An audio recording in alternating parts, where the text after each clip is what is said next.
Snapshot, brought to you by Miller Lite. When it's game time, it's Miller time. This hour is brought to you by Legacy Group Capital's Northwest Fund. From the Quantum Fiber Studio, this is Wyman and Bob. On Seattle Sports. Streaming live on the Seattle Sports app and at seattlesports.com. Now, here are your hosts, Dave Wyman and Bob Stelton. Well, no Wyman, no Bob today. That's all right. Because you know who you have. You have Mike Lefko and Brian Walters in today and Monday.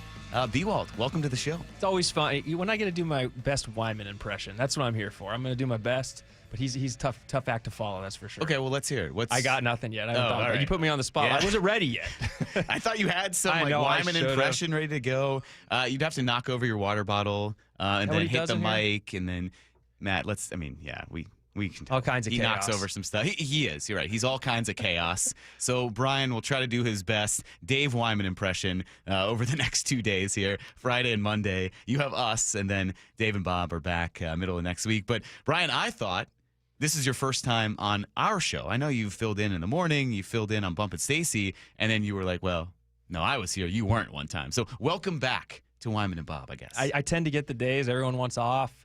Lots to talk about in the sports world. You know, they're big Seahawks game this weekend. Nope, never mind. Mariners done, unfortunately, but here we are. We're gonna make something. Well, that's why we have to bring in our best, because we need to be entertaining when there's not actual sporting events to talk about. So that's why you're here to work on your Dave Wyman impression. Yes. We will get to that. I also am very excited for you to experience for the first time. I know this for sure. Mean texts, a staple of this show. To end the week on Fridays. Usually we do it at 5:45. We're done today at 4:45. We'll turn you over to Game 1 of the World Series. But mean texts come your way at 4:45. You get to experience the meanest part of our listeners. So you can text in now. You can text in throughout the show. 866-979-3776. Are you ready for what we're going to experience Is that here? just going to ruin my whole evening? Is that what that does? Yeah, it's not meant to. It's supposed to be a funny, kind of disarming way to get an insult in. Really, what it is, it's an insult wrapped up in a compliment. So we kind of want to get an ego boost out of it and not just have an actual mean text. Sometimes we get both, though. So we'll see. I'm looking forward to it. It'll be see fun. what actually see what comes they in all there. come up with. Well, what's funny is, you and I are here today. So either one of us you'd think would get the majority of them, but no. It's Wyman, always. Okay. He gets the majority of the mean text anyway. So, yeah, even though Dave isn't here, Bob isn't here, you can still take your shots. And then we get a double down on it. And we can double down on on it. it. So it's All right, it's perfect. Yeah. But as Brian mentioned, we don't have a Seahawks game to talk about, but there's a lot to talk about with this team. And for the sake of breaking down a season, hey, it's great that the bye week comes in week 7 and not like week 4 like we've seen in the past where, first of all, if you come off a week 4 bye week, it's a lot of football to play with no rest or no break after that. Week 7, about as close as you can get to the halfway point without being the halfway point. So I think it gives you a pretty good sample size of this team. You start to see a lot of season midway point articles come out. I know Bump and Stacy had Bill Barnwell on. We're going to talk about what he told them and an article he wrote at 2:30, kind of looking back at the offseason, because 7 games, that's a big enough sample size. So to get into that, this 5-2 Seahawks team, 7 weeks in, they're on the bye week. They're sitting here 5-2.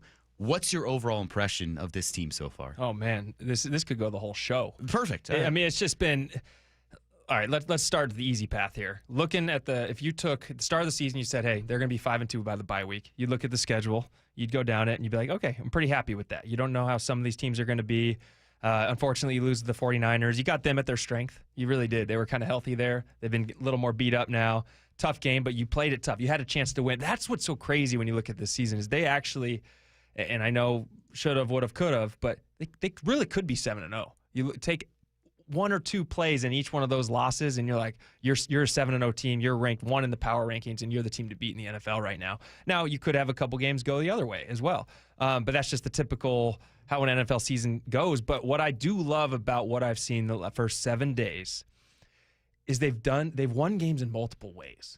It's not just, an offensive performance that puts them over the top. It's not just one defensive performance over and over again, but they've relied on special teams as well. You go back to that Saints game, it was over because special teams plays in the first quarter, because of plays the special teams made, block punt, punt return, and it was just out of reach. The Saints had no hope. No matter how the defense performed, no matter how the offensive performed, it just shut the Saints down that much. So you have special teams showing up. The touchdown in Pittsburgh, not that that's more of a gift from the Steelers, but at the same time, it's still a special team score. Well, and I think you're right. It's smart coaching, too, because obviously no one on the Steelers knew about that. So maybe poor coaching on their end. Yeah, I don't know if I would say nobody knew. I mean, everyone else's back's turned. They don't really know what's going on. True. So one returner kind of made a mistake So one there. key returner One didn't key know returner when the Seahawks was just did. Yeah. kind of hoping that ball went in the back of the end zone and acting like he couldn't feel it. But George Halani, I think, recovered that fumble, but the heads-up play to go get on the live ball. And that's another big special teams play. They've had a few. Horton's been a great punt returner back there.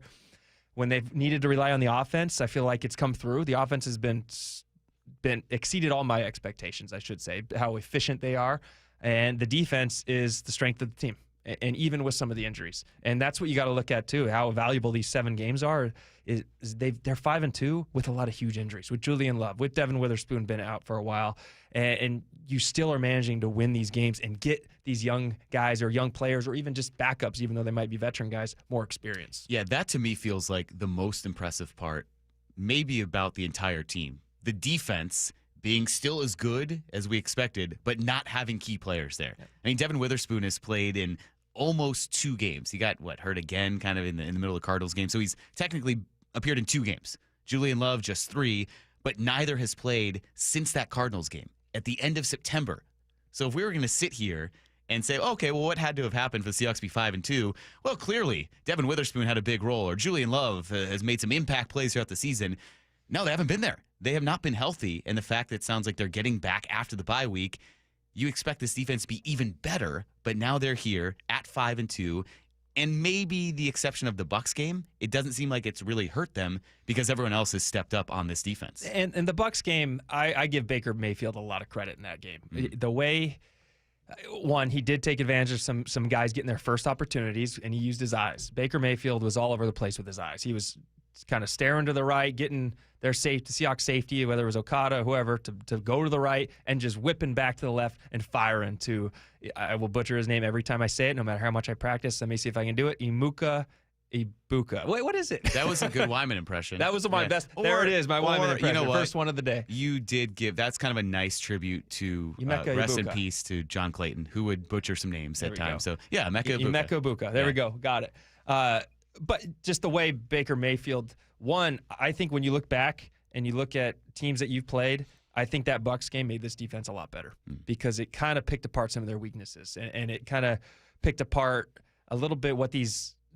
I think some of the young secondary there was kind of getting deceived by the QB's eyes and not staying in their lanes, not staying in their role, and just kind of going with where the quarterback takes them. And I think it's just a learning experience, and you'll look back at that as a valuable lesson. So is that a reflection of coaching then, that they were able to improve after that, even with guys like Okada still in there or Drake Thomas playing a lot of snaps at linebacker? It's something where I want to get your insight on this from what Benjamin Solak of ESPN told Bump and Stacy yesterday about their defensive effort. He thinks it is a direct reflection of Mike Macdonald's coaching job. The fact that, they are this clean and this polished and communicate this well, pass on routes this well with guys like Ty Okada and Drake Thomas and Josh Jobe and just names who would simply not be starting on other defenses and other back sevens is astonishing. One of the great achievements of coaching right now in football is how Mike Mack has dealt with the carousel of injuries in that defensive back seven. We're talking about, he lost Witherspoon and Julian Love. Those are the leaders. Those are the communicators. You were supposed to bust coverages when those guys leave, and they just don't. And that is really, really rare. Is that what that comes down to? You think Mike Macdonald impact on those guys, putting them in the right positions? Or is it, hey, the players themselves have to be the ones that execute when they're out there? Well, the players themselves definitely have to execute. That's no question. But I think taking those lessons you learned from that Buccaneers game and making sure that they understand, hey, this is why this was wrong. This is why you weren't supposed to be here. This is why we do this scheme. We have this covered. When you look back at that Buccaneers game, there's times where 3 secondary guys are going to 1 receiver. They're kind of reading the wrong keys. Everyone's falling across her. And then you have Emeka. I'm going to say number 2 on the Bucs with the post going on the backside that should have been picked up. And so I think they're just it's reinforcing some rules that they had there. But then I mean, I could also just kind of invalidate my point and say the defensive line absolutely dominated the next 2 weeks. Well, I think it goes hand in So it hand, goes right? hand in I hand. was going It to get to that. absolutely does, How yes. much credit does the defensive line need to get because you don't have these two leaders in the secondary? But if the defensive line is so overwhelming like they've been, that's got to help out a lot. Yeah. And part of that is Baker Mayfield is known to get the ball out early. That offense, again, I keep talking about that Bucs game because it's so valuable. They run all sorts of screens, quick passes.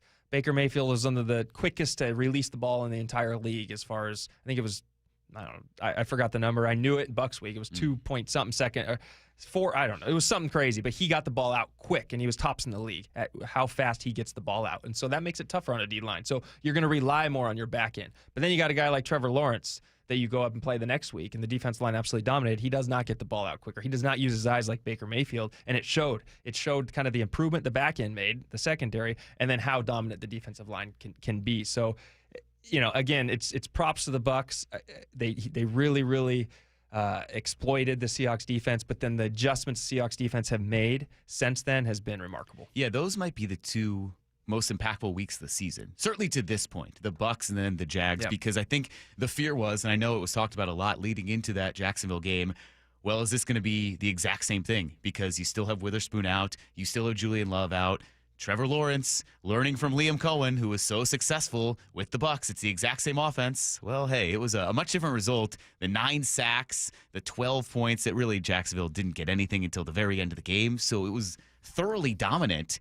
And I think it did start with that defensive line. And Leonard Williams, after the Texans game on Monday night, was kind of outlining why this defense, this Seahawks defense this year, has been one of the best he's ever played in. I mean, honestly, I think it just comes down to a mentality that we play with on defense. I was saying that on the sideline to some of the, to Murph and some of the other guys sitting next to me, that this has been like the best defense I've ever been a part of, and it's not because of stats or anything like on paper. It's just like the type of mindset that we have, and it's just like the togetherness, the brotherhood that we have on this defense is really special. And I think that allows the next man up to really take in, his position and what he has to do on the defense, because he knows that everyone on the defense has his back. Is that what stands out to you when you look at this defense and really with some of its biggest names out and not a lot of what we thought was depth in the inside linebacking position going into the season, but it hasn't been an issue so far yet this year? No, and going to Ernest Jones, I think he is the absolute leader of this defense. The way he kind of stands up, kind of almost takes blame for things when it's really not his fault, but the way he has filled that role. The Buccaneers game, I remember getting the whole defense huddled together on the sideline and just kind of pouring his heart out to the defense. He's kind of the engine behind this defense. And then that defensive line, what Leonard Williams just talked about too, you really have seen it up front in the defensive line. They're unselfish. They don't really care who gets these sacks, but as long as they get them. And you see that by Leonard Williams might be asked to take on a double team, take 2 guys out of the way so Nwosu can wrap around or do his little stunt he does and get on the edge or whatever it is. But it's all because Leonard Williams does his job. He's not the one that has to go get the quarterback, or Byron Murphy's been that guy who's tried to almost play games with the offensive line, if that makes any sense. Make a quarterback call certain protection the way they line up, and then knowing that Byron Murphy's going to split this double team and open up another hole for a guy to come around. So they're just playing games with each other, and it's all if you're just stat driven, if you're just sitting there and you're like, all right, I got to get this sack, coaches will line up and just say, all right, go win, one-on-one, boom, rush your gap, go win, get the quarterback. But that's not what they're doing right now. They're almost sacrificing one guy is almost sacrificing himself to open it up for another, and it's been pretty fun. And that's why against the Jaguars you have 17 QB hurries and things like that. It's just it's coaching, but also the players just love each other and have been really have really respected each other, as Leonard Williams talks about. There's one guy we didn't mention on defense I want to get back to a little bit later in the show, but as we move forward and kind of look at the totality of this team, looking to the other side of the ball, on offense, there was obviously all this uncertainty about what you were getting from Sam Darnold. It was the story of the offseason. All of our shows on our station, every single Seahawks-related entity that covers this team was wondering what you get out of Sam Darnold. What have you seen out of Sam Darnold that has allowed him to succeed so far this year? I have seen, and quote me on this, I have seen probably the best 7-game performance in a Seahawk quarterback it's worn a uniform for the Seahawks. I mean, it's been amazing. Some of his throws that he has made under pressure, creating room for himself, and where he has located some of these passes has been like not anything I've ever seen, especially from a Seahawks quarterback. The way he has kind of dissected defenses, he's not asked to do too much either. That's what I like too. I know everyone's kind of like, oh, this run game, where is it? Why hasn't it performed yet?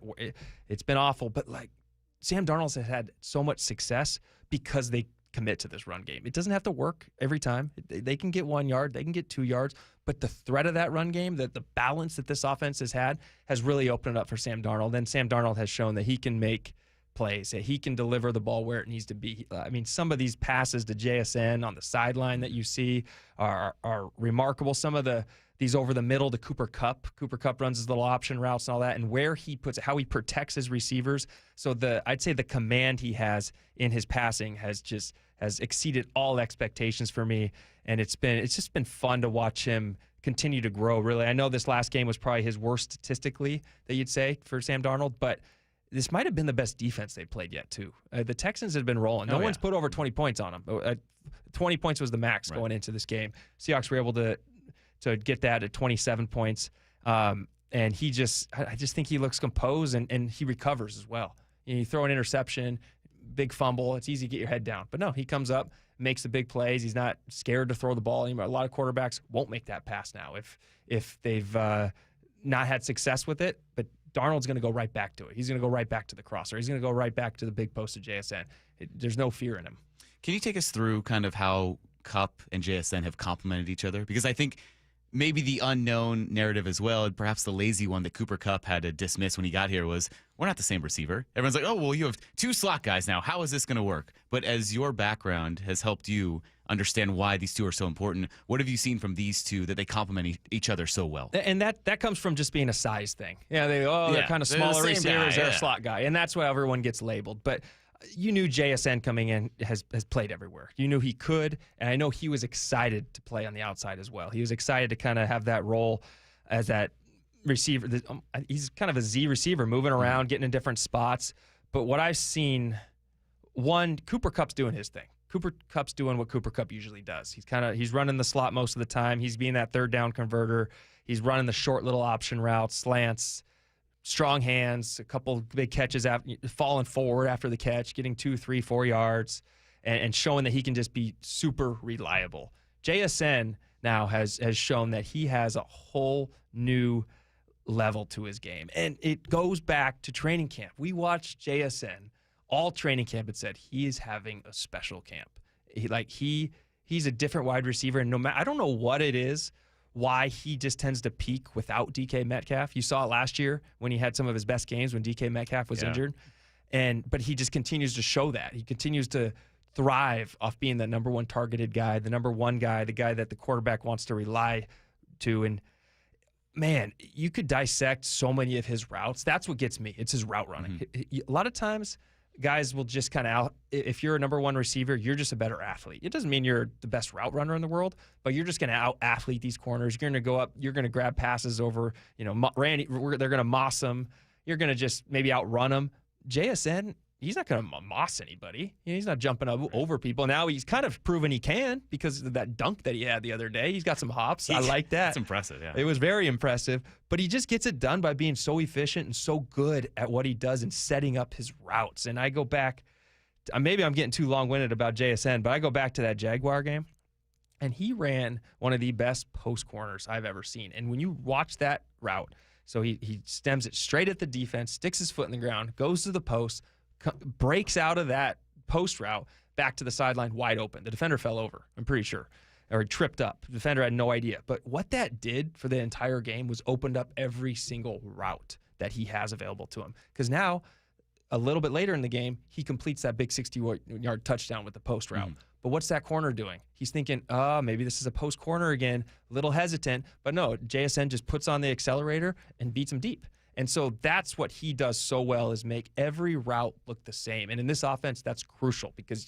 you don't want that cornerback to know what route you're running at any point with this play action going on. It's really interesting you break it down like that. I want to get back to this at maybe 3:15 or 3:30 because there's some frustration coming out of Houston this week where D'Amico Ryans, now I'm saying the names wrong. D'Amico Ryans, going into the Seahawks game, said they wanted to be very physical and be very aggressive on JSN. And then that didn't happen. And all these Houston writers are now kind of breaking down, well, he wasn't pressed on nearly any of his routes, but perhaps it's because the route running and the fact that, hey, he can get off the line, he can make everything look similar. The Texans had to be aware of all that. So I do want to get back into that. But it's funny, the story coming out of the Texans' loss to the Seahawks was the fact that they, at least from a performance standpoint, did not do what the game plan was in trying to shut down JSN. But everything you broke down, it sounds like, hey, look, you might have an idea, but he makes it so difficult. So we'll get back to that, but right now we're going to take two. It's not an official award, Brian, but it's kind of publication award season in baseball. So yesterday, Dan Wilson won Manager of the Year from the Sporting News. Today, from that same publication, Cal Raleigh was named their MLB Player of the Year. Again, it's not the official MLB award for Manager of the Year or MVP. Those get handed out on November 11th for Manager of the Year, and the MVP gets handed out on November 13th. But I guess pretty cool to see some recognition, some national recognition for the Mariners, and maybe it does lead to a Manager of the Year award and an MVP in November. Yeah, it's better than not getting the award. True. It's better than not getting the award. I mean, Exactly. That's for sure. The recognition is always awesome, and we haven't seen this from a Mariner team. And have they ever had one of these awards? It exists back in 2001 when it possibly could have been. And I'm guessing... I got to say, I wasn't paying attention probably to the Sporting News Awards back in 2001. Exactly. But... So that's something. That's showing this Mariners team is turning heads. And Dan Wilson, again, first year managing, taking the Mariners to the furthest they've ever been in franchise history. Pretty special moment. And then Cal Raleigh, obviously, doing what he did all year, just breaking all kinds of records. And just exceeding all expectations out of him. I never saw that coming from Cal Raleigh. I mean, so pretty special and pretty good moment for this Mariners franchise. You just keep hoping they continue to build off this. Question for you. Are you a fantasy football guy? Oh, yes, absolutely. Yeah? Okay. Yeah. Big time.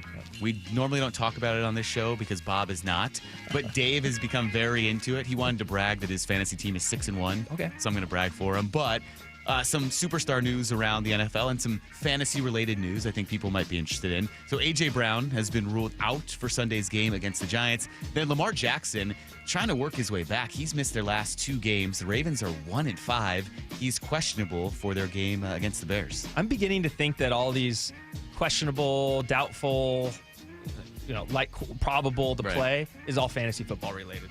Fantasy football has gotten so big over the years that now these are so important as far as people setting their fantasy It's lineup. definitely gambling and fantasy football related. It but is. Isn't it interesting how much you track something like that on a Wednesday or a Thursday as you're trying to set your lineup and you're looking around the league, not just at, all right, who might play for the Seahawks, all right, who might play for any team. Yep. And I think it does help you become more informed about the league. If you might have a rooting interest in a player on the Eagles or the Cardinals or the Vikings, and so you're tracking these injuries and you learn all about these players. Yeah, you do. And especially as your guys start getting injured, you have to pick new guys up. The research you do in some of these guys, okay, maybe this number 3 receiver for this team is going to get more reps here this next week or more targets. So you start to get even in depth with more guys of other teams that you've never really heard of before. Oh, yeah, maybe I should have been paying more attention to Rico Dowdle when Shuba exactly. Hubbard got There it hurt. is. So, yeah, things like that. But, yeah, that's some of the big news around the NFL. A.J. Brown is out for Sunday, and Lamar Jackson is questionable. He's missed 3 weeks now. Well, one was a bye week, but then 2 games for the Ravens. Take Two is brought to you by Swedish Cyberknife. Treat prostate cancer with Swedish Cyberknife. Swedish.org/cyberknife prostate. Kind of going off of what we talked about, the overall perception of the Seahawks. Feels like the national media is starting to come around to some erroneous observations they made during the offseason. We'll get into that. Coming up next, it's Mike Lefko and Brian Walters with you on Wyman and Bob, Seattle Sports and the Seattle Sports app. ESPN senior MLB insider Jeff Passett with Brock and Salk. If you are in the Mariners front office, what are you spending your offseason focusing on? This feels like a beginning, not an end. I see this being the beginning of the best run in the history of this franchise. The sheer number of really good prospects that the Mariners have lead me to believe that they're going to be in this position again. Get more on the Seattle Sports YouTube page and the Seattle Sports app. The fall, well, it's a great time to reset your workouts on new stuff, and Top Fitness has some great deals going on right now. Hey, Brock Hewitt here, and you've heard me talk about working out in your home gym. It's the best. From flooring to everything that goes in that gym, like treadmills, ellipticals, and strength training systems, well, Top Fitness provides it all. Top Fitness represents the very best brands available, like Washington's own Precor, yes, the company that created the elliptical, and Inspire Fitness, the leader in strength training machines, along with so many others. Give Top Fitness your room dimensions right now, and you know what? They'll do the rest. They'll do a complete fitness room design. And right now, get 0% interest financing, mention you heard it from me, and receive an additional $100 off any new treadmill or home gym. It's no secret that everyone, from personal trainers to professional athletes, love Top Fitness. Top Fitness has locations in Tukwila, Linwood, and Bellevue, or visit them online at topfitness.com for more info. That's Top Fitness, your best place for home fitness equipment. Progressive knows owning a home can be hard, but not always. Like when you're relaxing on your patio, enjoying a nice, quiet evening. So quiet. Except for the sound of the neighbor's party. Which you said you'd go to if you weren't busy. And your quiet night on the patio, that's not exactly busy, is it? Maybe you should just stay inside. At least Progressive's Home Quote Explorer lets you easily compare rates, so shopping for insurance is the easiest part of owning a home. Progressive Casualty Insurance Company affiliates and third-party insurers. Comparison rates not available in all states or situations. Prices vary based on how you buy. Let's go! You're still glowing, flirting, grooving. You still got it. But your immune system weakens as you age, making it harder to fight flu, pneumococcal pneumonia, RSV, and COVID-19. Vaccines are a key part of any health routine and help strengthen your immune response. Ask your doctor or pharmacist which vaccines you need. Schedule in minutes at vaxassist.com. Sponsored by Pfizer. Help keep our community safe and healthy during National Prescription Drug Takeback Day, October 25th. Find a collection site near you at deatakeback.com. Do your part to lower overdose deaths and prevent drug misuse before it starts. Stacy here. Sell your car to Wayscar Ford, and when they resell it, they share half their profit with you. That's right. Sell your car to Wayscar Ford, Isuzu, and Auburn. They'll pay you today for your car, and once they resell it, they'll share half their profit with you. WayscarFord.com. 1877 Cars for Kids. KARS Cards for Kids. 1877 Cards for Kids. Donate your car today. 1877 Cars for Kids. KARS Cars for Kids. 1877 Cars for Kids. Donate your car today. Ready to get rid of that old car? Donate it to Cars for Kids. Call 1-877-CARS-FOR-KIDS to reach a friendly live agent. Donation's super easy, and your car can be picked up as soon as tomorrow. Call us now, 1-877-CARS-FOR-KIDS. That's Cars with a K to donate your car today. 1877 Cars for Kids.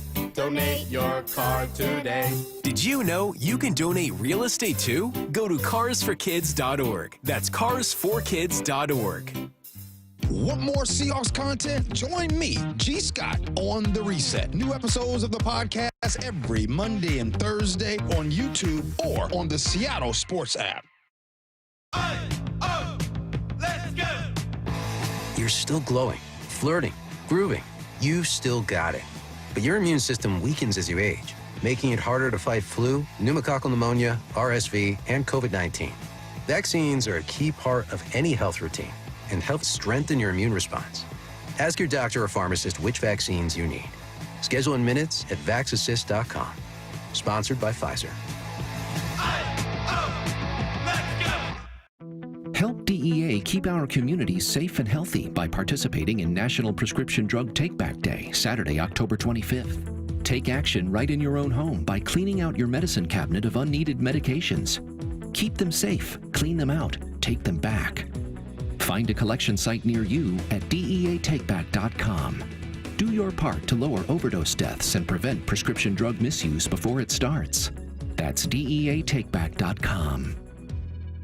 Front Row Card Show is returning to Tacoma. Join them at the Greater Tacoma Convention Center October 25th and 26th. Baseball, football, basketball, and hockey cards, plus collectibles such as Pokemon, Marvel, Star Wars, and comic books. Beckett, CGC, and JSA will be there, so bring your cards, comics, and autographs to sell, trade, or get them graded. More than 400 tables, thousands of dollars in free prizes. Front Row Card Show, Greater Tacoma Convention Center, Saturday and Sunday, October 25th and 26th, 11 to 5. For more info, go to frontrowcardshow.com. This Breast Cancer Awareness Month, choose care that puts you first. At Snoqualmie Valley Health, you won't wait weeks for a mammogram. Appointments are available now just 30 minutes east of Seattle. Experience the difference with advanced 3D mammography and our new Breast Health Suite designed for accuracy, comfort, and peace of mind. If you're 40 and older, yearly screenings are recommended, and no referral is needed if you haven't had a mammogram in the past year. Don't wait. Detect early. Schedule today at SnoqualmieValleyHealth.org. This hour is brought to you by Legacy Group Capital's Northwest Fund. Wyman and Bob. From the Quantum Fiber Studio. Weekdays 2 to 7. On Seattle Sports and 97.3 FM HD2. Mike Lefko and Brian Walters here with you on a very dreary Friday afternoon. So I don't know what else you'd be doing other than listening to us. So thank you, because you're not outside. You're not reveling in this great weather. It's dark. It's dreary. Listen to us, watch us on YouTube or seattlesports.com, and then keep tuning in. 3 o'clock, Robert Turbin will join us, and at 4:45, Mean Tex to wrap up the week. Turbo and Mean Tex. Turbo and Mean Tex. Let's go. Yeah, and Brian Walters trying to do his best Dave Wyman impression. Yeah, I already did one. Were you working on that? Mbuka Muka. Right. That's more of a a little Clayton. Wyman, Yeah. more of a John Clayton. Okay. And we say that lovingly and endearingly because the professor would come on this show every day at 4 o'clock. So Dave and Bob, they love talking with him. It was a great part of the day, and they did compile some of his slip-ups. And it's, done lovingly, but we do miss John Clayton for a lot of reasons, but for that as well. So that's more of a Clayton impression. Keep working on your Wyman impression. I got it. We'll give you some examples as we go along. But, yeah, you can get your mean texts in, 866-979-3776. Brian, what was really interesting to me and something that we all talked about on this show as the season began was the difference in perception internally or, here in Seattle and then the national perception of the Seahawks. Dave and Bob were very optimistic. They projected at least double-digit wins. I think one of them said 11, maybe one of them said 12. But they thought surely you would improve on a 10-win season. Well, you went around and looked at ESPN or NFL.com, any publication you pick, and there was a lot of concern about the offense. And because of that, it felt like, the Seahawks are going to take a step back. They didn't improve like the rest of the division. There's so much uncertainty on offense. I don't think they're going to be as good. That was almost a consensus perception. And now ESPN's Bill Barnwell has written an article, and he talked about it on Bump and Stacy, and he mentioned, the Seahawks, in my reassessing each team's offseason, I put them in the way ahead of expectations. And it feels like a big reason for that is Sam Darnold. Do you think because of how the Seahawks fit all these pieces together, that they clearly knew what they were doing, and maybe the outside world didn't really understand that, but now people are starting to reassess just perhaps how, I don't want to say how much they slept on, but maybe how much of a lack of credit they were giving what this team could be? I think it's refreshing that we're not just kind of homers here. Yeah, that's right. refreshing because it's like I'm looking at this team going, I Mm. think they're going to be really good. Yeah. Why? What am I missing? Why does everyone else not think this? Man, I hope I'm right about this. So it's nice to see, one, they're only halfway through, but two, just the start that they've had and see all these pieces just continue to perform, honestly. And Sam Darnold is right at the top there as the number one guy. Well, you look at a team, you look at the Seahawks from an outsider's perspective. You lose your starting quarterback, Geno Smith. You lose your number one receiver, DK Metcalf. That's exactly where you're going to go. How are they going to fill these spots? And Sam Darnold wasn't at the time, especially. I mean, he was probably the top free agent quarterback at the time, but it wasn't a very strong, I'd say, free agent quarterback class, or however you want to put that, free agent class for quarterbacks. But the Seahawks got it done. They got it done with the fantastic deal, went younger, and just kind of trusted that he's the guy that can run this offense. So far, it has paid off because, it definitely, I don't know, after his year in Minnesota, I think he got the least amount of respect when the Seahawks signed him. You would signed it. Did I say signed him? Is that? You know what? We all have said Signed weird it. words today. It's How all right. about End that? of the week. End of the It's week. been a Friday, long, raining. I was in emotional Hawaii week. all week last week. Now I'm were in you? this. I Oh, was. You're going to rub that in there, I too. know. All I had to right. get that out there.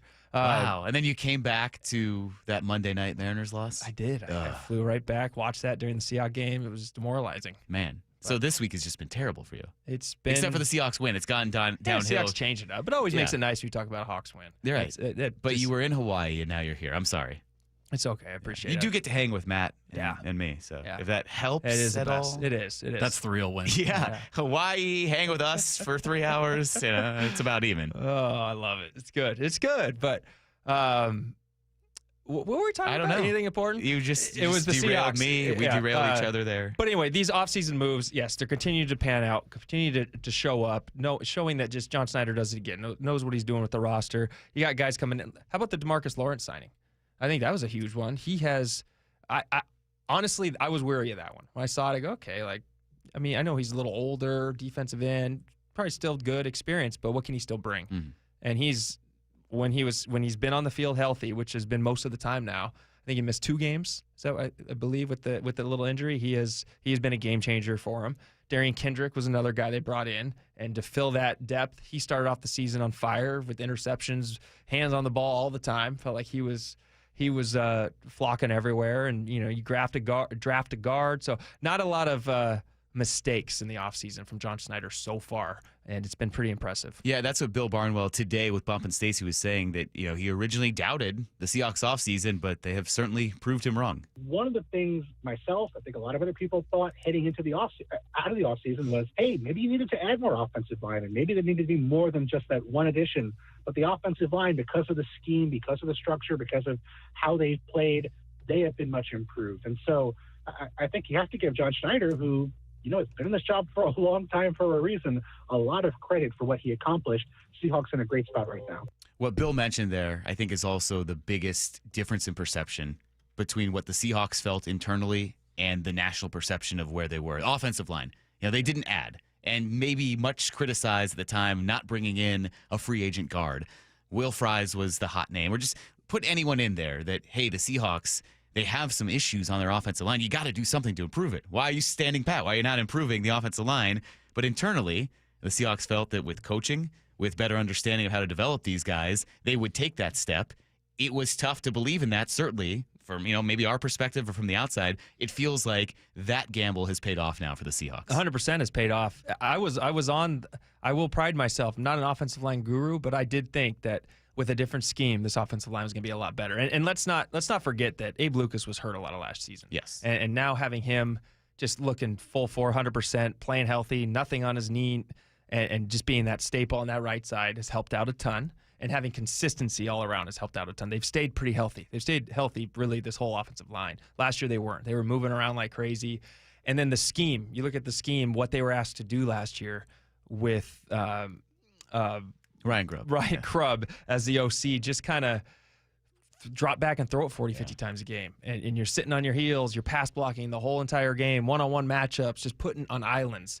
And you're going to lose some of those one-on-one matchups, and it's going to look really bad for you. And that's what happened last year. This year, that's not the scheme. They're not asked to sit but drop back in pass protection 40, 50 times a game. I mean, really, with all these play actions they're running, it's a true set pass 15 times a game. And that creates so much more winnable matchups for this offensive line, and it's really showed. And they did add Gray Zabel, which was good. They needed help at the guard position.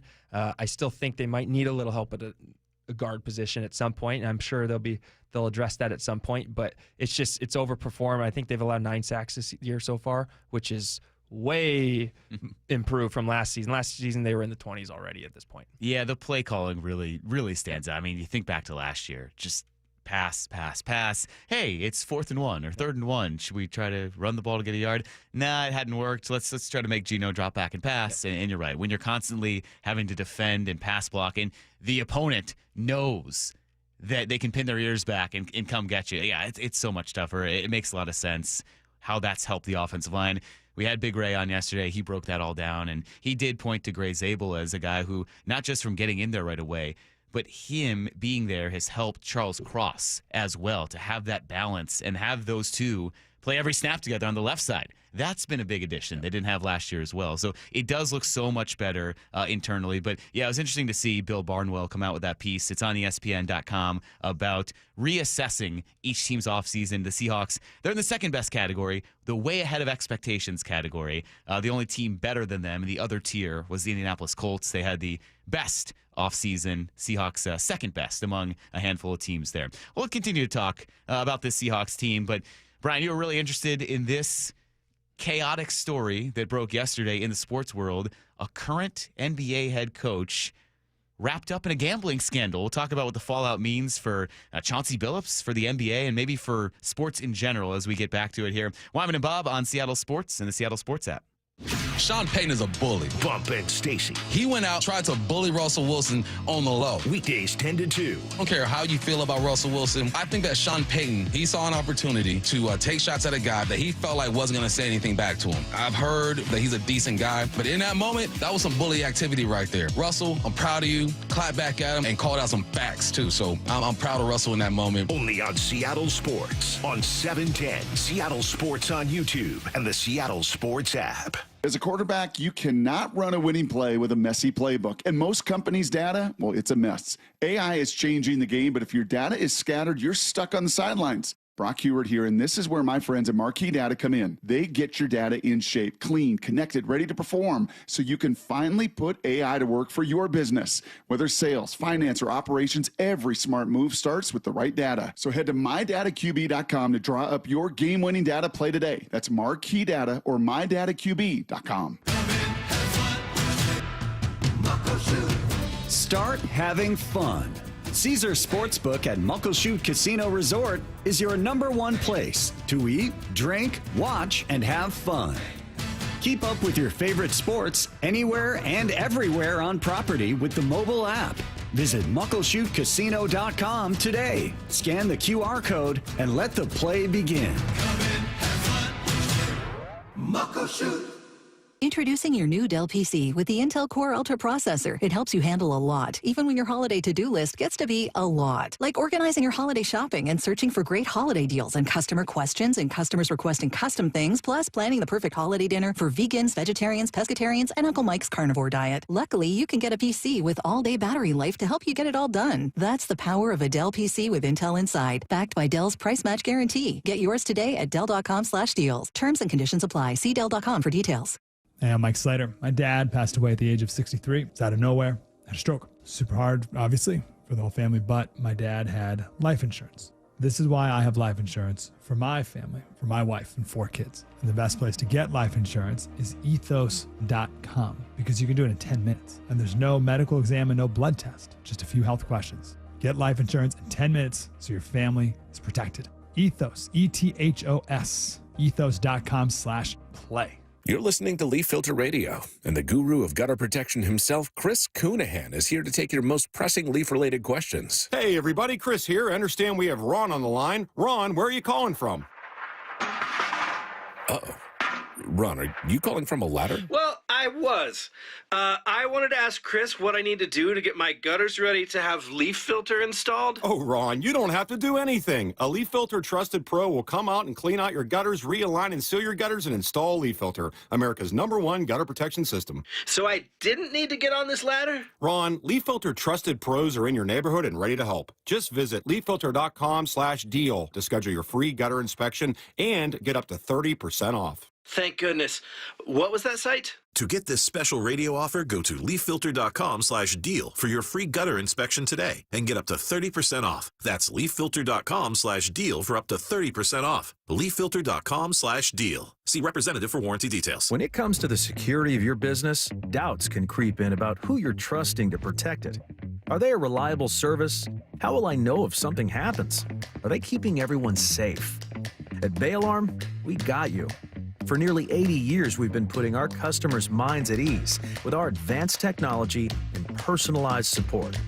Feeling insecure about your current security service? Visit bayalarm.com today to talk to a local security expert. Get rid of stubborn fat and address areas of loose skin with ProSculpt, the simple one-day permanent fat reduction and skin tightening treatment. Book your free consultation at prosculpt.com. After years of wear and tear, Joe had osteoarthritis in his wrists and shoulders. I've pretty much worked out my whole life. I actually decided I'm going to train for a half Ironman triathlon. The pain was interfering with every part of his life. Basically, can't sleep, causing those kind of problems, very limited movement. Joe had surgery, but it wasn't the fix he was looking for. The doctor told me, he's like, hey, this is just going to be a partial fix. You're going to eventually need joint replacement. That's when he decided to see Dr. Mark Wagner, MD, at Seattle Sports and Regenerative Medicine for stem cell therapy. And they're just getting better. I can can basically do full motion. I don't have really any pain. What kinds of things are you able to do now that you weren't before? I like to golf, and it definitely has made my golf game not as painful. And sleeping. I mean, I'm sleeping better because I don't have that aching at night going on and having to roll over. So, are you recommending this to others? Oh, everybody I talk to. Yeah, it's a no-brainer. Before you choose surgery, consider stem cell therapy with Dr. Mark Wagner, MD at Seattle Sports and Regenerative Medicine. Schedule your consultation at drmarkwagnermd.com.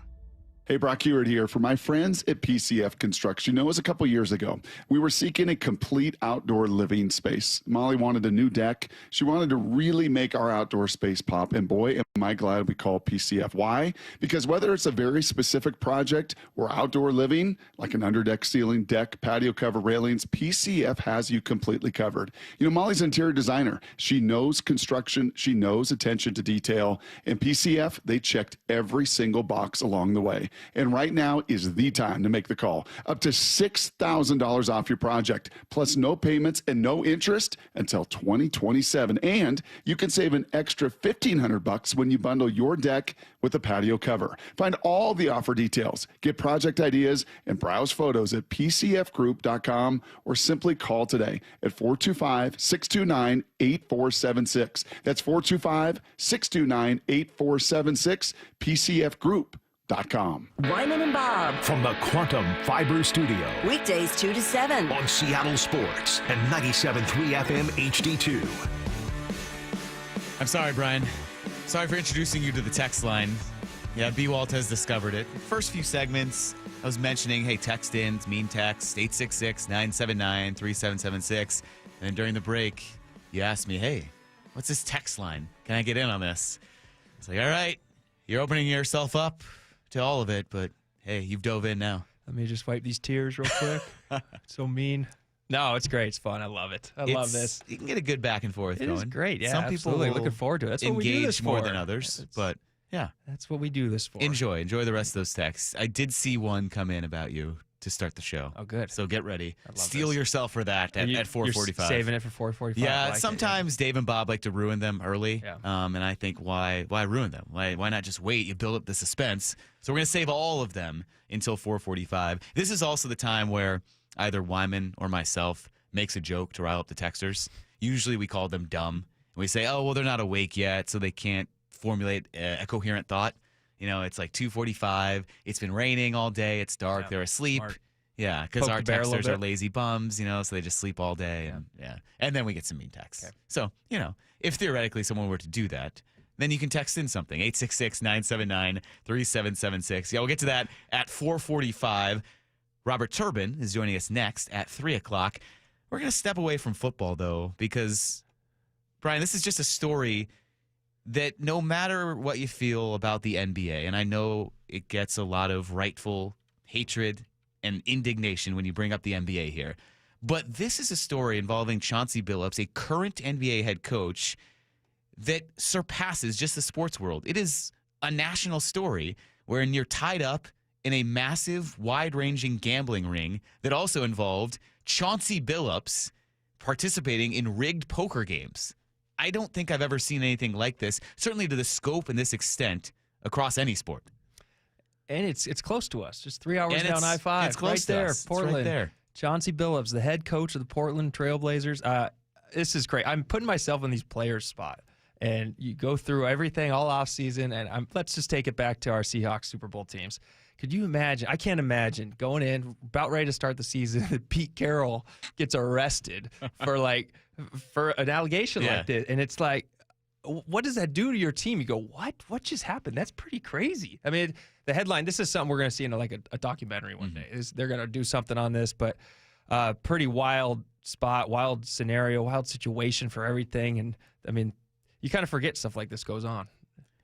But the depth of it, this is like a movie. This is a movie. You mentioned that when we were talking before the show. This is X-ray tables and all the signaling they were doing to each other and all that. It was pretty wild. Yeah, U.S. Attorney Joseph Nocella was detailing all of this, and he outlined the extent of the rigged poker games that Chauncey Billups was participating in. Defendants in this case orchestrated a scheme to use wireless cheating technology to run rigged poker games across the United States, including in the Hamptons, Las Vegas, Miami, and Manhattan. The scheme targeted victims known as, quote, fish, who were often lured to participate in these rigged games by the chance to play alongside former professional athletes who were known as, quote, face cards. The so-called face cards included the defendant, Chauncey Billups, who at the time of the scheme was a former NBA player and is currently the head coach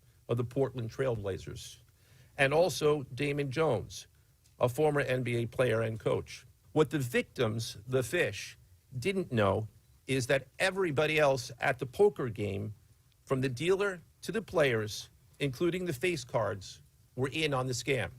You know it's a big deal when they have special terminology for everyone who is a part of that. I'm just kind of, I just never want to be a fish. No. Never want to be a fish in this situation. Can you imagine?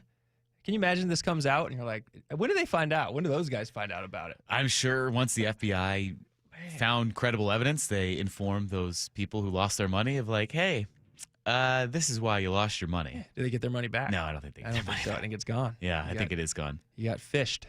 But the level of sophistication it brought to mind, like in Ocean's 11, or I told you, it kind of felt like if you've seen Austin Powers, number 2 and his eye patch X-ray cam of everyone having a secret way to look at the cards. Yep. So it's crazy that I think on the surface, a scandal like this would be newsworthy, but then you add in the element of it directly involving an NBA coach and how it might affect NBA teams, because Chauncey Billups was then later tied to the gambling part of this. It's a two-pronged investigation. It was the poker games and then gambling as well, where Blazers players were pulled out of games or didn't play, and people were informed ahead of time that starters wouldn't play in a specific game. That's a terrible look for not just one team, but an entire league. And now you have to deal with all these questions. You go back, and what if you're, like you said, a guy on the Blazers who wasn't aware of this? You're like, well, wait a second. Were we purposefully not playing well? Was our coach undermining us to win bets, or anyone else in the league? The ramifications, the fallout just seem like it's going to be far-reaching for a long time. I don't understand. I mean, Chauncey Billups, he made over $100 million in his career, and just to kind of risk it all with it, I'll never understand that. It's tough for me to grasp where it just gives you a thrill, I guess, being involved in it. I don't know what it is, but tough. I mean, it's just tough to be the fish in that situation. That's all I keep feeling. You like that term? I do love that. Yeah. Face cards and fish. Yeah, that's wild. There was another part of it. This was in one of the stories outlining the entire thing, where there was another term, and it was the guy running everything behind the scenes. He was called the quarterback, which I guess that makes a lot of sense. But the fact that you had this many code names for a situation like that, you had the fish, the face card, and the quarterback, who was communicating everything, the signals, how everything was rigged, letting the gamblers know what to bet on, what cards are which. You think high-level sophistication. I think at some point the fish is sitting there like, I can't catch a break. I'm getting, everyone knows what I have. Everyone's folding when I have something. At some point you feel like you catch on, because you're not always that unlucky. Right. Maybe they did. Maybe they had a system where they give them a few hands. Yeah. And let them win a couple big ones. Well, now I'm thinking back to every poker game I've played in. It's like, well, wait a second. Why did I win early and then lose every time at the end? I think every time I lost is because I was a fish. My family poker games rigged? Like that I'm playing with my grandparents and my cousins? Are you telling me that I'm the fish? My $50 poker games? Oh, jeez. Well, family reunions are going to be a little awkward for me now if I was the fish. So we'll see. I got some tough questions to ask on our very intense family poker games. We'll see about that. Yeah, it's something that, we don't usually talk about the NBA here. Rightfully so. Yeah. But this crosses sport boundaries, and you have to wonder, hey, what if something like this was possible in other sports, like baseball or the NFL? Wyman and I talked about it yesterday. It's tough to pull off with 22 individual players on the field at a given time, but you can get to refs. All it takes is one suspicious officiating crew, and who knows? Yeah, and I feel like they're suspending refs more and more. You see it in there for just really bad calls. I think that just happened in an SEC game, a Georgia game. A ref got suspended for 2 really bad calls that he made, and so you're seeing that a little bit more and more. Pretty wild. I mean, that's just the the level of the importance of gambling right now. Gambling's huge. Betting, all this, Vegas, all the run. I mean, they're not going to take any risks if they can. So, they're getting any suspicions at all. They're on it, which is good. But now you're going to be going to your family poker games. You're going to be looking for X-ray tables. I'm going to be very suspicious. No glasses allowed. There you go. Invisible ink, whatever it is. I'm setting some ground rules. Set the rules early. Yeah. Football Fridays are powered by the Snoqualmie Casino and Hotel. Coming up next, we're going to talk to Robert Turbin, get his thoughts on the Seahawks and everything happening around the NFL through 7 weeks of the season. He joins us next here on Wyman and Bob on Seattle Sports and the Seattle Sports app. ESPN senior MLB insider Jeff Passett with Brock and Salk. If you are in the Mariners front office, what are you spending your offseason focusing on? This feels like a beginning, not an end. I see this being the beginning of the best run in the history of this franchise. The sheer number of really good prospects that the Mariners have lead me to believe that they're going to be in this position again. Get more on the Seattle Sports YouTube page and the Seattle Sports app. Selling cars is a really easy business. It's complicated by really bad dealers. And why do we do that?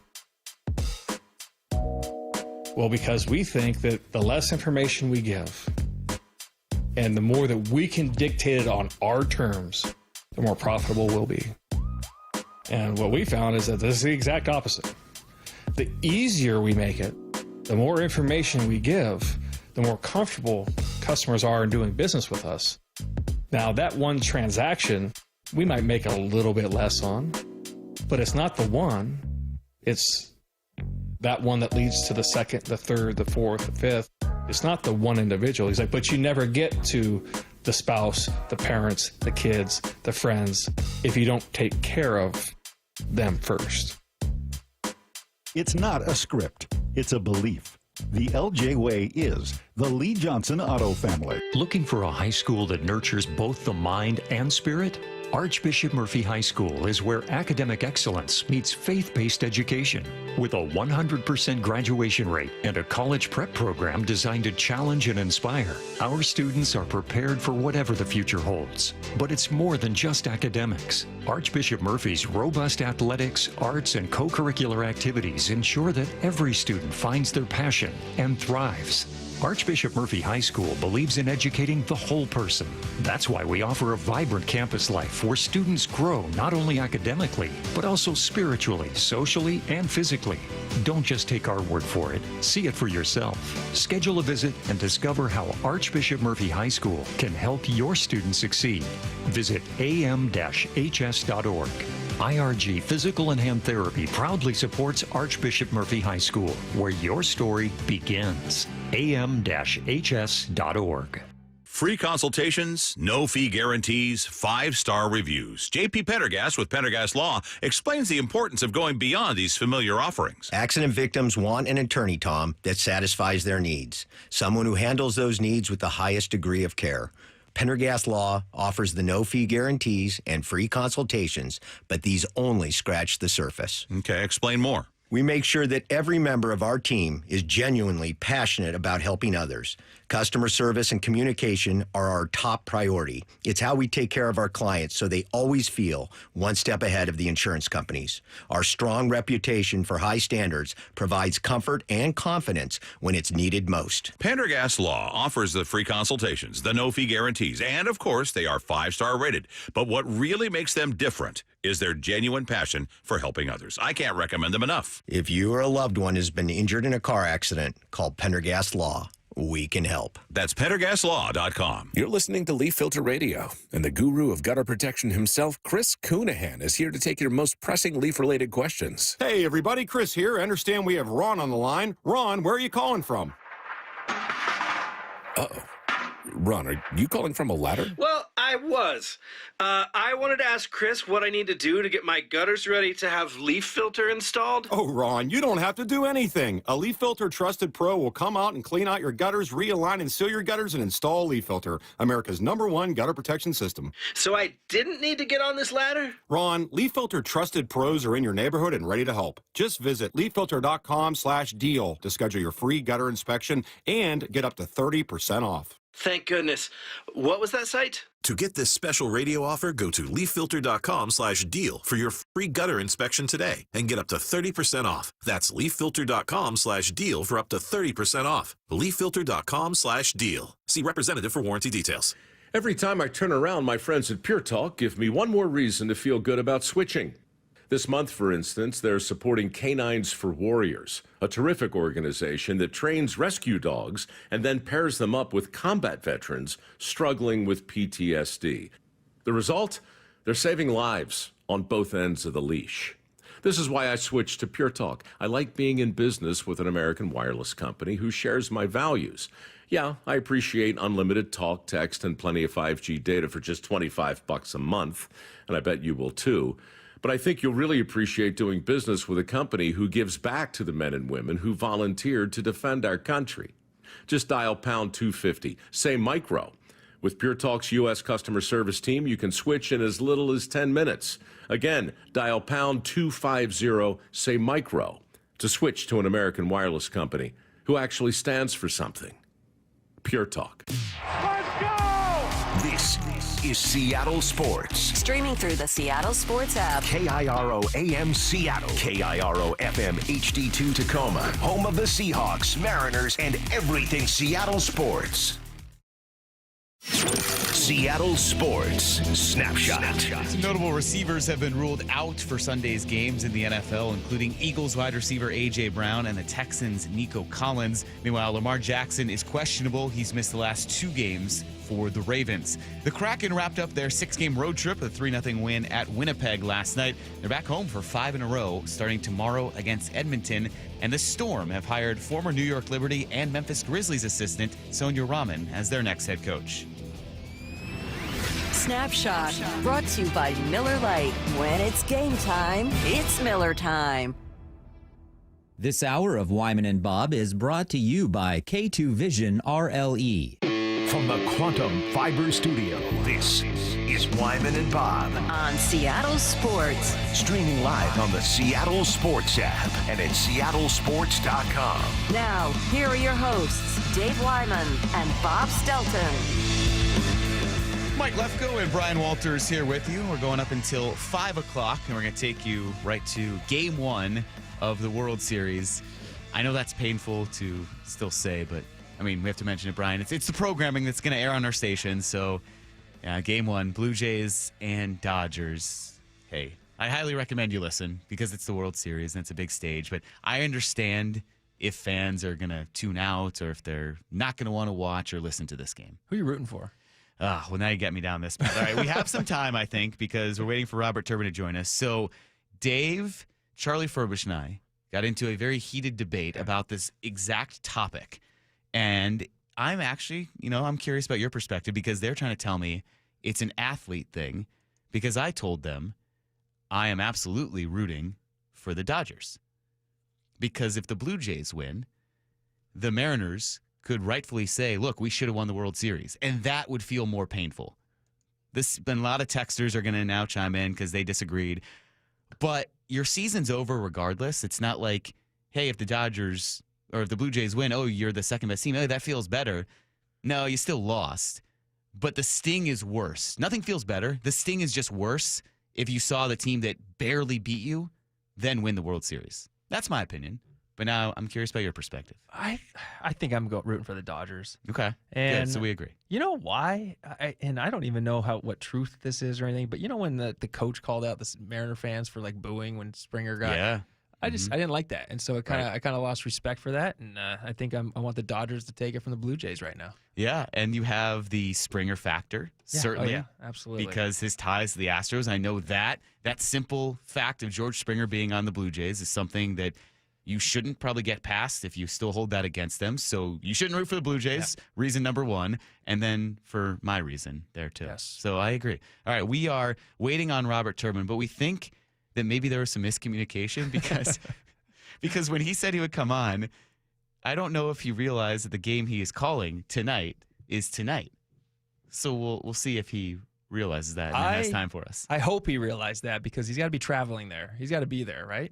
Maybe he just didn't realize, Boise? 3 o'clock, 7 o'clock game. So Turbo's supposed to be on the call of the Boise State.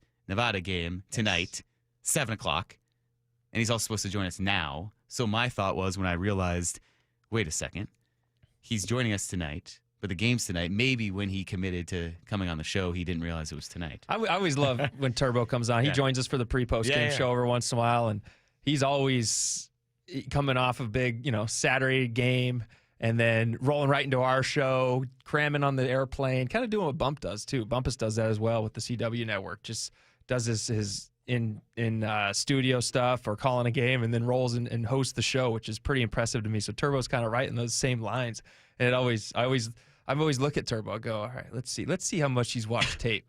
Oh, okay. All right, Turbo, nice. And he always you're kind of secretly judging him. Yeah, he gets it in. Like, no way you prepped enough. And he's prepped. He's good. And I always love talking to former teammates. So, I just hope that he didn't forget he had a game tonight. Well, that's a bad rumor to start. You can give him some grief if he misses this segment. Next time you catch up with him. Yeah, Next time he's on the pre and post. No, he's on our show a lot, so we'll give him some good-natured grief. Miscommunications happen. So we will see. We're still trying to get him on, but until we get to that, there's still plenty to talk about with this Seahawks team. And hey, if you're watching the text line, by the way, all these responses coming in. Nothing gets a text line more heated than a topic like this. The who are you rooting for?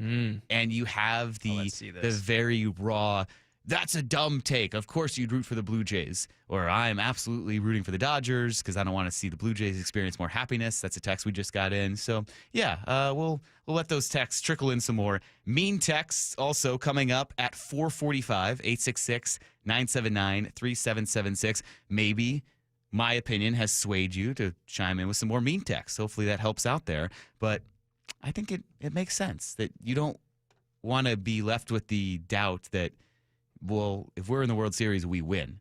Because if the Blue Jays win, that's what you're left with. And this is not a feel better kind of thing. Your season's over. Nothing's going to make you feel better. So I don't understand that argument to it, that we've seen that a lot. And that's what kind of Wyman and Charlie Furbush were saying when they were in here, that you want to know you lost to the best. I think regardless. And they say as a player, that's the mindset you have. And I was just saying it's not about feeling better. It's just what feels less worse or what's going to sting less in the future. 2022 is still very painful because the Astros went on to win. Knowing the Mariners are so close in that series, it's easy to project, well, look, the Astros went all the way and won. So if the Mariners win that series, then they go all the way and win. But they didn't, so that hurts. So I want anyone else but the Blue Jays to win because of that. And the Blue Jays have become kind of a low-key rival, with the whole everyone coming down from Canada watching the games when they take over the stadium during the regular season. And that's annoying. It's annoying. So I don't want them to have that Blue Jays excitement. fans, I would hope, people chiming in disagreeing, I would hope you remember any Blue Jays encounters you had with fans during the postseason, because they became pretty obnoxious. Yeah. And we have plenty of stories of the Blue Jays fans that were at T-Mobile Park during the playoffs. And some were nice, of course, but then you have the bad apples in any bunch, and there are enough of them that there were some annoyances. There were some fan interactions between Mariners fans and Blue Jays fans. You know what's funny about that? I played in Jacksonville for a few years, so when the Seahawks went down to Jacksonville, I have a lot of friends in the stadium, and they text me back. They go, "Man, I now think Seahawks fans are the worst fans in football." And I was like, "Oh my goodness, here we go." Is it because we beat you guys? Never gave me a good reason, but I think that's just a thing. Whoever you're playing, you hate those fans. Take over your stadium. I'm sure. Right. I think that's the thing too. If 12s travel well, if you see opposing fans on your turf, and then you have a negative experience or interaction with them, that's going to skew your perception of the entire fan base. 100%. And to what you said about Blue Jays manager John Schneider, when he uttered that comment after Game 5, I didn't like that 40,000 fans were cheering when George Springer got hurt. That was misguided. I'm sure he heard some. Yeah, maybe there were a couple Mariners fans that were cheering. There were not 40,000 fans. So that, of course, then pushed this false narrative that all the Blue Jays and everyone back in Toronto kind of clung to. And you saw that play out after the Mariners were eliminated. They were like, oh, that's what you get. You got your comeuppance. I wanted the Mariners to win until I discovered they have this classless fan base. And it was all because of this one misguided comment by the Blue Jays manager. There's a text here that says, you want the team that beat you to go all the way. And I look back at our NFC Championship games against the 49ers, the one If the 49ers would have beat us, I would not have been rooting for them in the Super Bowl. I would not have wanted the 49ers to win the Super Bowl that year. So I don't necessarily agree with that at all. I think sometimes the teams in your league are a bigger rival to you. Like Dodgers, we don't really have any connection with the Dodgers. But Blue Jays, yes, all this said and done, like I don't want the Blue Jays to win. Brian, that's why we're hosting, because we agree. We have common sense. Everyone else trying to use logic? No, it's not logic. It's an emotional-based argument because sports are emotional. So there, that's the wraps on that. No more discussion on that topic. We both agree. We put the matter to rest, and Wyman's not here to defend himself. There we go. So there you go. All right, so we agreed on that. As we take a look kind of around the NFC and this Seahawks team, where do you think this team falls, first of all, in the division? Because this is the best division in football. After this bye week, how do you see the NFC West shaking out with the Niners, the Rams, and the Seahawks all at 5-2? Yeah, pretty strong division. What's surprised me is the 49ers. The 49ers have hung in there with all the injuries they've had. Nick Bosa out for the year. Now Fred Warner is out for the year. And this defense and the 49ers continue to show up to win games. So Robert Saleh has the defense playing well, and the 49ers still going. Brock Purdy has been out for a bit. Mac Jones has been asked to step in. And so that is a little bit alarming because one if these guys start coming back and get healthy. I know Fred Warner's out for the year, Nick Bosa's out for the year, but still, you have guys that are injured. Kittle's been injured as well. Now he's back finally for the 49ers. So 49ers are a team to look at. Going into the season, the Rams were the one that scared me the most. The Rams were the one that I said, you got to beat the Rams. The Rams, I think, were the top dogs, the top runners in the league or in the NFC West. You had just so much experience. Stafford, Devontae, the defense is legit with the two rookies, the two forceful rookies, Fisk and Verse coming back. Rookie of the Year candidates. I mean, that's impressive as they're in their own. So the Rams were always my team that worried me. And, you know, I know I'm a homer, so I'd pick the Seahawks to win it. But if I had to pick someone else beside the Seahawks, I would have had my money on the Rams for sure. But 49ers continue. I mean, and they already have that slight tiebreaker advantage with the Seahawks winning that first game. So you just look at it, you look at the division, it's going to be a fun second half. Really excited about it. Well, we saw how important that tiebreaker was last year, where you don't make the playoffs because of some tiebreaker that goes all the way down, that even the head-to-head didn't matter. And, hey, if the head-to-head would have mattered, the Rams are probably playing their starters in that finale. So every single game against the division is just paramount. And you look at this stretch of the Seahawks coming out of the bye. The Commanders, who might not have Jaden Daniels because he's out this week. He has already been ruled out for the Monday night game against the Chiefs. Then the Cardinals, and then the Rams. So it's taken this long, and a scheduling quirk that you haven't played a division team yet when you already would have played the Cardinals twice. But that first Rams-Seahawks matchup, that feels like it could go a long way to dictating how the division plays out, especially based on last year, when it did come down to the head-to-head tiebreaker, essentially, because the Rams won that early game. They did not have to play their starters in the season finale, and the Seahawks were going in dead, unfortunately, because of all these crazy tiebreakers that worked against them. But that game just feels like the biggest game of the season coming up against the Rams in a few weeks. And you're looking at the Seahawks. You expect them to beat the Commanders. You do. It's prime time, on the road. They've been so good at it. Commanders are beat up, struggling a little bit. You expect them to win that, go 6-2. Then you expect them to beat the Cardinals because the Cardinals are not that great, obviously. And you expect that defense to overwhelm Kyler Murray and the offense. So you expect them to go 7-2 into this game. Then you look at the Rams. They have the Saints, so they're going to go 6-2. And then they play the 49ers. So there's a big game right there. The Rams play the 49ers, then the Seahawks back-to-back. So that'll be – hopefully the 49ers can beat them up a little bit. But either way, one of those teams is going to get a loss. So you're looking at – if the Rams beat the 49ers, you're looking at a game to take over first place in the division, which is for midway through the year, just past halfway through the year, pretty awesome and pretty remarkable, and it'll be an entertaining game. But, yeah, you circle those Rams games on that calendar. Yeah, so the Rams, I didn't realize they played the 49ers right before. For them as well, that's their stretch. That's the stretch that maybe gives them the driver's seat in the division, or you suffer 2 losses, and that's an uphill battle. And that might dictate a lot of what plays out or the final few weeks of the season. So big games coming up in the NFC West. As we kind of look a little bit further in the NFC, and because of what happened last night, I cannot get over the Vikings. To me, Brian, this is the strangest team in the NFL that they took a really, really good team that until, the final week of the season had a chance to be the 1 seed. They let Sam Darnold walk. You're expecting J.J. McCarthy, a true rookie. He had never played, didn't play any of his rookie season. So in terms of NFL experience, he's a rookie going into this year. He's been hurt. Carson Wentz has been hurt. He has looked awful like he did last night. And I just can't get over the fact that the Vikings felt comfortable enough to say, with this playoff roster that we have, we're going to let Sam Darnold go.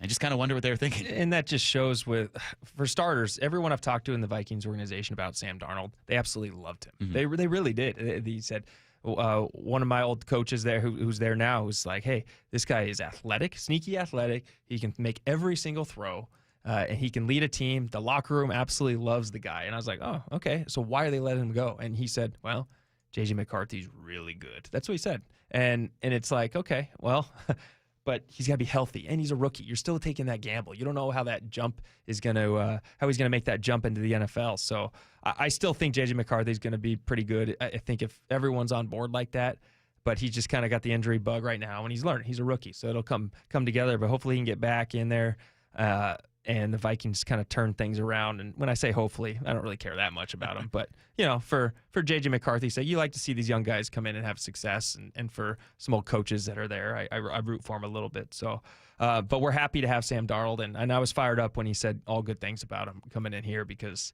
I think you get weary when teams are just willing to let their star quarterback walk like that. Yeah. I mean, like almost the Seahawks with Geno, trading Geno away. I think that would be something you'd look at and be like, I wonder, okay, maybe they see something we don't see.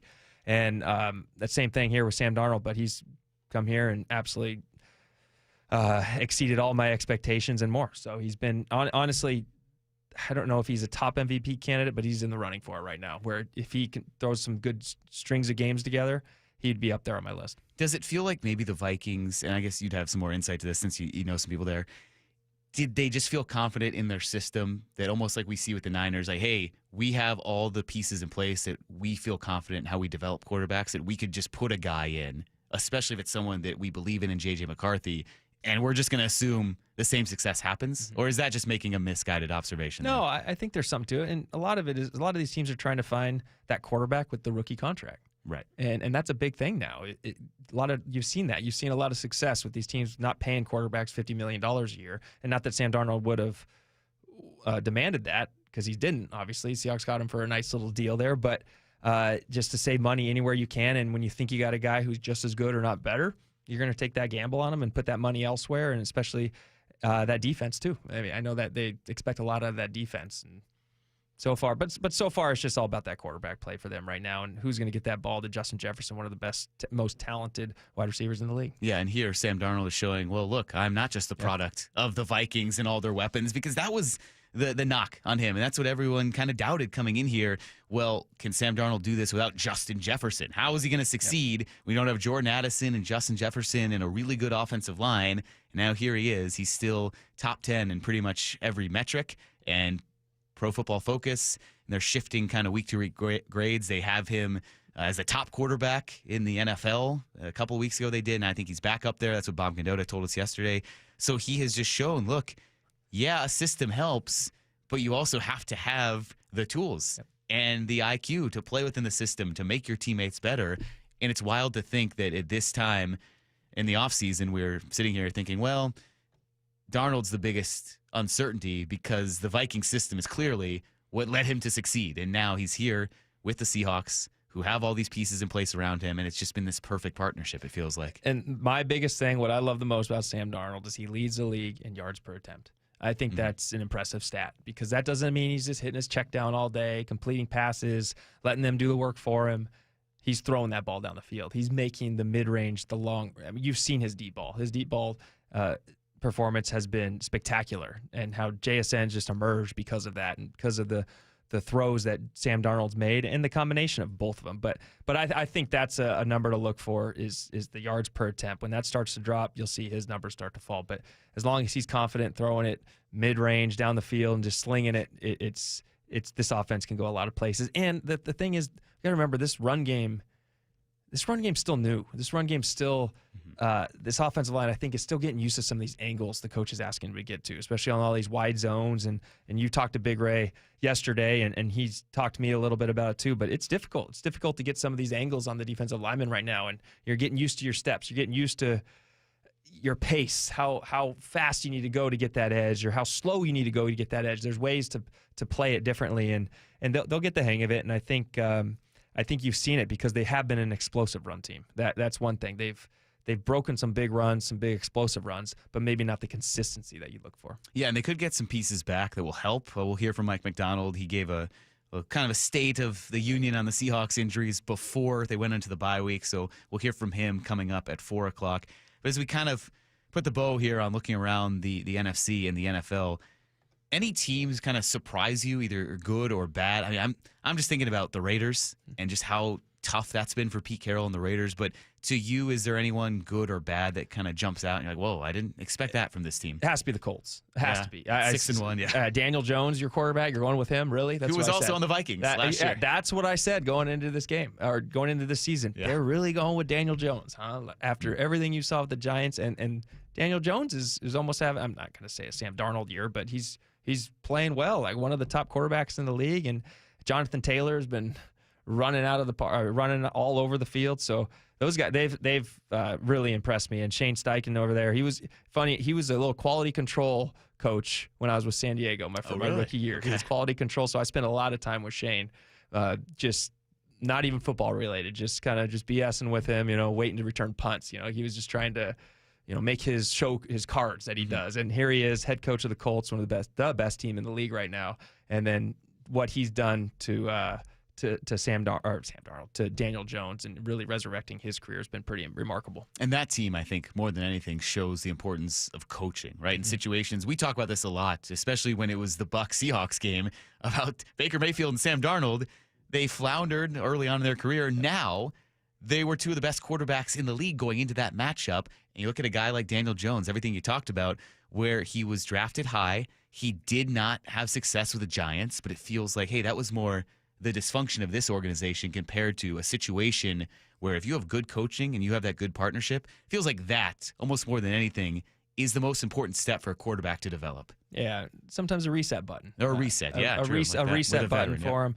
For a veteran, just needs that extra confidence boost and that new look, new teammates, new system, everything, just to reset, refocus, and just prove that, because these guys all have the ability. They're not going to be top draft picks if they weren't scouted. They don't have the arm for it. They don't have the brain for it. They don't have the ability to recognize certain things, defenses. They're talented.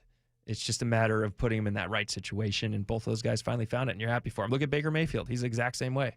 He didn't have success early in his career, and then the Buccaneers took a huge risk on him.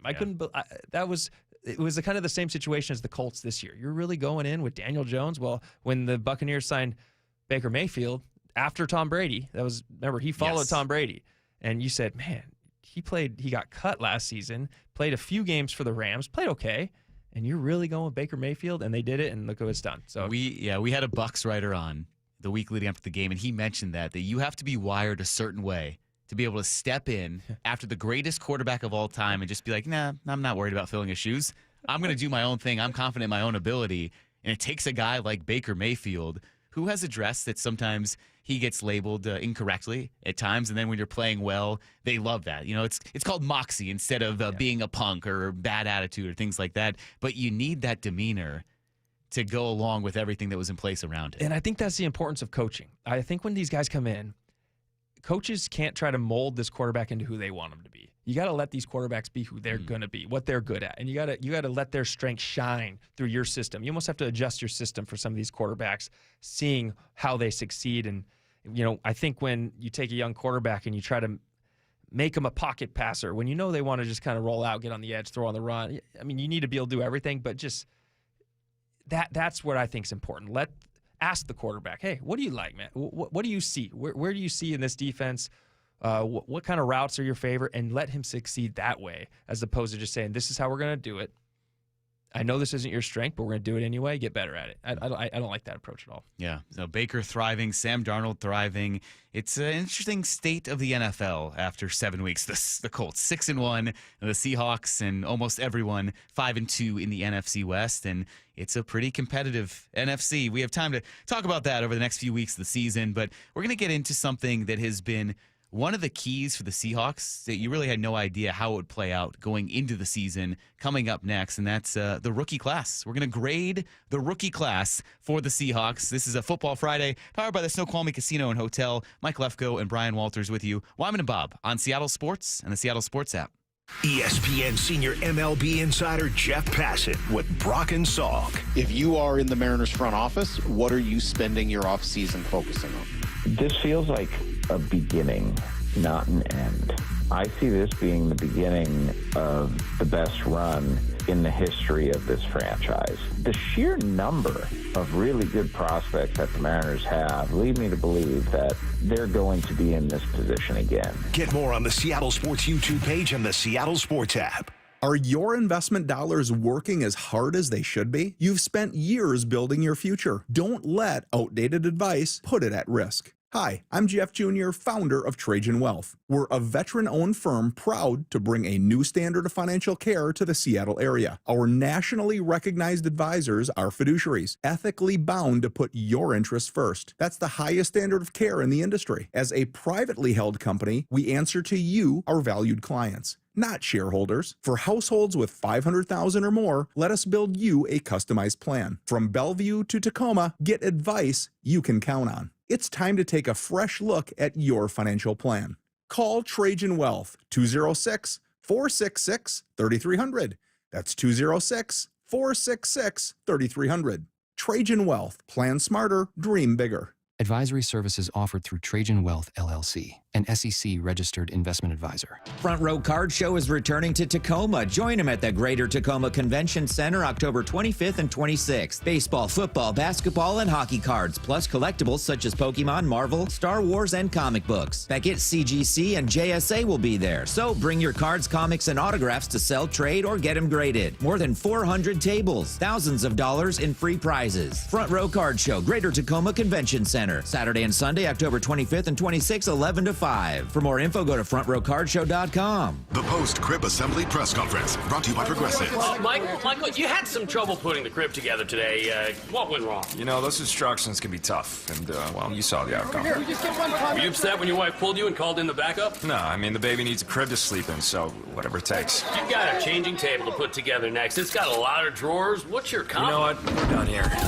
Like it or not, sometimes you need a backup. That's why there's Progressive to protect your home and auto. Progressive Casualty Insurance Company affiliates and other insurers. Not available in all states or situations. Hey, fans! Welcome back to Fansville's Cheers and Tears. Oh. Okay, so like everybody deals with losing, right? To a rival on a last-second field goal. Whatever, it's fine. I'm totally fine. But I cope with losing with an ice-cold Dr. Pepper. Those 23 flavors are like so delicious. They totally wash away the pain of your college football team taking a big fat L. College football, it's a pepper thing. What if you had the smartest Wi-Fi? If you did, it'd be Xfinity, of course, and it'd come with their best state-of-the-art equipment. It would boost speeds to the devices that needed them most, prioritizing your most important connections, whether you were streaming, gaming, or gaming while pretending to work. And it would let you stream 4. That's right, 4 games on one screen. It would even power your mobile connection so you could bring faster, secure Wi-Fi speeds with you where you use it most. It would be proactive and fix problems before you knew you had them. Impressive, right? And it would have security features that protect you from threats at home and online. Kinda like a force field for your life. If you had the smartest Wi-Fi, well, everything would work together seamlessly to keep you connected, no matter what. Xfinity. Imagine that. Restrictions apply. The home of the Seahawks, Seattle Sports. Touchdown! Seahawks! Ken Walker III! Get everything Seahawks at seattlesports.com. Help DEA keep our communities safe and healthy by participating in National Prescription Drug Take-Back Day, Saturday, October 25th. Take action right in your own home by cleaning out your medicine cabinet of unneeded medications. Keep them safe, clean them out, take them back. Find a collection site near you at DEATakeback.com. Do your part to lower overdose deaths and prevent prescription drug misuse before it starts. That's DEATakeback.com. Finding great candidates to hire can be like, well, trying to find a needle in a haystack, but not with ZipRecruiter. Its powerful technology actively finds and invites qualified candidates to apply to your job. So while other companies might deliver a lot of hay, ZipRecruiter finds you the needle in the haystack. See why 4 out of 5 employers who post a job on ZipRecruiter get a quality candidate within the first day. Try ZipRecruiter for free at ZipRecruiter.com/free. That's ZipRecruiter.com/free. Endless hours of research, seeking referrals, dozens of calls. Hiring the right attorney can be a challenging process during an already difficult time. JP Pendergast with Pendergast Law explains. In Washington State, Tom, there are thousands of attorneys to choose from. Referrals and online research can be helpful, but discovering the right attorney requires a conversation. It can be hard to identify integrity and authenticity without that interaction. So, what do you recommend? We encourage anyone looking for personal injury representation to call for a free consultation with our team before making a decision simply based on referrals or online research. Accident victims need an attorney that listens, demonstrates honesty, and is genuinely understanding of their unique circumstances. The care, attention, and preparation that our firm provides throughout the case mirrors the effort involved when taking on the insurance companies. Save time and avoid mistakes after an injury. Contact the caring and compassionate team at Pendergast Law. If you or a loved one has been injured in a car accident, call Pendergast Law. We can help. This hour of Wyman and Bob is brought to you by K2 Vision RLE. From the Quantum Fiber Studio, you're listening to Wyman and Bob. Weekdays 2 to 7. On Seattle Sports and 97.3 FM HD2. Mike Lefko and Brian Walters with you, taking up till 5 o'clock. And then game 1 of the World Series gets started here. You can hear it on these airwaves. I know it's going to be painful. Just, listen anyway. So 5 o'clock, Blue Jays, Dodgers, game 1. Mean text at 445, 866-979-3776. B-Walt, here's an example of a mean text, which it might actually be mean, or they're trying to be mean, but maybe it's funny. I'm going to choose to think that we're going to laugh. 360, you're boring us now. Switch it up. Turbo. There you go. Blame Turbo. Helpful criticism. Gotta blame Turbo. Yeah, it's a constructive feedback there. It is. That's true. Okay, you're putting the blame on Turbo. That's fine. That's not a good teammate. I mean, this is a guy that's their teammate, but that's okay. He's not listening, obviously, so we'll blame him. No, Robert Turbin, we did get in touch with him, right? He had a miscommunication before his game tonight. He's calling a college football game tonight, Boise State, Nevada. Yeah, good for him. Good for him. He's all over the place now. He is. Love it. And, he was with you guys, right? Pre and post? He was with us on this Monday? last week. He's going to do about 3 or 4 games, I think, this year with us. It's always fun to have him back. Yeah, good crew. That's always a fun crew. And then what was really funny, and no one else would have seen this because I was in here in this very studio doing post-game for the Mariners, and on the closed circuit feeds that have us on it now, it had the shot of you guys on set. So I could just stare at you guys the whole time because it was on even during the breaks. I was just watching everyone kind of wander around. Lucky you. Yeah, I mean, man, the most boring entertainment ever. But yeah, it was a thing. So it's a good crew you guys have out there for every Seahawks pre- and post-game situation. But I'm sure you guys have talked plenty about this rookie class. Mm-hmm. And again, it looks like another strong draft class that you can just kind of point to tangible impact, especially early on. You go back to 2022 and how key that class was. The 2023, JSN and Devin Witherspoon. Last year's number one pick for the Seahawks, Byron Murphy. He's had a massive season. He's been one of the best players on the Seahawks defense this year. So we thought, hey, 7 weeks in, there are some key contributors already, the Seahawks rookie class.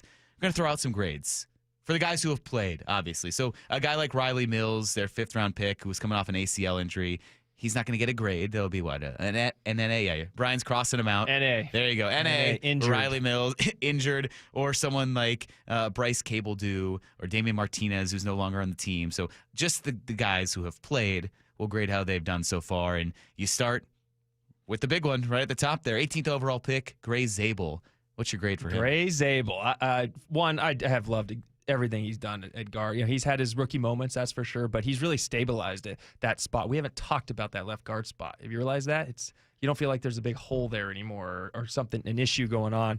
I'm going to give him a B+. It's really tough to give a rookie an A grade. I'm only going to give one of those out, this whole list. Oh, okay. There's a tease. There's a tease there for you. you. But I'm going to give him a B+, and I think he's going to be at that spot for a long, long time. And, the run game hasn't peaked how you thought it would, but there's been signs, there's been moments that you really like what you've seen, and the fact that Sam Darnold has only been sacked 9 times this season, I think is a huge improvement, and he's part of the reason why that guard spot. So I'm going to give Gray a B+, and I think he'll continue to get better as the season goes. Yeah, I'll go B to maybe close to B+ range as well, simply because, hey, look, you expected him to be a day one starter when you draft him 18th overall, but the fact that he has been, and he's been stable, and he hasn't been a deficiency, that's a great start. 7 games in for a true rookie to add that stability on the left side.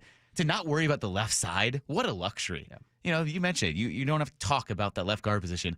You don't have to talk about the left side because you have Charles Cross, and he is just solid as anyone. And then add Gray Zabel, and you know the left side will be something you don't have to worry about. So with the development that maybe you still need to see out of a rookie, and honestly, I'm not an O-line expert, so I can't tell you the intricacies of what he's doing right or what he still needs to improve on. I'm going to say a solid B there for Gray Zabel. Like it. Now we move into a guy who at the time we figured to be the most intriguing player in this draft class, the first of their 2 second-round picks, Nicky Minwori. This is a tough one because I'm going to penalize him a little bit for stuff out of his control, and that's the injury. The injury? The injury, yeah. Okay. That first game, Harsh first grader. series, it is. Wow. But All right. again, it's, what have you done for me in 7 games? And that's where this grade's coming from. And let me just be very clear. Yeah, These last true. 2 games, he has played phenomenal. I mean, doesn't look like a rookie out there. He's all over the field, led the team in tackles one of the games, and he's shown why the coaches were so high on him and what he can do. He can play everywhere. You've seen it already, him stepping up, playing the run, playing in the box, or lining up, matching up against the receiver and guarding them one-on-one or whatever he's done. But he's all over the place, and I've really liked what I've seen from his small sample size in 2 games. But still, availability is a huge thing in this league. So I'm going to give him a B. I'm going to give him a B right now. But if I was just to narrow it to the last 2 games, I'd give him an A. I'm reevaluating my criteria because you're penalizing for not being there, which is a good point because he hasn't impacted if he's not on the field. And then you can't really grade on future expectations. That was pointed out to me yesterday. We were doing something similar, and someone texted in, well, wait, are you saying a grade is because you expect something to change over the next few weeks? I was like, yeah, you're right. We can only grade by what we've seen. Up until this point. But I'm going to err more favorably on that recent production and the impact he has had when he's been in there. So, yeah, the sample size is small. It's just a handful of games. He was injured. But since he's been back, what he's done on the field, I'll go A- because there's my injury knock that, hey, you don't get an A, A-. I like it. That's good. It's fair. All right, what about the other second-round pick, Elijah Arroyo? Up until, what was it? Was it last game that he fumbled? Had that fumble in the middle. It got stripped in the middle. Maybe. I would have given him probably a B+. He's blocked better than I thought coming in, and he's made pretty much every play asked of him. I know he made that huge play on the sideline when Sam Darnold was rolling out, threw it down. Texans game. And the Texans game, he just fumbled last game, so that knocked him a little bit. Ball security for the rookie. He'll learn that pretty quickly. So I'm gonna bump him down to a B- for Elijah. I thought he's played very well. Hasn't had a lot of opportunities, but again, his blocking has been better than I thought, which has been a surprise. So, and he's been a very reliable target. He's caught. I'm gonna look this up real quick. Let's see how many catches to targets has he had, and it is 11 catches to 17 targets. So not terrible for a rookie, but very reliable. The 1 lost fumble is what dings him B-. Yeah, I wonder how they're still planning to use him because I think there's still the unknown. And we expect him to be a big pass-catching threat. And I talked about him as almost like another receiver. Haven't seen that really yet. I'll go B just to kind of keep moving it along because of, hey, he's a rookie. He's done some things, and I guess I'm a nice grader. So, all right, we move on to a guy that I don't know how to grade, so I'm going to defer to you first here. Yeah, this is Jalen Milroe. Yeah, this is a tough one. I'm just going to go straight in the middle, C, and a lot of it's out of his control too. He's not getting the opportunity, but nor should he. I think with Sam Darnold playing, I've questioned a couple of the times that he's come into the game when Sam Darnold's feeling it on a roll, moving the ball, and then you have him come in a tough spot. That's a tough spot to ask your rookie quarterback to come in on a play. Run an option. I mean, an option's a tough play to run, and he runs it, they fumble. I could even go C-, and it's tough because there's a very small sample size of him on the field. But when he's been on the field, I don't think a lot of great has happened so far because of the situations he's been in. I'm going to cheat my way out of this and not give it a letter grade. I'm going to say incomplete. That's a way to go all encompassing of not really judging what we've seen because it's not what you expect him to be as a quarterback, and you don't really know. So my easy way out of that is incomplete for Jalen Milroe. All right, Torrey Horton, another fascinating one here. Well, I said I got an A in here. Okay. This is my A, is Torrey Horton, and more so because he's really surprised everyone. I mean, they cut MVS because Torrey Horton was a guy that really elevated in camp.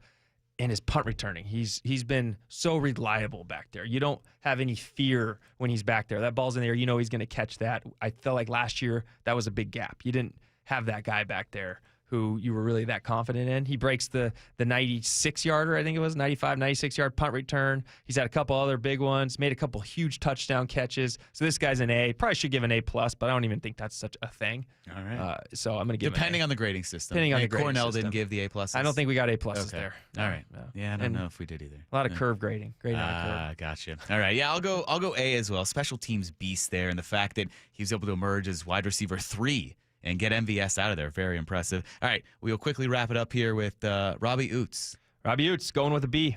I love the fullback, love what he does when he's in there, but again, it's about staying healthy, being on the field. He's been a little dinged up, but we will be able to see him off the bye week, and I'm super excited about that. See him back in there and just leading the way because I think he brings a lot to this team. Just in the play action game, getting out there, getting on the flat. You saw a lot of it in the preseason, what he can do, and so I'm going to give him a B right now.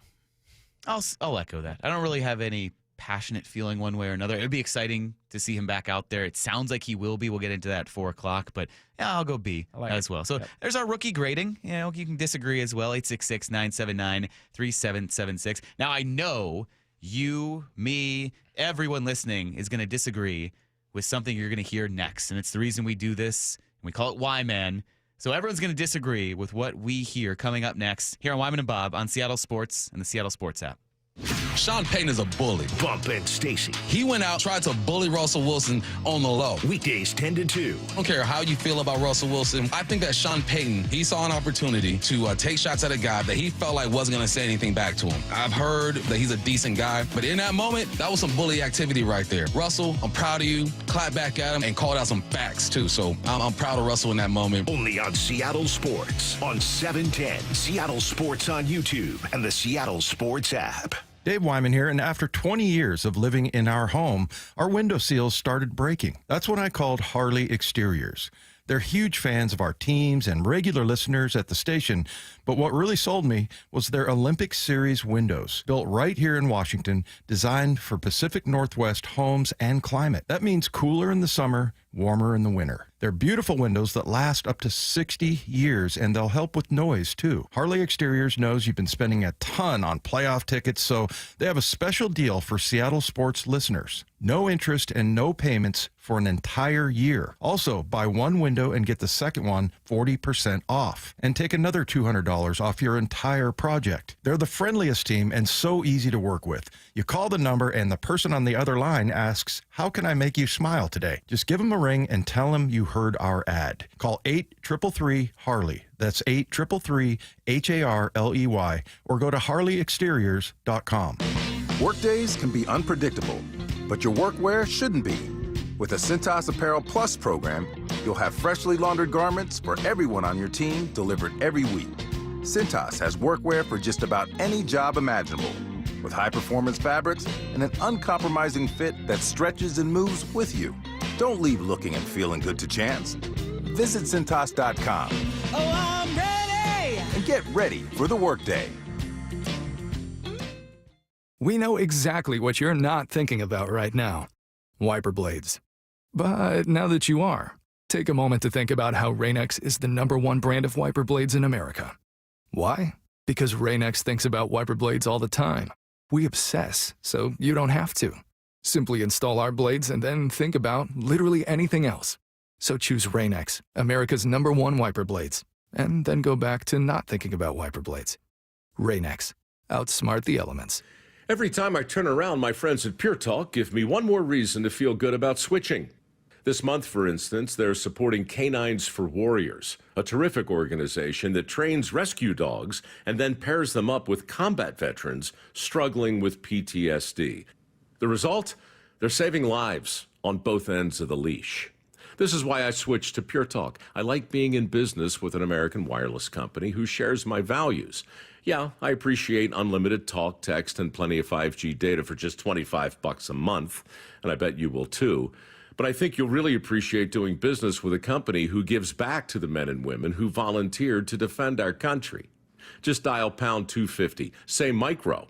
With Pure Talk's U.S. customer service team, you can switch in as little as 10 minutes.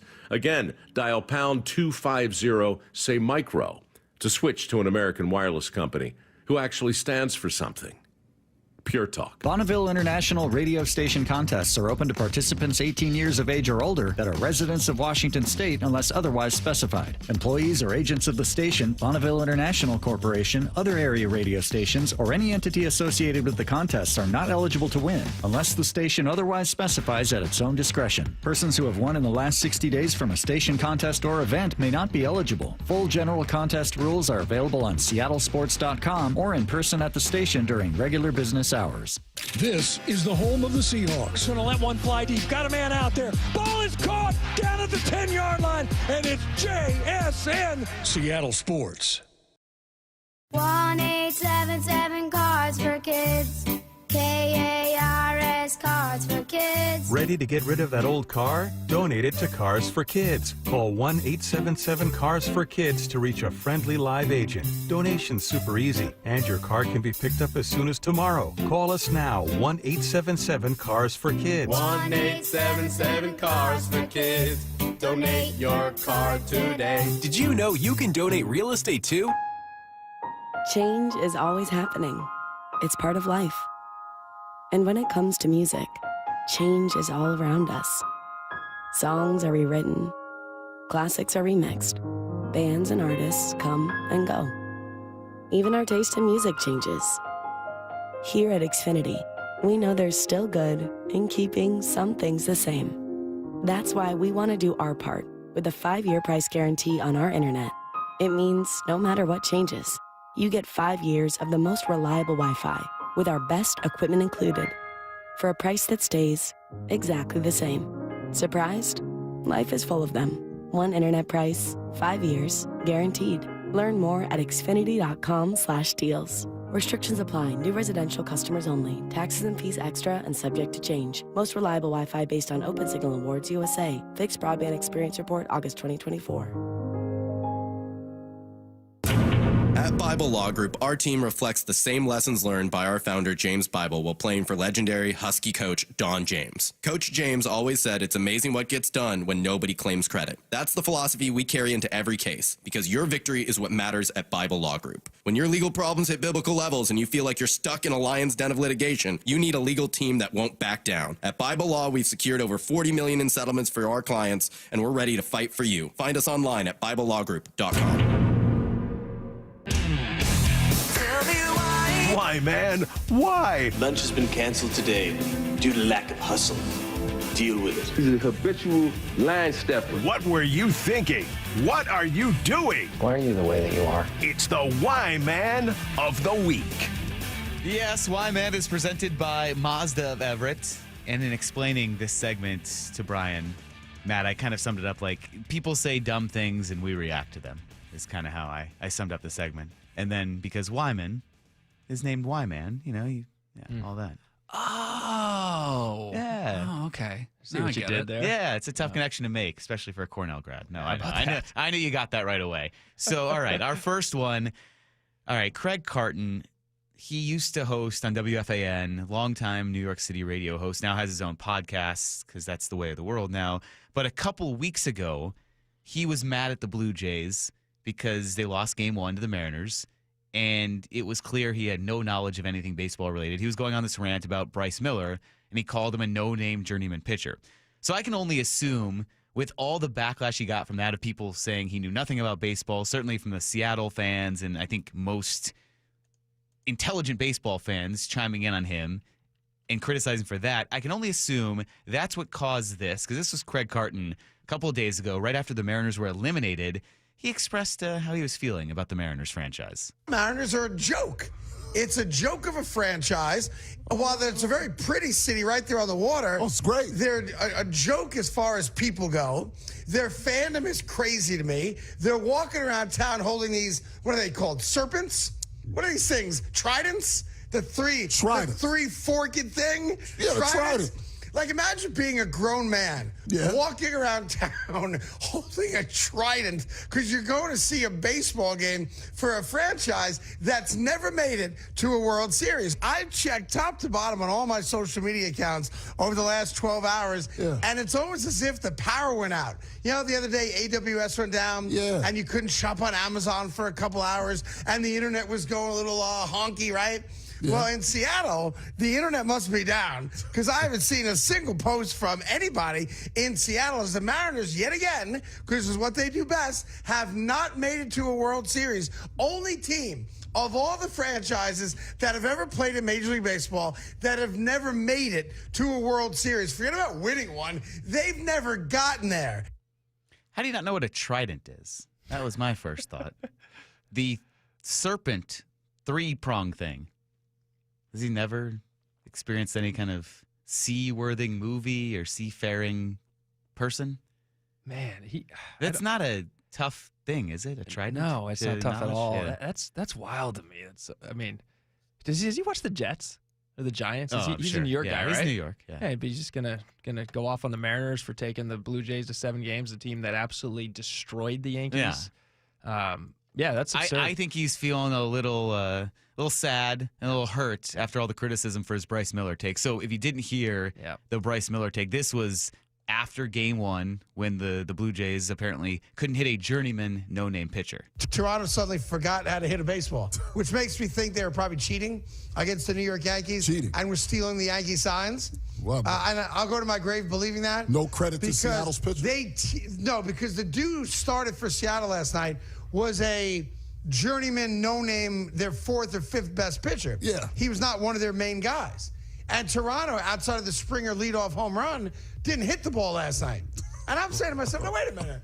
Toronto can't hit the ball against this tool, but when Max Fried is on the mound, he couldn't get out of the 3rd inning against his offense, right? Yeah. Made me start thinking, maybe we have another Houston Astros scandal on our hands. Well, all of that just kind of ill-informed as well. And I think that was pointed out to him that, hey, Bryce Miller's a regular in the rotation. He also was one of the best pitchers of the second half of 2024. And, yeah, he was injured. That's why he hadn't been in the rotation for most of the season. It's one of those guys that you feel like is just sitting there behind, I mean, I know this isn't Twitter, but behind Twitter saying something, and then when he gets to your face, right in front of your face, he would never say something like that, something outrageous like that.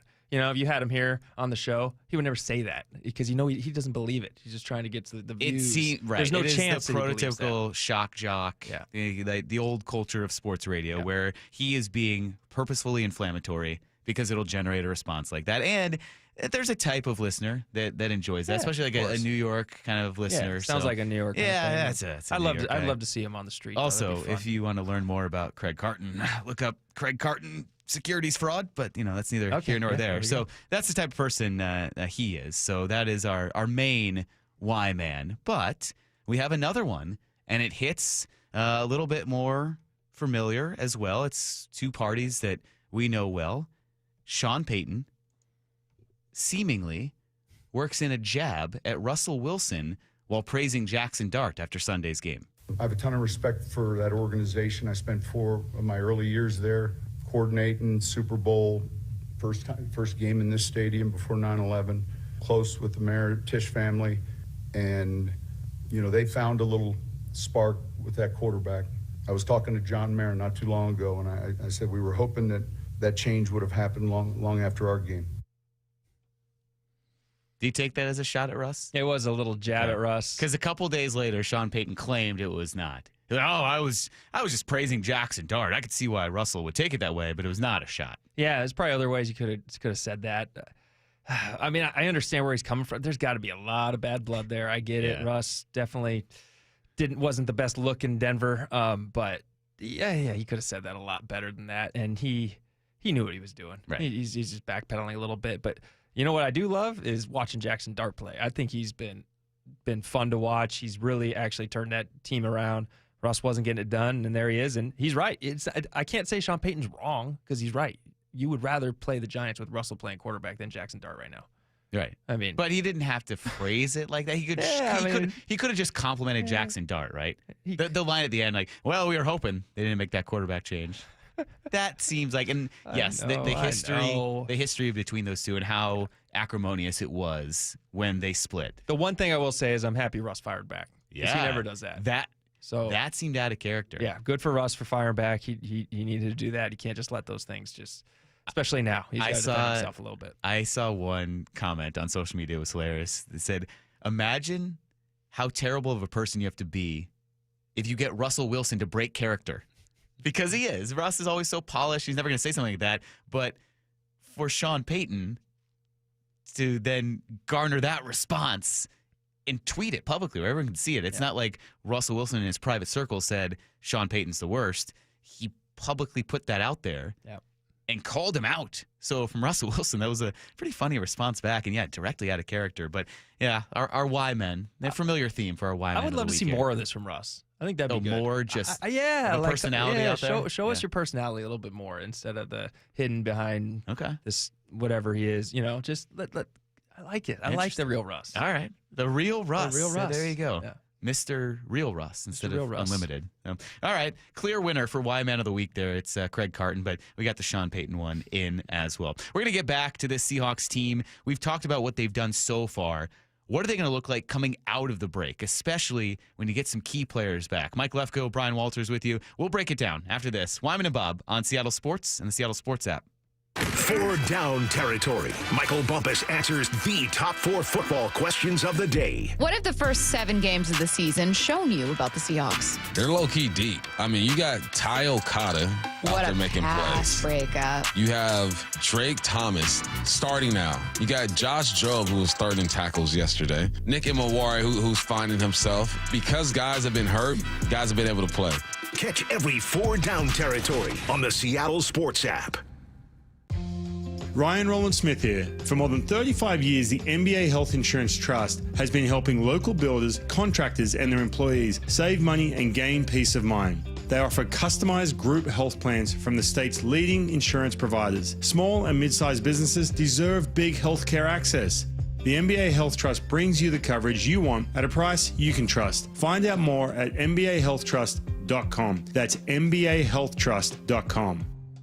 When it comes to the security of your business, doubts can creep in about who you're trusting to protect it. At Bay Alarm, we got you. For nearly 80 years, we've been putting our customers' minds at ease with our advanced technology and personalized support. Feeling insecure about your current security service? Visit bayalarm.com today. This is Chris Davis with the Davis Law Group. Every year we see a spike in serious accidents involving motor vehicles, bicycles, and pedestrians occurring in the few days after daylight saving time. If you are injured in an accident, protect your legal rights with an experienced team of lawyers who know how to get results. Call Davis Law Group at 206-888-8888 to request a free legal consultation or get my free book on car accident law at washingtonaccidentbooks.com.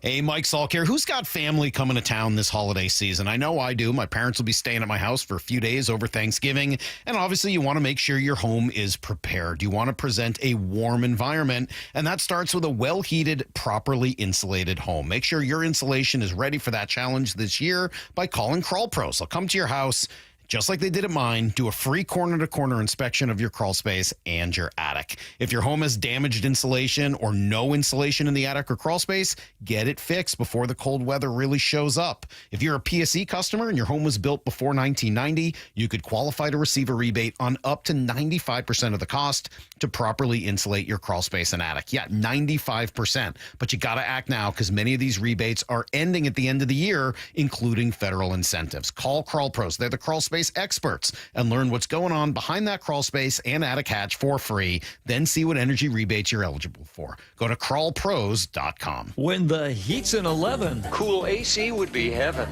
Dayandnight.net. It's the final month to save 30% off an air conditioner or heat pump while supplies last at Day and Night. Hi, I'm Bruce with Day and Night Plumbing and Heating. Call us about installing a high-efficiency cooling system or servicing your existing one so you're cool when you need it. Save 30% off an air conditioner or heat pump, plus no payments or interest for a year OAC. Call for details. DayandNight.net.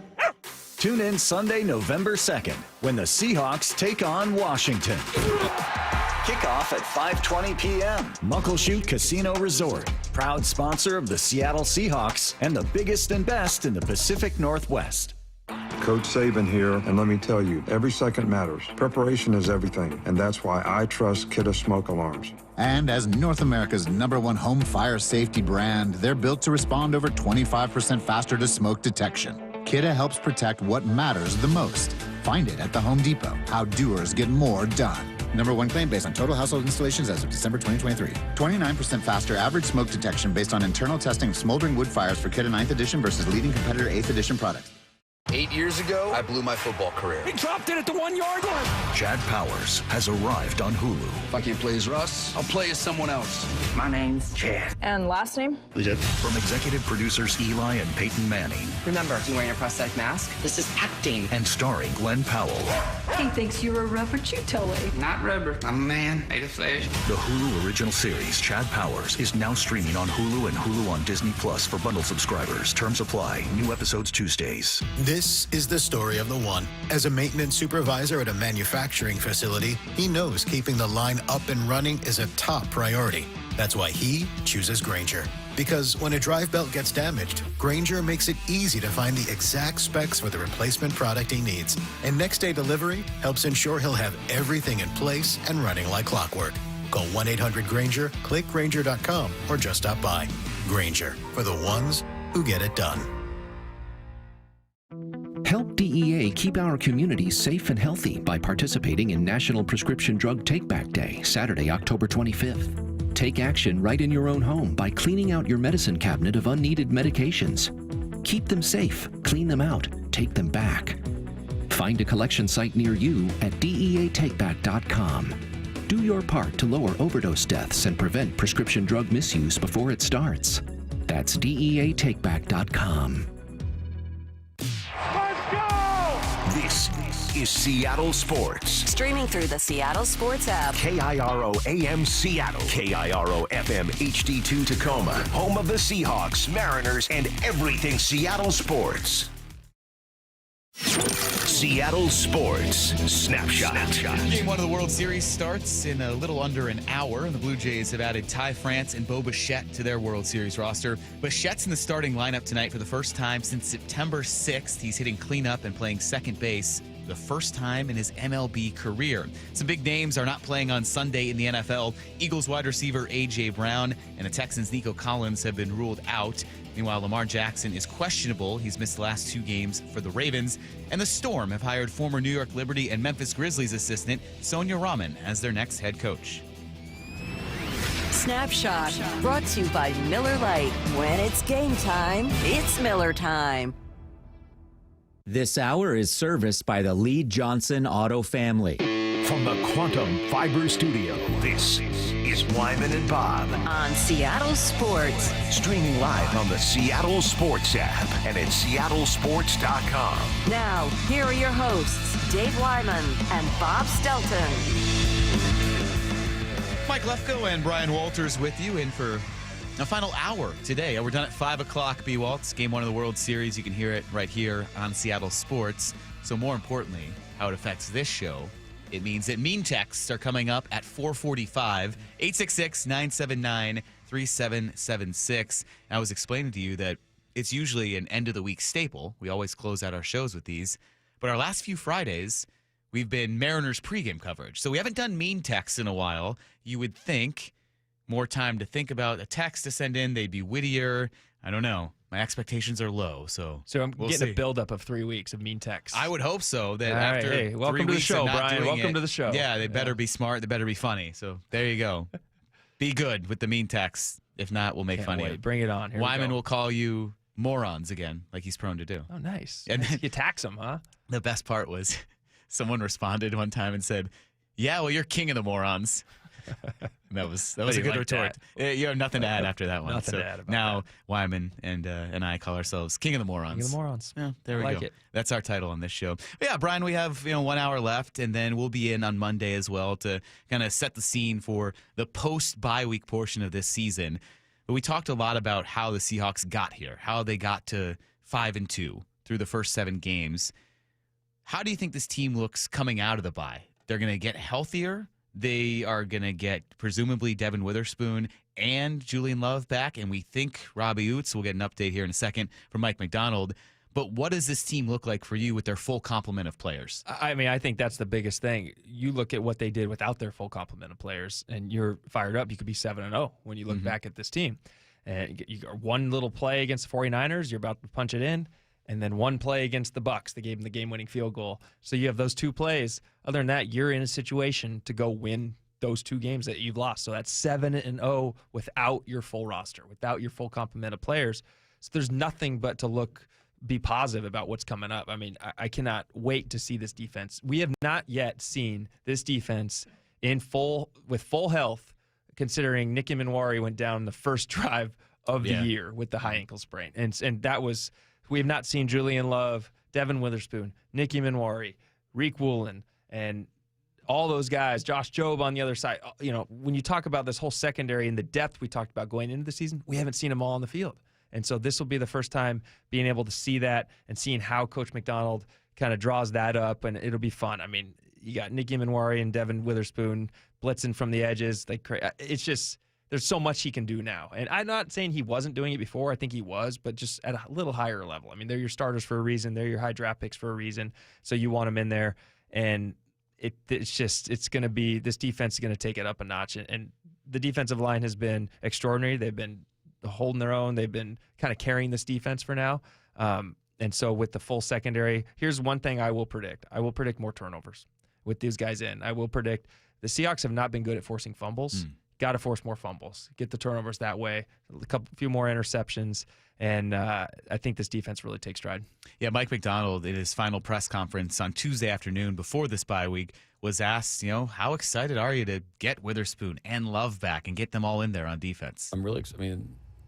We get excited about all our guys. But, yeah, of course. I'd be more excited about continuity, having the same crew out there all the time. I think that's really important. I think that's one of the things you've seen even over the last 3 weeks without Spoon and Julian have like Tyakata stacking those reps, Drake playing next to each other like that, Nick getting used to hearing the calls from Kobe and Ernest and working with the corner. So, but you got to play the hand that you're dealt as well, and the guys that have been able to step in, are working to make sure that chemistry stays alive when we're out there. Yeah, I think it's important to add the context to that Tampa Bay game as well, that was the game where you had Love and Witherspoon both come back the week before.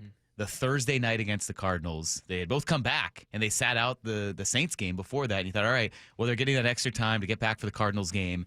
Now they're back. And in the case of Witherspoon specifically, and we don't know really about Love, but Witherspoon sounds like he re-injured something that he was trying to play through. So then you unexpectedly don't have them for Tampa. And so that buildup of trying to get everyone on the same page, I think Mike McDonald addressed this. And, he put the blame on himself of his responsibility. He did not do a good enough job of getting them ready. But it does sound like, hey, if you're used to 2 leaders back there who know your system and know how you want to implement things, then they're not there. All of a sudden you have to teach the new guys what you want them to do, and then have someone be the communicator out there as well, especially in the secondary. And it felt like in that game specifically, when you just could not get a stop in that second half, that was a big reason why. Yeah, and I think some of it also, when you go into a week of prep for these guys, and you're kind of looking over your shoulder like, is Witherspoon going to play? Is he not? Is Julian Love going to play? Is he not? And you're a guy like Ty Okada. I know that you say you got to practice like you're going to play every week, but it's just, you can't quite get that same. Now, when you go into a week knowing, hey, this is my spot, this is my job, it's just, there's a little bit more elevated urgency to get things right. And not saying that they weren't doing that before. They weren't prepping as much as they were before. It's just a mindset that you have that's just different. I knew when I was going into games and I was knowing I was that starting slot guy, I know I was the punt returner. You're that much more fired up. You're that much more in tune. You remember things that much more. And I don't know what it is. It doesn't mean you're not ready for a game if you're not that spot. but there's just an extra adrenaline boost just knowing you're that guy. And that's, I think, a tough spot to be in for a guy like Ty Okada. Now, the last 2 weeks, he's known he's going to be. We've known those guys are going to be out all week. And so he knew he was that guy in that spot, and he's able to step up. And now coming into the bye week, well, now you know Julian Love will be back. Witherspoon will be, those guys will be back. So this defense should be flying around. And Coach McDonald talked about continuity on the secondary. I will just make the point that is so important, and that is what we've seen with this offensive line is continuity. We've had the same guys in the same positions, I think all but a few snaps. I think one time Olu came in and Sundell maybe went to guard. Something. They'd made some kind of switch, maybe like one for a few plays. But other than that, this O-line has been the same all year long, and that has worked wonders for this offense. Yeah, that's a great point there. And with that, and then with these guys getting healthy on defense, Bill Barnwell, who wrote that ESPN article that we discussed earlier in the show about reassessing the offseason, he was on Bump and Stacy today, and he was breaking down why he feels like out of all the NFC contenders, that the Seahawks have the highest ceiling. I look at even the Lions. I look at some of the teams that are in this 5-2 tier, and I just sort of think, okay, like, what are the reasons to think they might get better? What are the reasons to think that they have something they can add here? And with the Seahawks, I sort of look at the Devon Witherspoon case, right? I mean, if you were going to think about, okay, why is this defense going to be really good? Who's going to be standing out? Devon Witherspoon would be one of the very first names you would mention, and deservedly so. He is a phenomenal football player, but he's now missed pretty much the entire season outside of, I think 1.5 games or so. And that is not a reason to think they're going to not take a step backwards. To me, I think that's an opportunity to get better. I think that's a spot where you're going to be sitting here maybe a few weeks from now and saying, man, the defense even got to another level because they got Devon back. That's really exciting to think about, that a team that has the number one rush defense in the NFL right now is still in the top tier of pass defense. It's not like, the last few years with Pete Carroll where, hey, the rush defense isn't bad. Oh, it's because the pass defense is 31st or 32nd. No, that's not the case. The pass defense is okay, and the Bucs game certainly harmed that. The points allowed per game, you're top 5 there, so it's already a good defense. If this defense gets to best in the NFL, wow, it's really enticing to say, yeah, does this make them one of the top contenders in the entire NFC? A very good conference right now, but to have the best defense in the NFL, or maybe the second best defense, does it elevate them even more to that you are the Super Bowl contender now coming out of the conference? And you talked about how good the run game's been. Getting Devon Witherspoon back will only make that better, because he's one of the few corners in the league that will step up and stop the run. And that's what he's shown game in and game out whenever he's in there. And so that's an exciting piece to have back. One knock on this defense for the past, maybe not last week, but a couple weeks ago and against the Bucs was tackling. Tackling was a big thing. Just, getting your feet set, not just trying to hit them with your shoulder, bouncing off them, tackling these wide receivers. That's another thing Julian Love, Devon Witherspoon are so good at, is tackling. So a big elevated part of this defense with those guys getting back. One of the few weaknesses they've had is that. And you're getting a major improvement. It's just, man, there's so many pieces now. Everywhere you look, every position you go to, you're excited about that player. And even Drake Thomas, to me, he's been one of the biggest surprises of this defense, because you don't expect much. You didn't expect him to be like this, but he's made some fantastic plays. He's flying sideline to sideline and shown that he can bring down the best backs and tackle, and there's no drop off there. So he's really been kind of my dark horse, my surprise, unsung hero, I'd say, of this defense. Mike McDonald feels like a linebacker whisperer. Yeah. Just all these guys that you were unsure of. Ernest Jones, what's he going to do to help the defense? A guy comes over in a mid-season trade, he just saved the season. That's all he did. He just completely transformed how that defense played. Tyrese Knight, you take a 4th-round flyer on this guy, you're going to put him in as a starting inside linebacker when Ernest Jones comes in there, and yeah, he helped pave the way. And now Tyrese Knight has kind of lost that spot to Drake Thomas, who we weren't even talking about anyone past those two. Wyman kept breaking this down of inside linebacker depth, a little thin for me as we went into the start of the season. You really didn't know what you had. And when you mentioned Drake Thomas and the way he's playing, that just sounds a lot like what Ernest Jones was doing when he came in here. So Mike McDonald in that position, I would have a lot of confidence whoever steps in there in that spot. And he's not scared to say, hey, you're not performing, get out of here. And that's what you love in a coach. As we saw with the 2 linebackers last year. He just said, look, these guys aren't it. They're not getting it done. They're not leading this defense the way we need. We're making moves. And I can't stress how important that is, I guess, just to have a coach that just knows, willing to admit and move forward, bring the guy who's playing the best into that position. And that's what he's done. I mean, you know what Ernest Jones brings to his defense. He's the backbone of it. And then Drake Thomas, I mean, you know, Tyrese Knight had his struggles, and coach wasn't afraid to say, hey, Drake Thomas, you're in there, and he's been getting it done. So pretty cool on Coach McDonald's part to make those moves. Yeah, on the other side, there have been some questions about the run game, and I think we have kind of talked about it, especially on this show, because we have Mark Schlereth join us every week. He highlighted the fact that he doesn't look at yards per carry or even yardage in a game as much as he looks at attempts and how that builds onto whether teams can respect the run. But it's struggled at times. It hasn't been what you've needed when you're maybe trying to run out the clock in that Cardinals game. You let him come all the way back because he couldn't put together a big drive there. Or in the Bucs game when Sam Darnold did have to air it out so much to keep pace with the Bucs offense. So there's this wonder, hey, how could Robbie Oots help? Maybe having your fullback, your true fullback, in the lineup again helps out a little bit. He has been on IR, and Mike McDonald on Tuesday afternoon again was asked about whether Oots will be activated after the bye week. Oots is looking like he's going to be back, yeah. Well, help. I think Brady's done a great job going in there and playing. Made some big blocks for us yesterday. I mean, the Sharp's second touchdown was a look that we hadn't gotten from that formation, and be able to him and AJ play off one another off that end, taking the C gap was a heck of a play. Just a heads up, good football play overall. So I mean, there's plenty of reps like that Brady's done, but. You know, Robbie's also a great player. He's a great fullback, and, you know, it'll definitely help what we're trying to do. I mean, do you put that on, hey, one guy back makes enough of a difference? Or do you think the run game is okay and just with a little fine-tuning can get to where the Seahawks need him to be? Well, I think it brings the fullback back in play a lot more than we've seen. We've seen it a little bit. Brady Russell's been in there a little bit, being that lead back. But I think now you know what you have in Oots. You drafted him to be this guy.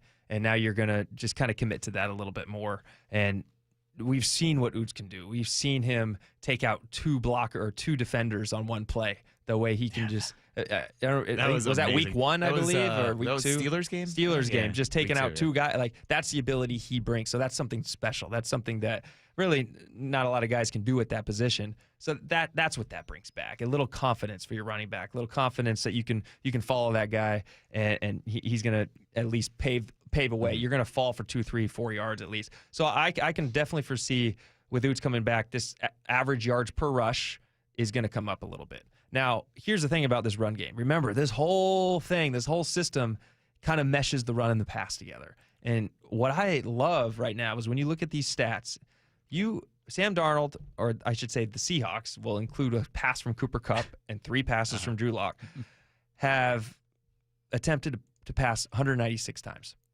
Running the ball, they've attempted 202. So for how bad, I'm putting quotes up, this run game has been, they're still sticking with it. And they have broke long runs. You've had a 31-yard run. You've had a 24-yard run by Sam Darnold with his legs. We're counting all those for sure. And then you've had these big explosive pass plays. And that's where this all leads in. When you commit to the run like the Seahawks have done, that's where these JSN post routes on play action plays open up, because those safeties have to respect that run. They have to come in and try to defend that run, especially when you've been explosive in the run game as well. You're one of the top leagues with explosive runs, so you have to respect that. And that's when JSN has thrived with his route running. So it's just fun to see it all mesh, and fun to see Kubiak, where Ryan Grubb last year, you didn't get the run game going early. He was totally abandoning it. Kubiak is saying, hey, we're running the ball in the first half so we can continue to run the ball in the second half, wear you down, and hit you with these shots. And that's exactly how this offense has played out. And so when you see these big pass plays happen, just remember, it is because of the run game. If you aren't committed to this run game, those pass plays cannot happen. Let's get into JSN a little more as well. You had a nice breakdown towards the start of the show, towards the end of our opening segment, where you broke down why JSN is so difficult to defend and talking about his route running. And I think it's pretty relevant because the Texans, their beat writers and everyone who covers the Texans, they've been up in arms over these past couple days based on a perceived game plan that didn't play out against the Seahawks. So a couple of beat writers are tweeting some comments from D'Amico Ryans before the Seahawks game. He said, with JSN, we want to be aggressive, getting hands on him, playing tight and sticky. That was the game plan. And then one of their beat writers found that JSN was pressed only 8 of his 33 routes, none by Derek Stingley. So they asked Stingley, and he was like, well, that wasn't the plan. I was told to go here, so I'm not going to deviate from the plan. So, yeah, you might want to try to press JSN, but you also got to make sure he doesn't blow by you. So what about his release and his route running makes it so difficult to enact a set game plan against him? Well, a lot of it is the offense and where you put him. What kind of spots Kubiak puts JSN in. Is he going in motion across the line of scrimmage? You're not going to be able to press him when he's in motion, and JSN goes in motion quite a bit. Is he setting up tight? They do these tighter formations. Well, a lot of times that's where this run game happens. So what's JSN doing off the line? Well, he's kind of taking an angle like he's going to block. Mm-hmm. And what's a defender supposed to do? I mean, he's got to make a tackle. He's got to go try to defend the run, and then you release for the crossing route or whatever that JSN does. And that's all meshed off this run game. Again, so JSN, he's getting put in spots where it's tough to press him. But again, just because you're a little receiver doesn't mean people should press you. I mean, look at Doug Baldwin. Doug Baldwin was one of the best receivers in the league to face press coverage. JSN has had really good releases against press coverage when he's shown he can beat press coverage. The fourth down a few weeks ago, I believe. Remember when Sam Darnold was kind of like, we thought he was sacked a few times and rolled out. Yeah, was that the Steelers? I thought it was the Bucs. But I think now maybe it was the Steelers game, right? I think it was the Bucs. I do think it was one of those fourth downs where he thought they were not going to snap the ball. And you remember that? They're going to call timeout and try to get the team off sides. And it was fourth down, and Sam Darnold found JSN on like a 20-yard out route. Well, they pressed him on that play. He released inside, got him jumped inside, stemmed him outside. He's wide open. He beat him on that play. And so then, as a defensive coordinator, you go, well, if he's going to beat us off the ball like that, we can't press him. But then JSN's route running comes into play, because you go back to the Jaguar game. I've talked about this before. He ran the post corner early in the game. It was unguardable. He stemmed it up, about his fifth outside step, hit it to the post. Corner went with him, and he broke out of that, didn't lose any speed, broke out of it quickly, straight to the sideline. Sam Darnold hit him, perfect timing. Well, the whole rest of the game, he worked everything off that one route. That big 61-yard touchdown he had was off a post route. What did the corner do? Well, he might run this post corner on me again. That's in the back of your mind. And everything looks exactly the same. And the thing JSN has that is so good is his speed doesn't change as much. Every route looks exactly the same with him, and you can't tell as a DB. A lot of guys, a lot of receivers will kind of stand up briefly if they're about to break down, or they'll run harder if they're running a go ball as opposed to a dig. JSN's speed is the same. And so one, that makes him dangerous, because if as a DB, you can't tell what route he's running. He's meshing all routes off of each other. And that would be, if I was a wide receiver coach, that'd be the one thing I would want to harp on my guys the most, is no giveaways, no dead giveaways of what route you're running. You're going to make everything look like a go and branch it off that. And that's what JSN does so well. And then I will go to this last game against the Texans. This was the game that I thought JSN looked the most confident. And when I talk about confidence, he was not thinking twice about catching that football. The catching the football was second nature to him. A lot of times receivers will kind of, okay, make sure you got it, boom, tuck, okay, now make the move upfield. He was making the move, and a lot of times you wouldn't, as a coach, you wouldn't want to teach this, because a lot of times you start getting eyes downfield and you start dropping passes, but he was already making his move down the field while he was catching the pass, and it looked smooth, it looked good. You saw a little slant route he made, or maybe a little in route it was, and he caught it with his hands, and he was upfield for another 5-6 yards like nothing, with two defenders all over him.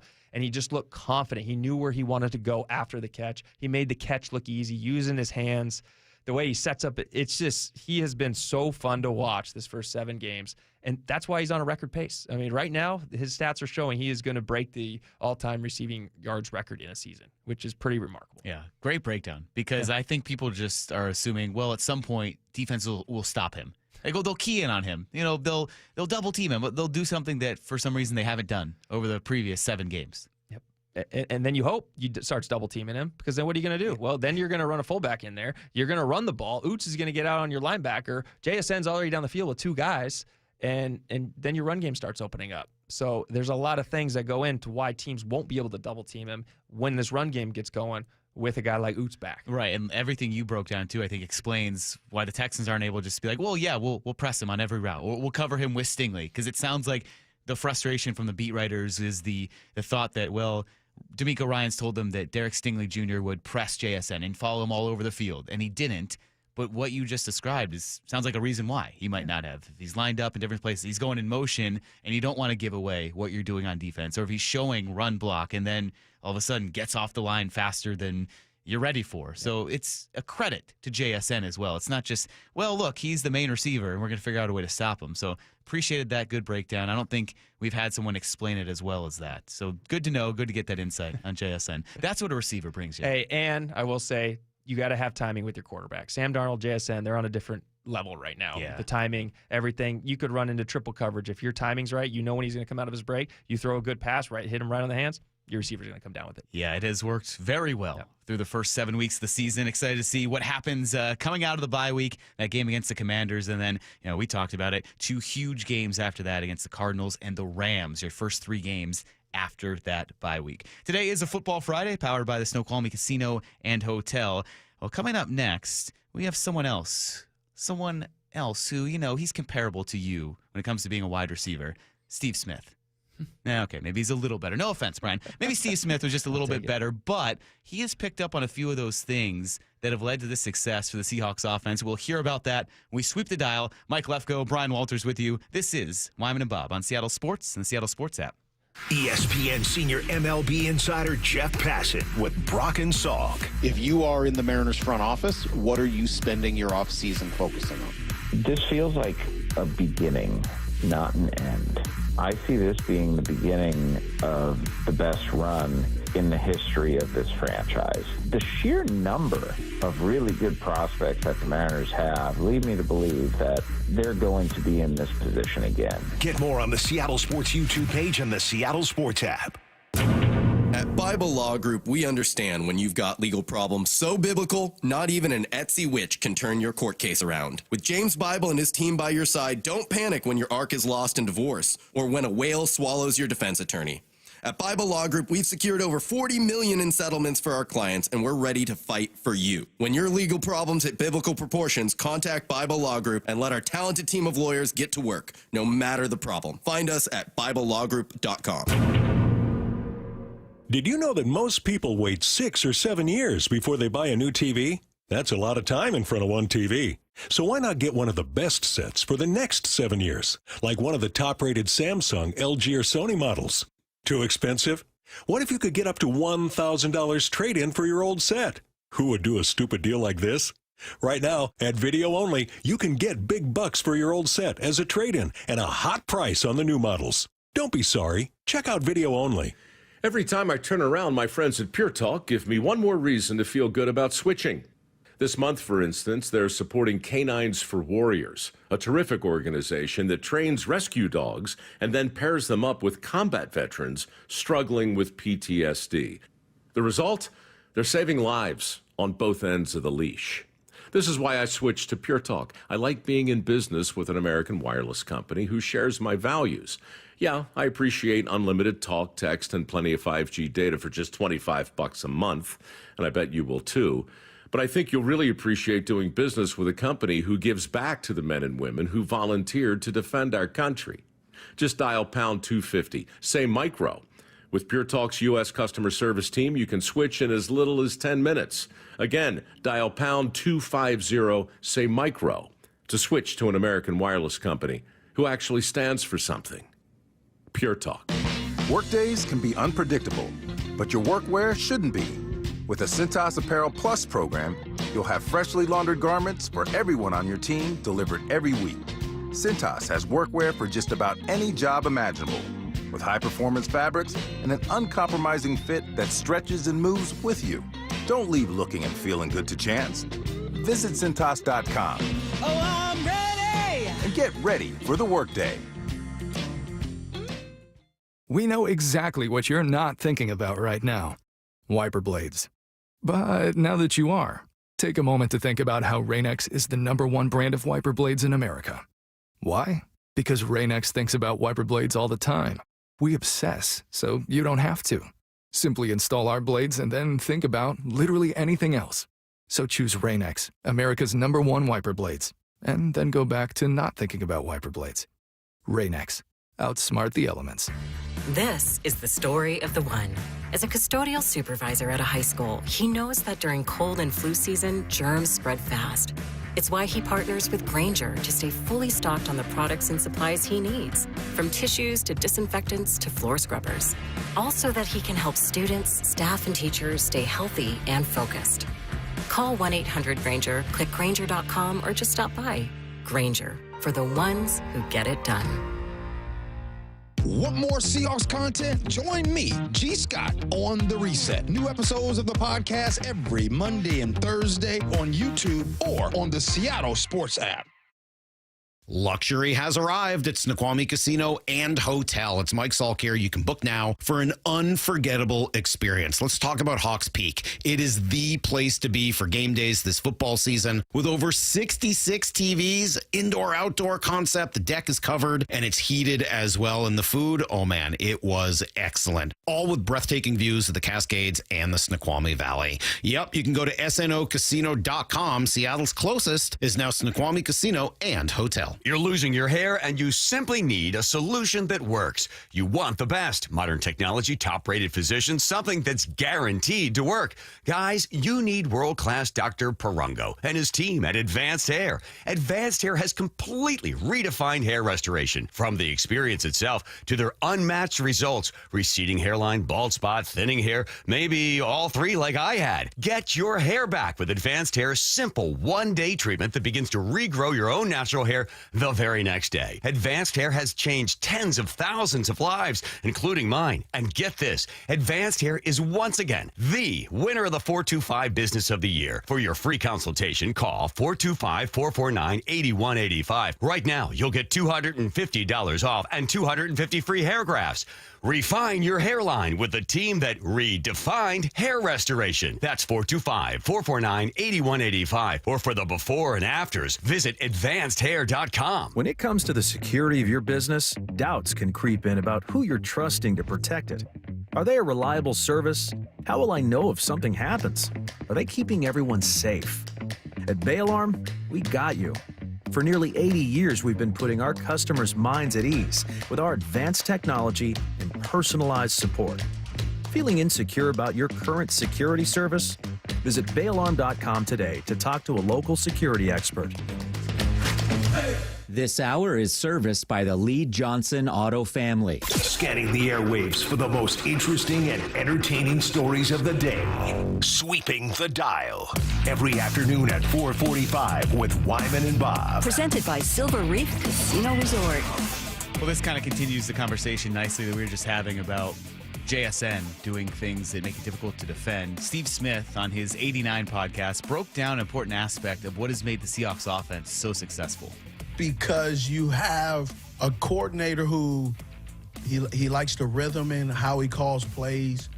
Mm-hmm. One of the surprising things, and I have it on my notes, when you watch the Seattle Seahawks, you can comfortably say they will never abandon a run. I love that you said that. Right?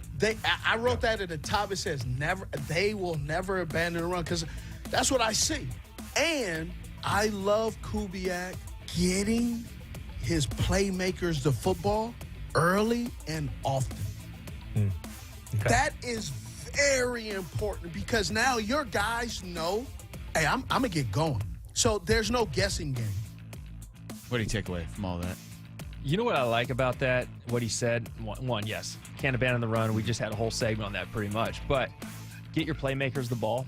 Early in the year, first game against 49ers, initially, post-game show we do, it's kind of like, look, targets can't be like this. You can't have JSN having 13 targets and the next person having 3. And then you go back and you watch the film, and you're like, well, all right, actually, I see why he threw the ball to him every single time. And we had a game like that last game. I think JSN totally had 14 targets. I believe the next person was 4 or something, but he was open. JSN was open. He continued to run routes. And what's that saying? You're getting your playmakers the ball, and you're putting them in good spots to be open, to succeed. You're not forcing it to him. He's getting it done. So I love that. That's what, I mean, it sounds so simple, but for some reason it's difficult for a lot of teams to get your playmakers the ball. Is there a rhythm thing for you as a receiver? Like, if you get a catch early on, as opposed to maybe you're going through, you're playing a couple series, you just don't get a look.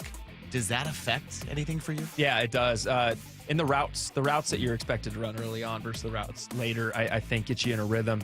If you have a route that you know you're good, you're man-to-man coverage, and you can route this DB up and you do it, even if you don't get the ball, you're in the game. You feel good. You feel like you've done what you're supposed to do, I guess, if that makes any sense. And so the routes that are called and then the amount of targets you get early gets you in the game for sure. Sweeping the dial. All right, we're going to continue to talk about some wide receivers. This one has considerably more drama. Diana Rossini of The Athletic on her Scoop City podcast was outlining the latest A.J. Brown drama. There was another cryptic tweet from A.J. Brown last week after a win, and Diana Rossini was breaking down what it all means. I think it's let's focus on the word use. I think it's how they're using him and how he thinks they're using him in parts of the game. We see him obviously catch passes, score some touchdowns in certain situations that when they need them. But I think from AJ's perspective, and this is just based on me reading his caption, that he just wants to be part of the game plan more often. He wants the passing game to open up consistently. So this specific one from this week was an Instagram picture of himself, and then the caption was, using me but not using me. And it's kind of become a thing that after wins over the past couple of seasons, including after week 1, he said something, I don't even remember what he said, but it was that like classic diva wide receiver of being cryptic and saying like walking in silence, undeterred, something like that. Man, why do us wide receivers have to be divas? Names. They give you a bad name. Got to be divas. You know, AJ Brown, Bump, all you diva wide receivers out there. Jeez, unbelievable. But I look at the Eagles; they're 5-2, and it's if you're 2-5. I kind of understand. Like, come on, like I can help this team. I can get the ball, but it's always what the Eagles have done. They've always are a run-first team, and kind of throw when you need to with Jalen Hurts, and he's going to run first. You have Saquon Barkley, one of the top 3 players in the league is Saquon. Give him the ball. So I get it. AJ Brown is one of the best receivers in the league. Yeah, they're not using him as much as you probably should, but at the same time, you're 5-2, so whatever you're doing is working. And I think you won a Super Bowl pretty recently. Yeah. So this was the one, actually, I found it. It was after they beat the Bucs. He said, if you're not welcomed, not listened to, quietly withdraw. Don't make a scene. Shrug your shoulders and be on your way. And to post that, yes, right after the game. And he's had a history of doing things like that. So, and they scored 31 points against the Bucs. Yeah. So that's hey, you know what? From a fantasy perspective, I agree. Give AJ Brown the ball more. I'm going to complain on his behalf. Can I say something about that too? He had 9 targets that game. 9. He had 2 catches, but he had 9 targets. That's trying to get you the ball. Okay, not the best time for him to complain there. So yeah, something to monitor with Philly. He's out this week too. He's not playing in the game against the Giants either. But that situation, they were able to keep it under control last year, and they went to a Super Bowl and won the Super Bowl. We'll see if it unfolds and kind of boils over in Philly. Sweeping the dial. Well, this week, Aaron Rodgers has a chance to play a team and beat a team that he has never had the chance to do so before. Yes, the Steelers are playing the Packers, and Rodgers was asked about this Packers team and if he views it as a revenge game. You don't view this as a, quote, revenge opportunity or whatever narrative we want to try to throw out there? I don't. How dare you do this then? Why not? Well, Brett got traded, and then he went to one of the hated rivals. You know, I was in New Jersey for a couple of years. I don't have any animosity toward the organization. Obviously, I wish that, you know, things have been better in our last year there, but, you know, I have a great relationship with a lot of people still in that organization. I don't believe him. No? No. I do. Really? I do. It was such a bitter exit in Green Bay, though. Yeah, it was a little bit, but it also, he's also had a lot of great memories at Green Bay. And not to mention the NFC Championship that we came back and won. But anyway, get that one in there a little bit. That was good. But I think, I understand what he's coming from. I mean, when it's all said and done, I think Aaron Rodgers knows that this game's a business. And they had to make it Packers. They split ways. Yes, it wasn't great. But I like that he's coming out and saying this. And he's probably fired up to play against his old team and probably get that, what is it, win number 32 against all. Win 32. All Do you know NFL how teams? many? I'm looking it up right now. I just found it. Do you know how many quarterbacks have done that? Let me see. Have Peyton Manning. beaten every team, correct? Tom Brady. Yes. There's probably some old timers, huh? No, all Oh, recent. Really? Brett All Favre? recent. Is Brett Brett Favre on? Favre is correct. Okay, that's 3. You've forgotten one. One easy also one. recent in the same era as Brady and Manning. Oh my goodness! Am I gonna just kick myself for not getting this one? I wouldn't have gotten it. Oh, is it? unless I'm No, not Roethlisberger. He played the Steelers. I don't know. looking. Drew Brees. Oh yeah. So Roethlisberger is with Rodgers on a list of a handful of quarterbacks to only beat 31 teams. And I thought that would probably be better. That means he didn't leave and go somewhere else. One of those guys, because he did not win in that Monday night game when he returned, Russell Wilson has beaten every team but the Seahawks in his career. How about that? Kerry Collins, Patrick Mahomes, Aaron Rodgers, Ben Roethlisberger, Alex Smith, Matthew Stafford, and Russell Wilson have beaten 31 teams. And Russell Wilson, it was his former team. Some of these guys are just random ones. So Alex Smith, same thing. He's never beaten the Chiefs, and he played for the Chiefs. And then I guess if they played when he was with the Niners or not. Rodgers, the Packers, he has a chance to change that. Mahomes, obviously the Chiefs. Kerry Collins, this is a random one. He hasn't beaten the Dolphins, but he's beaten every other team. And then Matthew Stafford has never beaten the Steelers. Wow. I'll tell you this. Aaron Rodgers wants that 30 set. That I win, know, that's 32, why. yeah, He so definitely cares about he this definitely game. cares about it. It's not maybe revenge, that word, but this means a lot. It's a ton. To be in that tier of quarterbacks to beat every single team. And Jordan Love's a guy that kind of came up under his wing. Yeah. You can't let your protege beat you. Yeah. Exactly. So, All right. yeah. Cool. Well, okay. We've come to the end, Brian. This is it. The time that you've been waiting for. It is time to wrap up the show. We want your mean texts. Last chance to get them in. 866-979-3776. Mean texts up next here on Wyman and Bob on Seattle Sports and the Seattle Sports app. ESPN senior MLB insider Jeff Passett with Brock and Salk. If you are in the Mariners front office, what are you spending your offseason focusing on? This feels like a beginning, not an end. I see this being the beginning of the best run in the history of this franchise. The sheer number of really good prospects that the Mariners have lead me to believe that they're going to be in this position again. Get more on the Seattle Sports YouTube page and the Seattle Sports app.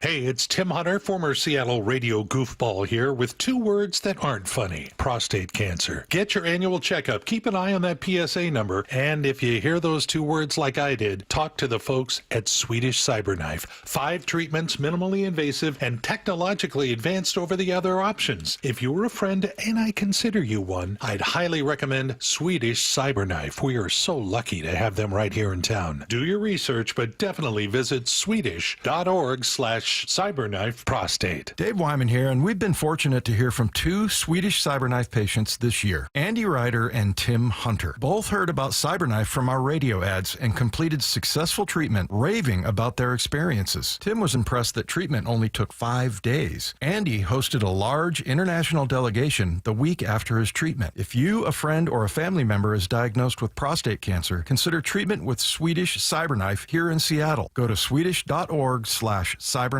prostate. From whiplash to herniated discs, there are a few car accident injuries we've all heard of. JP Pendergast with Pendergast Law explains that even the most common injuries differ from one another. Pre-existing conditions, health history, beginning of treatment. There are hundreds of factors that make every person and every injury unique. While these variables aid medical treatment, the strongest case recoveries must also take them into account. Could you explain a little bit more? Our team at Pendergast Law is obsessed with turning over every stone to differentiate each case. This requires thorough investigation, diligent listening, and relentless research. We never pursue cases with a one-size-fits-all approach. We built our success by treating every injury and every case with the individualized attention our clients need and deserve. Pendergast Law's individualized approach to even the most common injuries makes the difference in case outcomes. It's another reason why I can't recommend them enough. If you or a loved one has been injured in a car accident, call Pendergast Law. We can help. Confidence is knowing you're ready to handle whatever comes your way.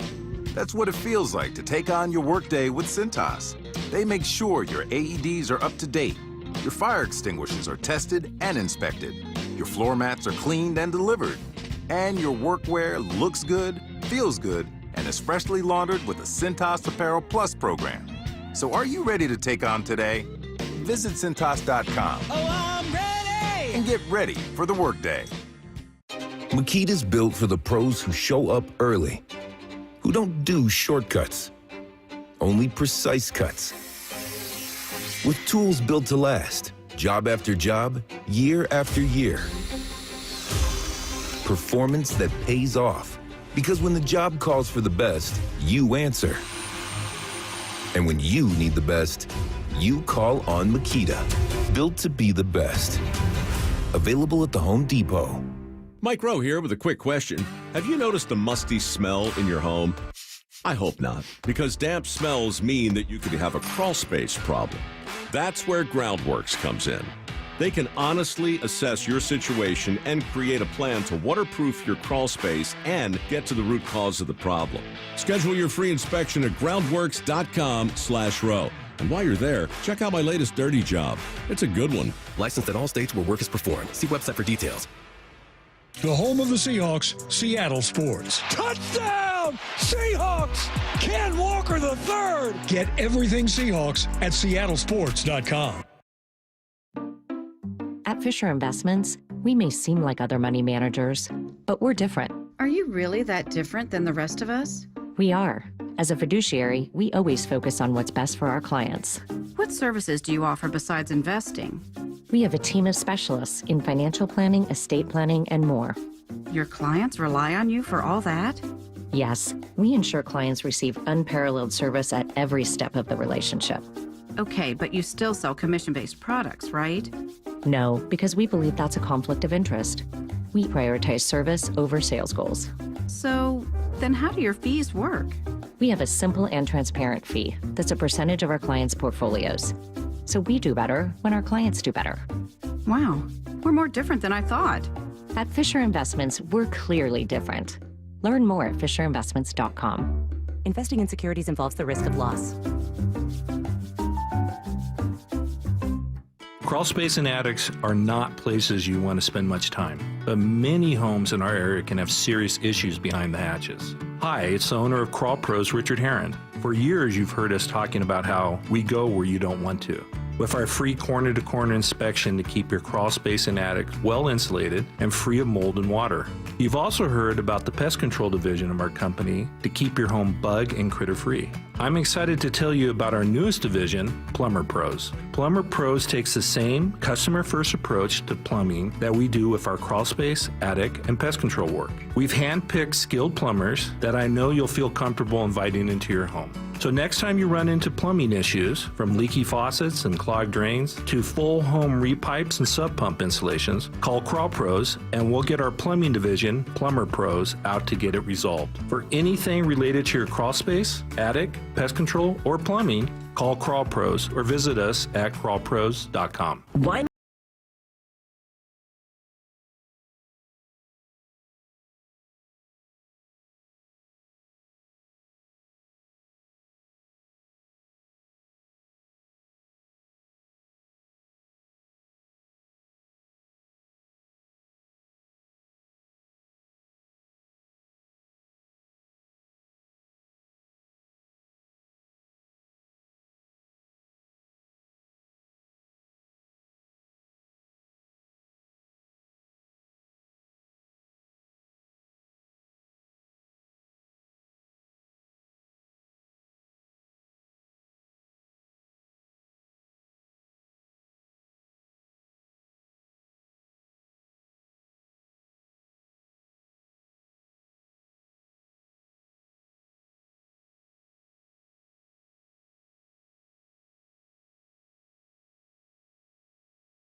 And thanks for coming in. We'll do it again on Monday. We're going to turn you over to Game 1 of the World Series. Comes up next right here on Seattle Sports. Sean Payton is a bully. Bump and Stacy. He went out, tried to bully Russell Wilson on the low. Weekdays 10 to 2. I don't care how you feel about Russell Wilson. I think that Sean Payton, he saw an opportunity to take shots at a guy that he felt like wasn't going to say anything back to him. I've heard that he's a decent guy, but in that moment, that was some bully activity right there. Russell, I'm proud of you. Clap back at him and called out some facts, too. So I'm proud of Russell in that moment. Only on Seattle Sports on 710. Seattle Sports on YouTube and the Seattle Sports app. Hey, Brock Heward here. For my friends at PCF Construction, it was a couple years ago. We were seeking a complete outdoor living space. Molly wanted a new deck. She wanted to really make our outdoor space pop. And boy, am I glad we called PCF. Why? Because whether it's a very specific project or outdoor living, like an underdeck ceiling, deck, patio cover, railings, PCF has you completely covered. You know, Molly's an interior designer. She knows construction. She knows attention to detail. And PCF, they checked every single box along the way. And right now is the time to make the call. Up to $6,000 off your project, plus no payments and no interest until 2027. And you can save an extra $1,500 when you bundle your deck with a patio cover. Find all the offer details, get project ideas, and browse photos at pcfgroup.com or simply call today at 425-629-8476. That's 425-629-8476, PCF Group.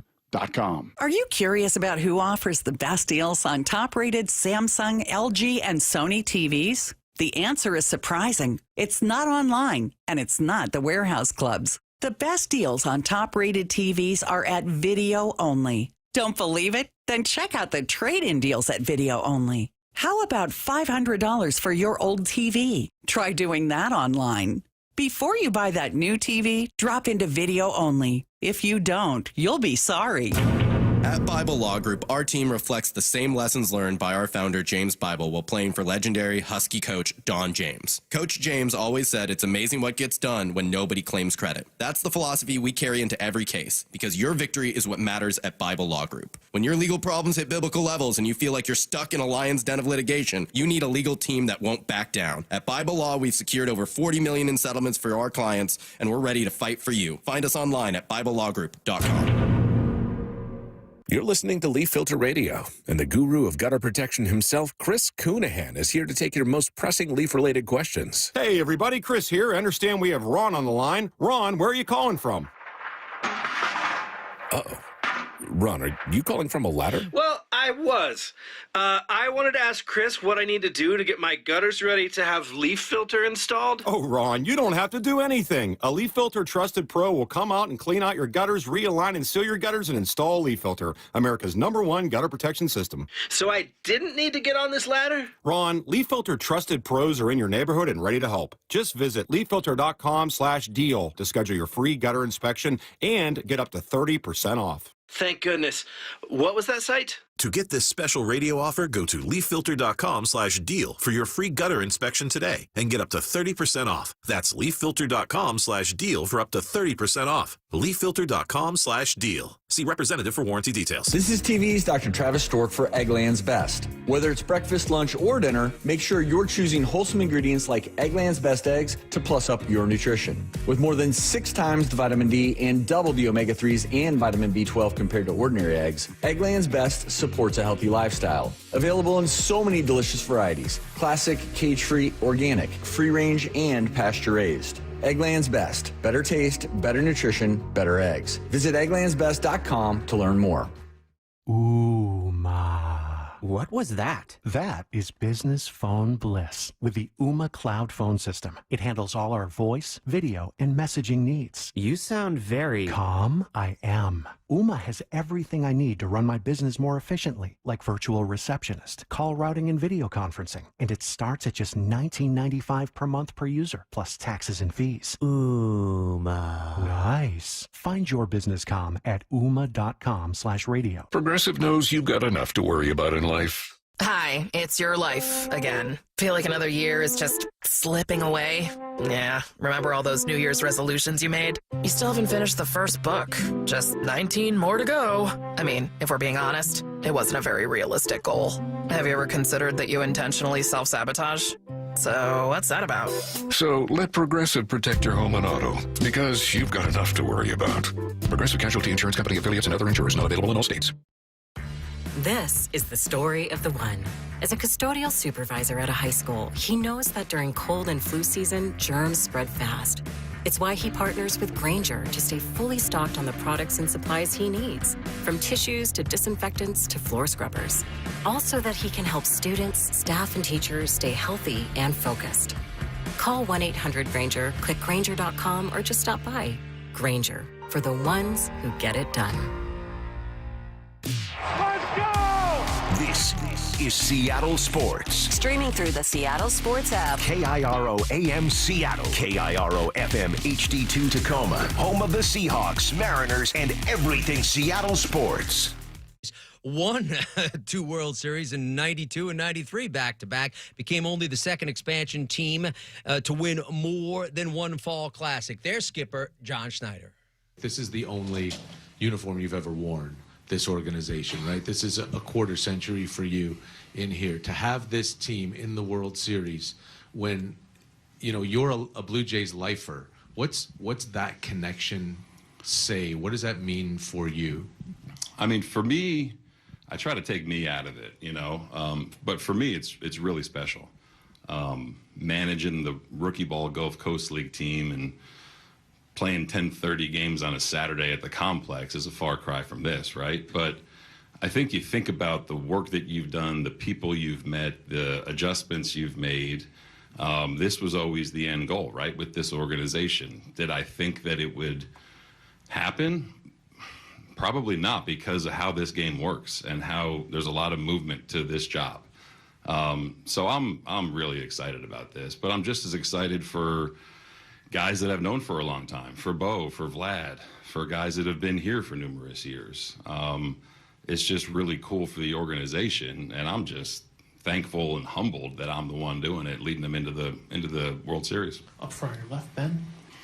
Hey, John, I think you'd agree that not much has phased this team throughout the season. The lights will be brighter than they've ever been. Yeah. How does that translate? We'll see. You know, I think there's a lot of firsts for a lot of these guys, myself included, staff included, you know, so I want them to enjoy it. You know, again, I think that players are going to feel certain things that they haven't felt before, right? Once you get that initial kind of shock and awe off you, I think that this team is really good about focusing on what they need to do. So we'll see. You know, again, I'm going to take a few seconds to enjoy it. I'm sure they will. And then when you get into compete mode, hopefully it slows down a little bit. But it is going to be a pretty electric atmosphere. It's kind of pretty special for him, right? He was a player. He's kind of been with this organization his whole life, in a sense. What's been most impressive about how they've gone from being a last-place team to being a team in the Fall Classic 1 year later? Well, it's the speed, and then when you know, by which they've done this, but then you look at the sustainability. They look like a team that's just going to be good. That's true. You know, it's one thing to be like, oh, yeah, that's kind of a fluky team. You see a team like they're kind of built to be able to be good for a long time. And I think John Schneider advanced the ball really quickly, got in his personnel, you know, David Popkins, Mattingly, hitting coaches, digging into things and getting the most out of these players that they've always had talent and they were invested in. They just, you know, I think the last year was really more of the aberration on just like how far off they were. But this is a team that I can see winning a long time. We got about a minute left, Doug. What's your final thought? What are you most focused on going into this World Series? Kind of watching really closely about getting to those starting pitchers and whichever team, right? Because it changes everything when you get in that bullpen and you tax it. And then all of a sudden it affects not just game one, but game two. And then, yeah, you have the day off, but then 3, 4, and 5, you get to the starter in game 3. That's going to affect that team for 2 more games. So I'm watching like how the bullpen is utilized because the Jays had some struggles against the Mariners in terms of the bullpen. And so that battle of the bullpen. But if the Dodgers aces do what they can do and go 7 and 8, it's going to be a long series for the Jays because those guys literally took the Brewers and just put them on their backs and then threw them out into the dumpster. I mean, they were just that good. Jays got a shot if they can get to the Dodgers pen earlier in the game. Well, they do. I mean, and that would be a big thing because the Dodgers, I think there's a lot of criticism on their bullpen. It's just that really we haven't even seen it because of their starters. So there's a lot of talent there. No question about it. Let's pause 10 seconds for station identification. You're listening to Major League Baseball on ESPN Radio and the ESPN app. This is Seattle Sports. Streaming through the Seattle Sports app. KIRO AM Seattle. KIRO FM HD2 Tacoma. All right, thanks to Doug Glanville. Doug, looking forward to working with you all postseason long here in this Fall Classic. That's Doug Glanville again here in the pregame. Coming up next on Baseball Tonight, presented by Grainger, it is first pitch Game 1, Dodgers Blue Jays from Rogers Center. This is the 2025 World Series on ESPN Radio and the ESPN app.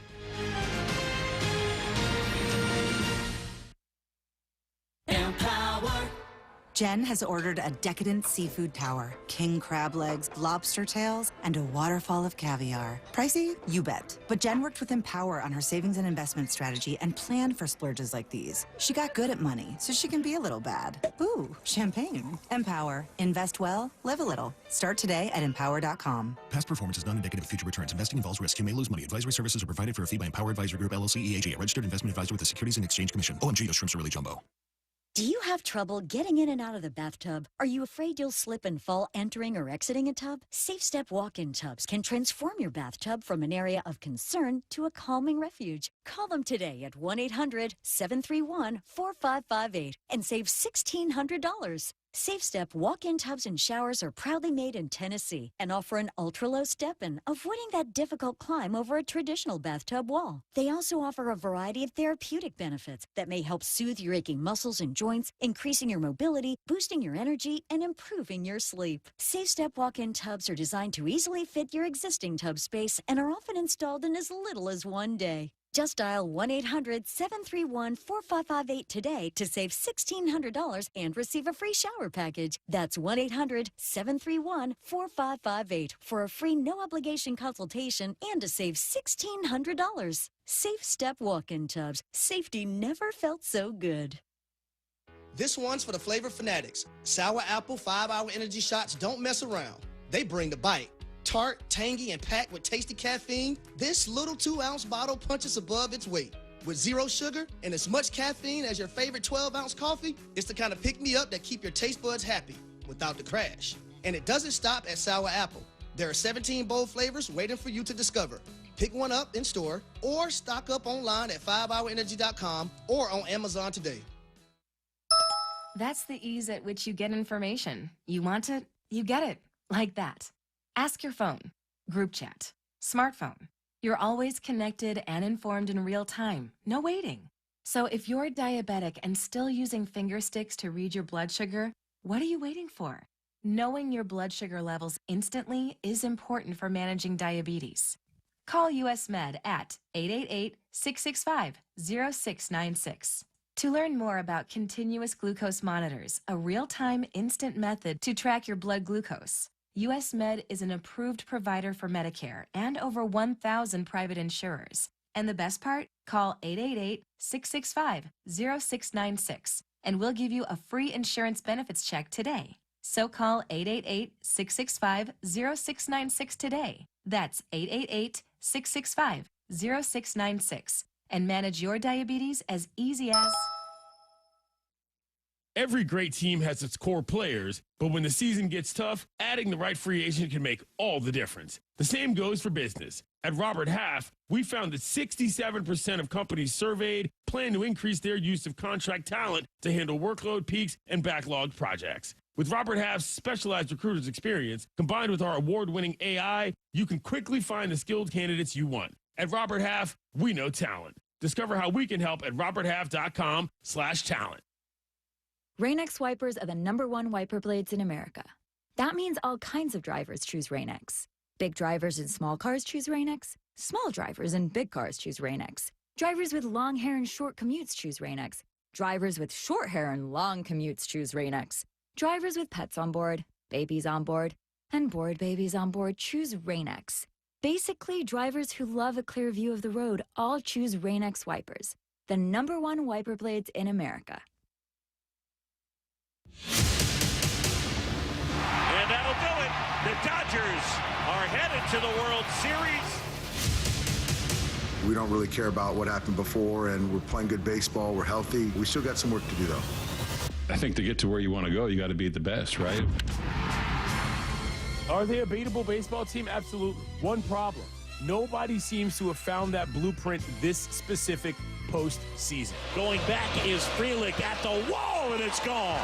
Swing and a miss. Struck him out. He has struck out 10. The Blue Jays, they got power, speed, guys who hit for average. They can beat you in many ways, and they've been clicking pretty much this whole postseason. Gilbert takes a deep breath at the belt on the 1-1. Guerrero swings left field, and this one is not coming back. Canzone's looking back. That's deep, and it's gone. Addison Barger blasts off to right. Next one is called strike 3, a four-seam fastball. It's something I never even would have dreamed of, but I'm here now, and I'm embracing it fully, and I'm so happy to be here.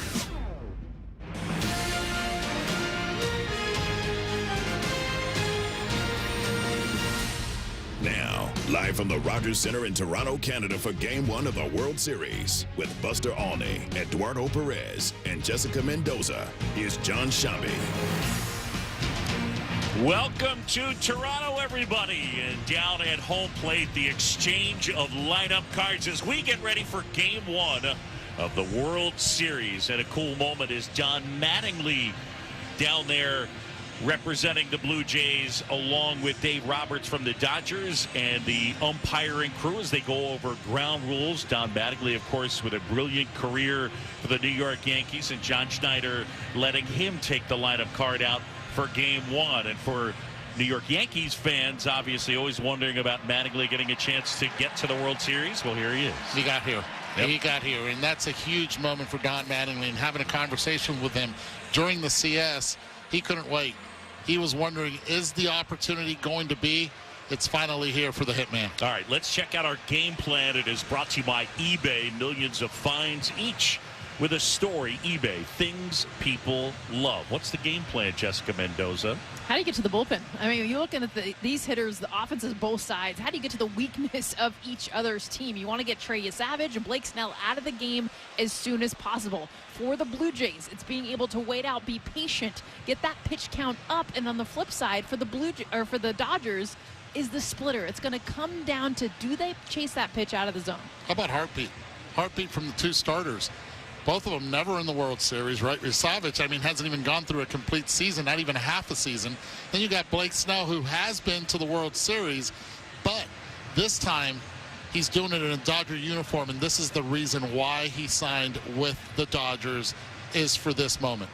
Heartbeat as it relates to this place. Eduardo, you get a chance to be here for the ALCS. This place will get loud. Loud, and with the roof closed, even louder. And I think that is the key part here. And as soon as Vladimir Guerrero comes out, just listen. Guerrero leads them out onto the field as the Jays wear their home white uniforms, the white and blue paneled hats. Meanwhile, the Dodgers go with their road grays. Trey Savage taking the mound. And let's give you our starting lineups for the game here tonight. Well, there's a crowd around Shohei Ohtani. He's in the on-deck circle down to our right. Ohtani will lead things off for Dave Roberts and the Dodgers. They're 9-1 in these playoffs. He's the DH. Mookie Betts bats second at shortstop. Freddie Freeman bats third. He's at first base. The catcher is Will Smith. Smith will clean it up. Teoscar Hernandez bats fifth. In right field, Max Muncy at sixth. He's at third base. Kike Hernandez is in a seventh spot, and he'll play left field. Tommy Edman will hit eighth at second base and batting ninth. Good defender out in center field. It's Andy Paez. Meanwhile, for the Blue Jays, a dramatic Game 7 win led by George Springer, their leadoff hitter.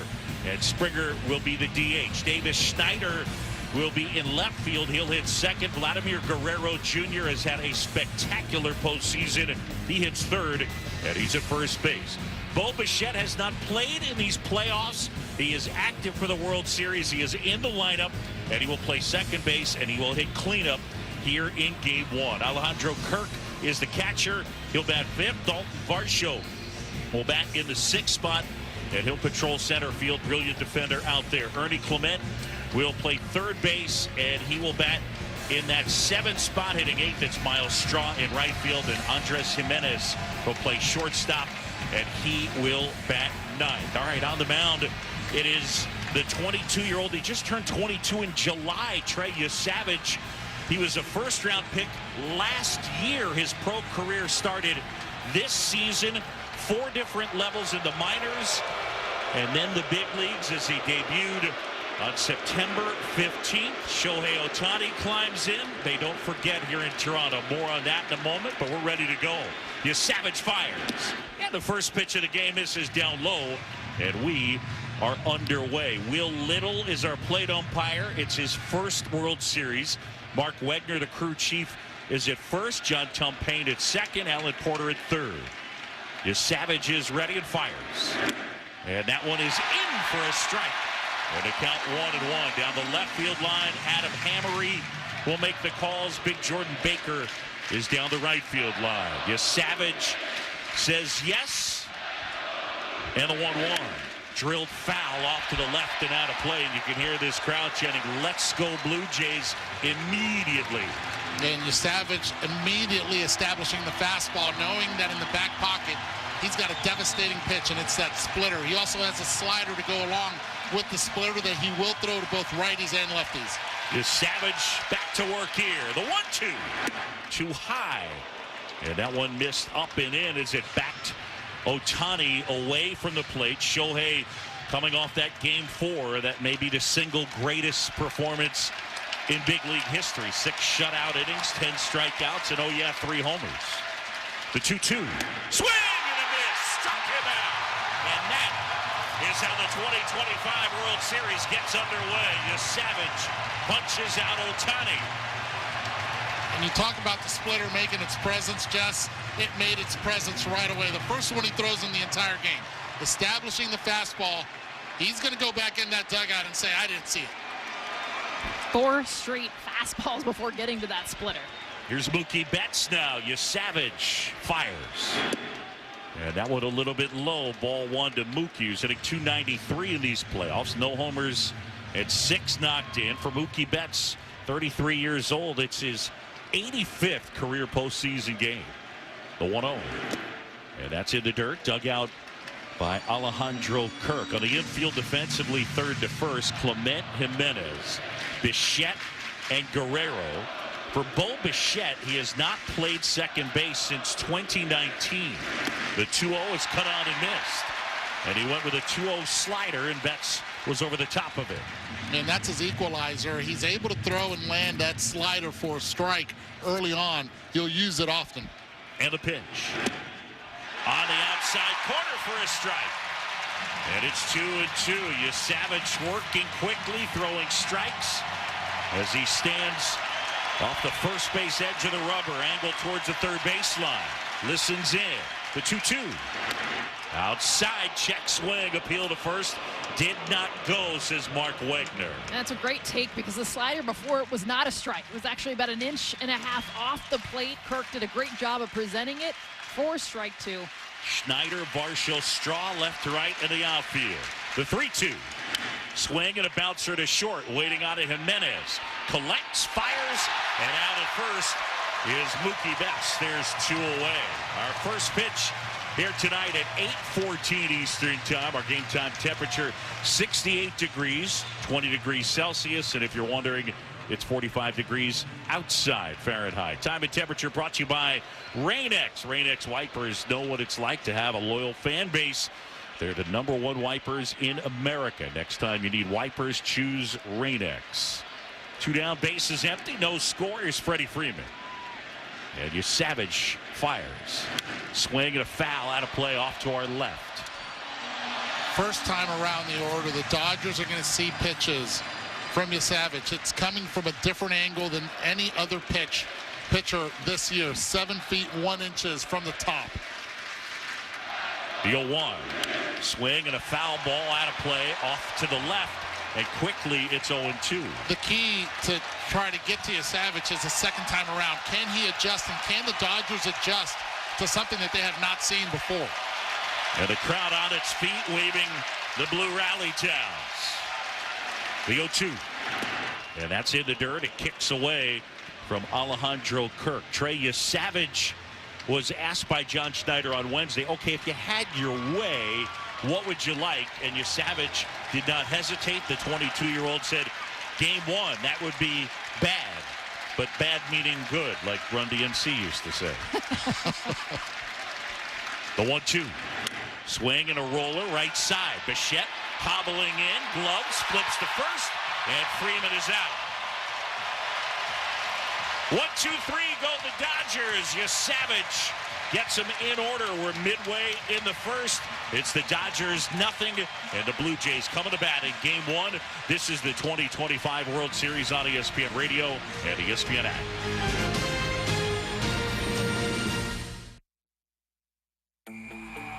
Hey, it's Reese Davis. Let's be honest, you can't keep an eye on everything unless you've got Blink Outdoor 4 cameras.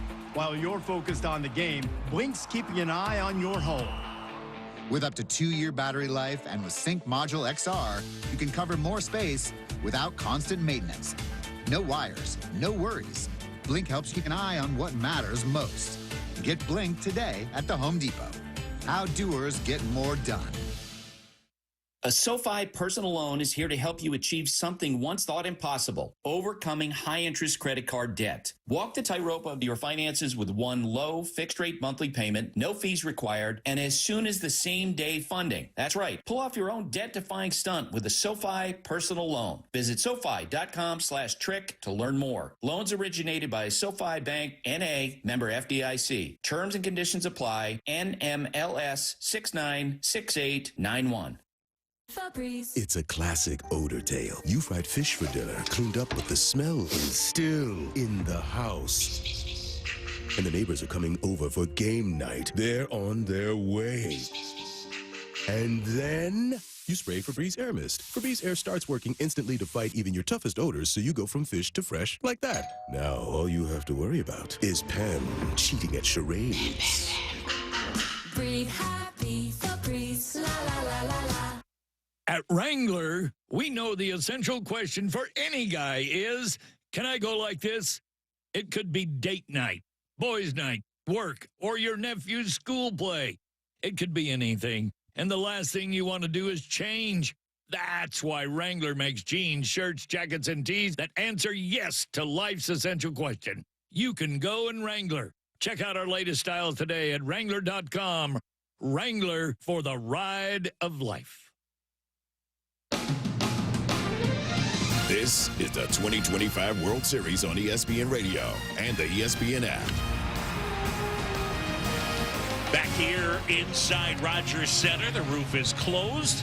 It's game one of the 2025 World Series. John Sciambi, Jessica Mendoza, Eduardo Perez, and Buster Olney with us as the fans rise to their feet to greet George Springer.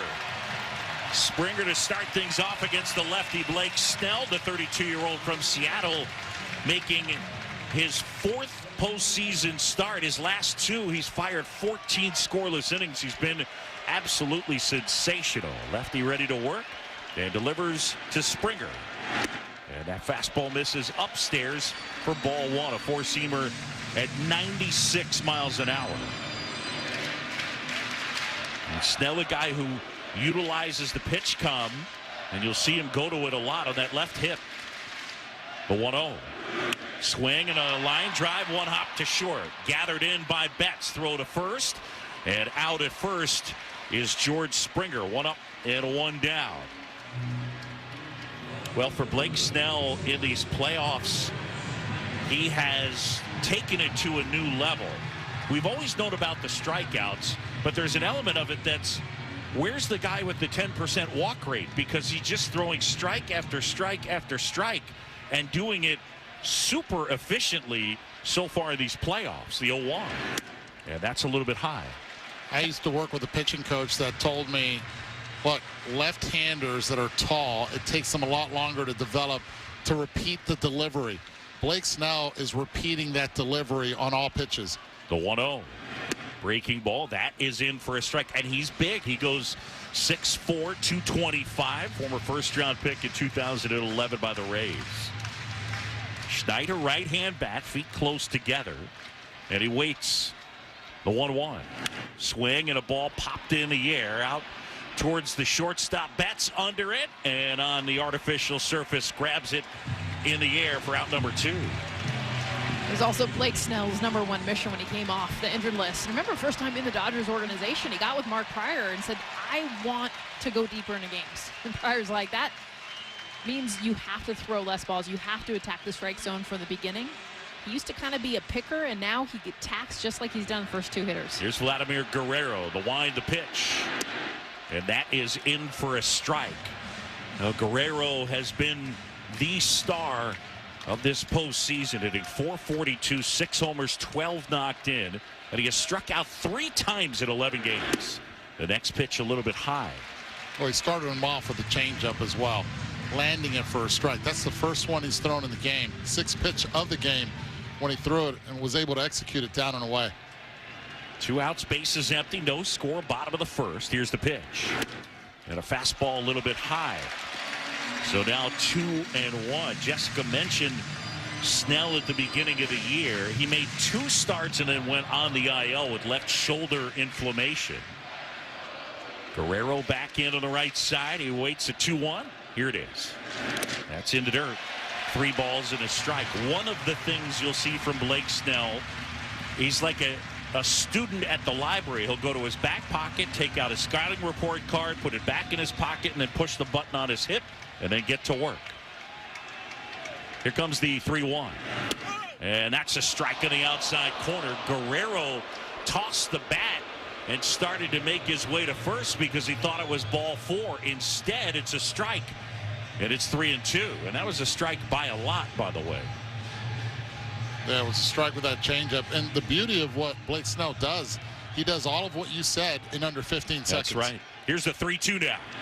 Swing and a bouncer towards third, but foul. Yeah, it's a great point. And he does it so calmly where he gets the ball back. He'll look at the card. He'll put the card back in his pocket. He'll push pitch come. He'll get back on the rubber. He calls his own game, and then he's a student of the game because he'll adapt as the game goes. Yep. Being in the batter's box when a pitcher pulls out a cheat sheet, I would be nervous. Okay, he's got numbers on me that he's going to come at me right now. What's that say? Timeout. What does that say? No score here. Bottom of the first. Game 1 of the World Series. 3-2 pitch. And that is low for ball 4, and Guerrero will take his base. Excellent at-bat by Vladimir Guerrero Jr. He laid off the 2 changeups that were for strikes, was able to foul pitches off is able to get on base. And you hear the cheer, and it is for Bo Bichette. Bichette, who has not appeared in a big league game since September 6th at the Yankees. He injured his left knee. Right-handed hitter, the pitch. And that's inside. John Schneider told us pregame, look, you hear the cliche, but if there was a guy on our team that I would say can wake up out of bed and hit, it's this dude. So Bichette, who hasn't played in a while, active for the World Series. The 1-0 is inside, and now it's 2-0. And during the DS, during the CS, he was out here early taking simulated batting practice against live pitching on this field especially. Let's go Bo, they chant. Man at first, 2 down. The 2-0. And that's up and in, and it's ball 3. Isaiah Savage set up the fastball, be able to command that pitch. And right now, Blake Snell, 3 consecutive fastballs, not strikes. Psychologically, I give Bo right here the green light. Bichette waits. Snell, the 3-0. Swing and a ground ball, softly hit, and it'll roll through the right side hole and a base hit. Guerrero's not stopping, on his way to third, and he's in. I mean, that one was just cued off the end of the bat. And it was doing like serpentine through the right side hole and eventually found a home in right field. I think it's a brilliant move by John Schneider to be able to give him the green light. You let him know you're in the cleanup spot for a reason, and Vladimir Guerrero is showing a part of his game that is huge. It's the base running side of it. Gets the third base immediately, cutting the corners well at second. So now first and third, a threat immediately here in the first. And now it's Alejandro Kirk. Snell fires, and that's a little bit high. Fastball has missed high consistently. It's been 96 miles an hour, and you can see the frustration already from Blake Snell, not able to establish that fastball early. Guerrero's at third, Bichette at first, no score, bottom of the first, game one. The 1-0 to Kirk, swinging a foul back to the screen. And the count 1-1. Alejandro, 26 years old, hit during the regular year 282. Tough guy to strike out. He's got a couple of homers in these playoffs. Does it well on the defensive side. An elite level framer and blocker. Here's a 1-1. And that's too high. So now 2 balls and a strike. And the outfield defensively, left to right, Hernandez, Pages, and Hernandez, Kike, Andy, and Teoscar. And now time called. And Will Smith and Blake Snell will visit on the dirt in the center of the infield. Blake Snell immediately called for timeout after missing again with the fastball up out of the zone. Asked for Will Smith to come out. So he's got the cheat sheet out in his glove, and they are going over kind of a switched game plan already here in the first inning. How about this? First 2 outs, under 5 pitches, right? 5 pitches. Now all of a sudden he's got 19 pitches to it with 2 outs. Vladimir Guerrero Jr. and both Bo. And now Kirk just putting pressure, creating this into a high-stress inning for Snell. I thought that Guerrero's at bat was great. I thought that for Bichette, probably should have been coming after him a little bit more when he's been off for that long. 2-1 down. Here's the pitch. And that's inside. It missed. Has not thrown the fastball for a strike yet this inning. I mean, this is definitely a pitch he does not have good feel for. Not a lot of speed at first. Remember, Bo Bichette not running at 100%. Snell is ready. 2 outs, first and third. Here comes the 3-1. And a breaking ball is fouled back. It's one of the odd things, but for Blake Snell throughout his career, at times, fastball command has been the issue. That's the pitch that he's not able to locate so far here tonight. And now Kirk asks for time, and he will step out. The stocky catcher who hits in the 5-hole for John Schneider. Now Bo Bichette's legs also going to be tested here. 3-2, 2 outs. He will be going on the pitch. Yeah, we'll keep our eye on that left knee, injured in that collision with Austin Wells September 6th. Bo Bichette at first, Guerrero at third, 2 down. Here's the 3-2. Fouled away. That's off to the right, and they're making Blake Snell work. Every game during the postseason, over 20 foul balls. Some games over 30 foul balls for the Toronto Blue Jays. They just wear you out. That was ball 4. That was another fastball up above the zone. Snell is ready. First and third, 2 outs. Here it comes. Swing and a foul off to the right. And Kirk hanging in there. 3-2 on Alejandro Kirk. Game 1 of the 2025 World Series, and the Blue Jays with an opportunity to strike first. And Blake Snell having to work here in inning number 1. Kirk back in straight away, stance right side. 3-2. Swing and a little flare down the right field line. Foul. It just sliced foul, and Kirk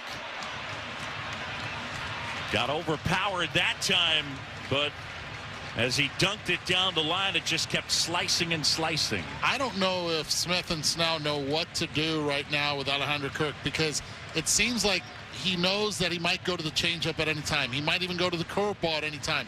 Yet, with the fastball, he's showing that he can still foul those tough pitches off. We'll see what he comes up with here. Kirk Showing off the high sock look. Pants bloused to the knees. He's got the shin guard in that front left leg. Digs back in, awaits a 3-2. Here comes. And a breaking ball in the dirt. Ball forward. They are loaded. Well, at the outset of the broadcast, they talked about Blake Snell in the postseason, and we hadn't seen the guy who was the 10% walk rate guy here in the first inning. Maybe rust, who knows? But this is a little bit more of how he struggles when he struggles, and we haven't seen it in the playoffs. There's Dalton Varsho now.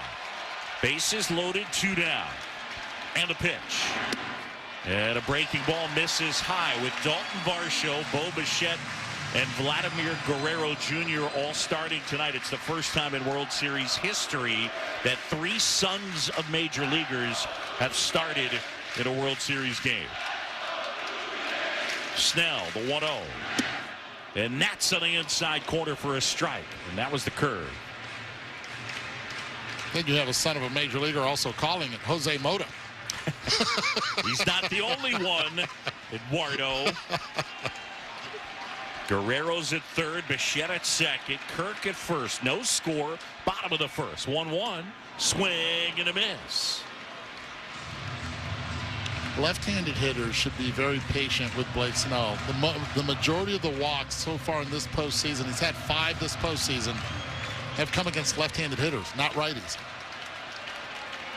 Varsho back in. Bases loaded, 2 down. Here comes the 1-2.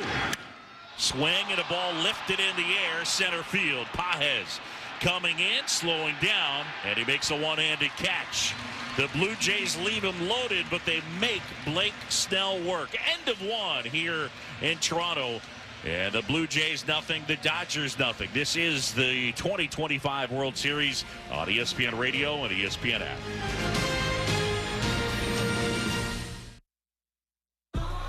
Most moments fade away, but not in the World Series. These plays live forever. These moments never die. Swinging a drive, he smashed this one. You can kiss this baby goodbye. That's how legends are made. October hits different. The World Series, presented by Capital One. Baseball is something else. Major League Baseball trademarks used with permission. This is the story of the one. As a maintenance supervisor at a manufacturing facility, he knows keeping the line up and running is a top priority. That's why he chooses Grainger. Because when a drive belt gets damaged, Grainger makes it easy to find the exact specs for the replacement product he needs. And next day delivery helps ensure he'll have everything in place and running like clockwork. Call 1-800-GRAINGER, click Grainger.com, or just stop by. Grainger, for the ones who get it done. A SoFi personal loan is here to help you achieve something once thought impossible, overcoming high-interest credit card debt. Walk the tightrope of your finances with one low, fixed-rate monthly payment, no fees required, and as soon as the same-day funding. That's right. Pull off your own debt-defying stunt with a SoFi personal loan. Visit SoFi.com/trick to learn more. Loans originated by SoFi Bank, N.A., member FDIC. Terms and conditions apply. NMLS 696891. When I wake up, the best mornings in the morning light start with Wrangler. Pull on my jeans and I feel all right. Jeans, jackets, and shirts that get your day started on the right foot. I pull my blue jeans on. I pull my old blue jeans on. Good mornings make for better days. I pull my blue jeans on. I pull my old blue jeans on. Wrangler, for the ride of life.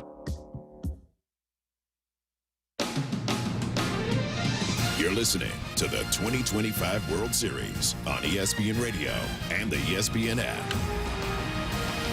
Welcome back. John Shambi, Jessica Mendoza, Eduardo Perez, and Buster Olney. Trey Savage back to work. We talked about the journey for this kid who's from Boyertown, Pennsylvania, just outside Philadelphia, actually about 48 miles northwest of Philly. And he grew up a big Phillies fan. Not Zach Wheeler wasn't his guy. It wasn't a pitcher. It was Ryan Howard that he loved. But we talked about the beginning of the year, and his season started in A-ball for Dunedin. His first pro game this year. The attendance was 328. And here tonight, it'll be in the neighborhood of 45,000. So a little bit of a switch. It's like 328 camera guys down the line. Oh my gosh. They are everywhere. Will Smith climbs in. Smith, Teoscar Hernandez, and Max Muncy. Savage got him in order in the first. First offering is too high. Eduardo, talk a little bit about the arm angle. There's an over-the-top quality that makes him kind of unique. Yeah, he clears out completely and falls towards the first base side. The 1-0 is low. And it's at 7 feet 1 inches high. Average, we're looking at 5 feet 2 inches. So these players are seeing the highest right now that they have seen in all of season tonight. The 2-0 is in for a strike.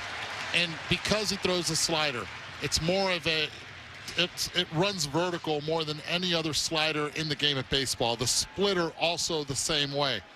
A lot of conversations in that Dodger dugout about what they've seen. The 2-1 is outside. Well, look, if you examine his numbers in the minors this year, 98 innings of work, he struck out 41% of the batters that he faced. Trey Savage. The 3-1. And that one is a little bit high.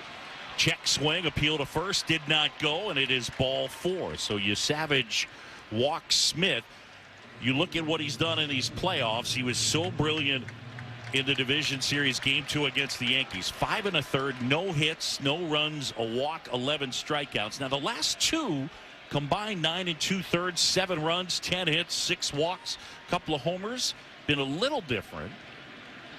There's Teoscar Hernandez, the pitch. And that is low, ball 1. No score, we're in the second, and it's game 1 of the 2025 World Series. That's what's so interesting from Savage is it's high chase, high swing and miss, but also high hard hit. When you do get barreled the ball, it gets hit hard, and that's what you've seen. Small sample size already from Savage, but not just a swing and miss. You can get a lot of hard contact against him. Teoscar Hernandez at the plate, right hand bat, 268 in the postseason with 4 homers. And the 1-0 is on the outside corner for a strike. Hernandez at 33 years old, a former Blue Jay. He was part of the group that won it all last year and then re-upped a 3-year, $66 million deal with LA. The 1-1. In there for a strike, and it's 1-2. Savage in the first inning was 95, touching 94. This inning, the fastball 93 miles per hour. Teoscar Hernandez stepping out and saying something to Will Little, the plate umpire, and they had to get very close to one another so they could hear. That's how loud it is inside Rogers Center. Smith at first, nobody out. 1-2. Savage fires. Swing and a bouncer towards short. Glove by Jimenez to second for 1. Return to first, not in time. So they get the out of the lead runner, and with 1 away and a man at first, it'll bring up Max Muncy. And that was the first opportunity we saw of Bo Bichette at second base trying to make a turn. Forced the throw, I think, just to get used to it with a sliding Smith coming into second base. And again, for Bo Bichette, it's the first time that he has played second base at the big league level ever. The last time he played it professionally, April 17, 2019 at AAA. First one to Max Muncy is in for a strike. So, again, April 17, 2019 at AAA Buffalo, thanks to Sarah Langs, the great one for that note. In attendance. Indeed she is. The 0-1. Swing and a line drive flared into left field. That's a base hit for Max Muncy. So Muncy got enough of it and dunked it out into left in front of Schneider. And now with 2 aboard and 1 out, it'll bring up Kike Hernandez.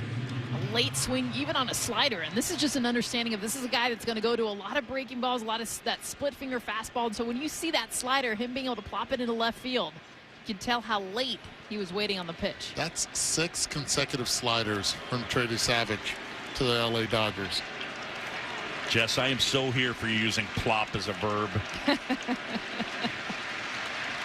Man at second, man at first. The pitch is a little bit high. Ball 1, no strikes to Kike Hernandez. Hernandez, postseason comes, and Clark Kent turns into Superman. He goes into the phone booth, and he puts the cape and the outfit on. The 1-0. Swing and a miss. You look at Kike, these playoffs at 306. This is his 96th career postseason game. 86 with the Dodgers, which matches Justin Turner for most all-time in franchise history. He is a different guy in the playoffs. 1-1. Swing and a line drive. Base hit up the middle. Towards third is Teoscar Hernandez around third, and he's in to score. And Clark Kent has done it again. Kike Hernandez and the Dodgers lead it 1-0 as he turns into Superman again. And it was a slider at 89 miles per hour that Kike hits.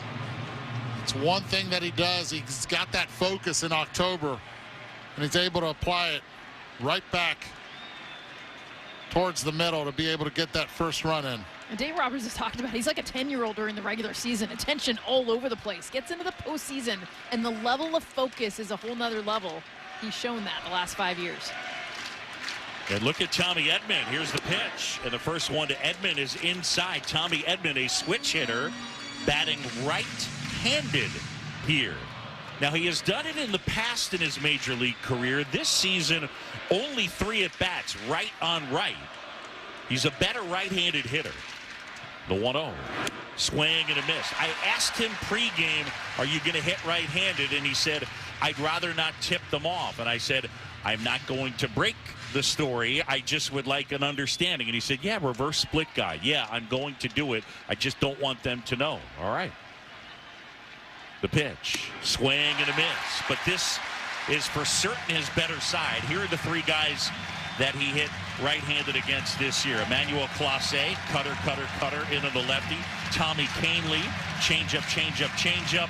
And then John Curtis of the Diamondbacks. So with this split-fingered pitch, he decided this and this angle that right would give him maybe a different look at it. Muncy is at second. Kike Hernandez at first. And the 1-2 in the dirt. Fair to say he did not face any knuckleballers this year, because usually switch hitters turn over to the right side to be able to face a knuckleballer. DeSavage struggling to be able to control the fastball. Dodgers lead 1-0. 1 out, 2 aboard. The pitch. Swing and a little roller towards third. Slowly hit. Clement will pick it up. He's got no play, and he'll put it in his pocket. A swinging bunt from Tommy Edman. And the bases are loaded. What was so impressive, Boog, is the fact that this slider is above, almost at his chin.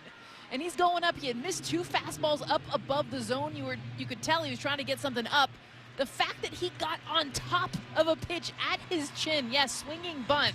Another base hit, though, for the Dodgers. I'm really surprised he went with the slider. You keep going up the ladder with that fastball. He was chasing it. It gave him an opportunity to catch up to the pitch. Meeting on the mound, it is Pete Walker, the Blue Jays pitching coach. And out to the mound to break up that meeting, Will Little. So 1-0 Dodgers, and they continue their threat. Bases loaded, 1 out. We're in the top of the second. John Shelby, Jessica Mendoza, Eduardo Perez, Buster Olney with you. Rob Kelly, our producer. Jack Hicks, our engineer. And the pitch. And that's in for a strike to Andy Pages. Pages, for the regular year, 272 and 27 homers. In these playoffs, just 3 out of 35. Savage sets and fires. Swinging a foul back to the netting, and it's 0-2. Still sticking with the slider, Eddie. He's thrown more sliders than fastballs already. Has not been able to have control of the fastball. Muncy at third, Hernandez at second, Edman at first. LA 1, Toronto 0, top of the second. And time called. Pages will step out. The kid from Cuba who was signed in 2018. and a really good defender. I'm really surprised the outfield has not shifted a little bit more straight up and the other way, because Pages does use the opposite field when he's behind and counts. Savage fires, and that one down and into the outfield, left to right. Schneider, Varsho, and Straw. Varsho and Straw are excellent defenders. And the Blue Jays overall a very good defensive team. Bases loaded, one out, 1-0 Dodgers. Savage, 1-2 to Pages, too high. And now 2-2. Trey Savage, so far in these playoffs, a whiff rate of about 38%. So he's getting a ton of swings and misses. 2-2 now. The kick, the pitch. A little bit low, and a good eye by Pages to lay off that four-seamer that missed just underneath the strike zone. You talk about how he's been 3 for 35. Big reason why is the chase. He will swing at pitches outside of the zone all day long. A great at bat right now. Just spitting on pitches just below the zone. I wouldn't be surprised if he's sitting slider here. It's the only pitch he's been able to control. 3-2 now. One out, bases loaded. Payoff pitch. Swing and a miss. Struck him out. He got the slider. Got the slider, and the slider was out of the zone. He was out in front and able to get Pages. Big pitch on 3-2. Would have been ball 4. Instead, strike 3. And there's a big man at the plate, Boog. Shohei Ohtani now struck out swinging his first time. Huge spot here. Bases loaded, 2 now. Savage fires. Swing and a miss. The fastball at 94. Up and in. That is how Shohei Ohtani has been consistently attacked and then breaking balls away, splitter away. Left-hand hitter waits. The 0-1. That's outside and low. For Ohtani in the postseason, the strikeout has been an issue. He has punched out 18 times now in the postseason. All loaded up for him here. The pitch. And that's too high. And now it's 2-1. Overall at 225 homers and 9 batted in for the 31-year-old. It's in that leadoff spot. Dodgers lead it 1-0 on an RBI single from Kike Hernandez. Savage fires. Swing and a roller towards first. Fair ball. Guerrero scoops it up. Beats Ohtani to the base. And the Dodgers leave him loaded. LA, however, strikes first. An RBI single. Savage throws 29 pitches. He yields the RBI knock to Kike Hernandez. And midway in the second, 1-0 Dodgers. This is the 2025 World Series on ESPN Radio and the ESPN app.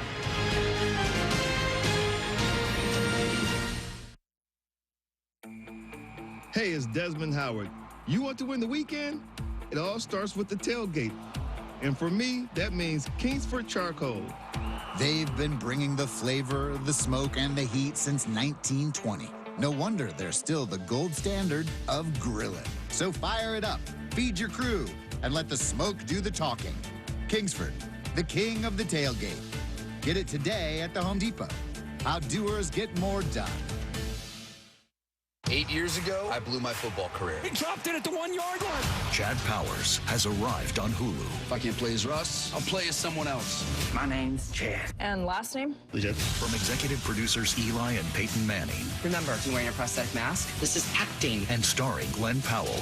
He thinks you're a rubber chew toy. Not rubber. I'm a man made of flesh. The Hulu original series, Chad Powers, is now streaming on Hulu and Hulu on Disney Plus for bundle subscribers. Terms apply. New episodes Tuesdays.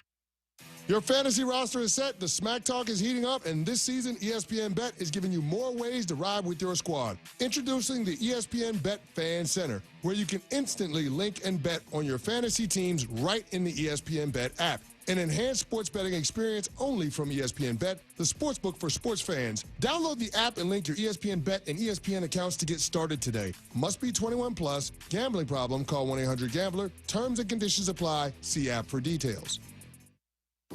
What is it that makes the all-new Hyundai Palisade Hybrid an incredible SUV? Is it the spacious interior that's comfy for the whole crew? Or the capability to go off-road? Maybe it's up to 600-plus miles of range. What if it's all of that and more? What is it then? The all-new Hyundai Palisade Hybrid. So much more than just another SUV. Visit HyundaiUSA.com or call 562-314-4603 for more details. This is the 2025 World Series on ESPN Radio and the ESPN app. Back here at Rogers Center as we go to the bottom of the second. Don't miss Dodgers Blue Jays game 2 of the World Series presented by Capital One tomorrow. Coverage starts at 7 Eastern on Fox and ESPN Radio. Blake Snell back to work. And work he did in that first inning. The Blue Jays ended up loading the bases, but left them loaded, did not score.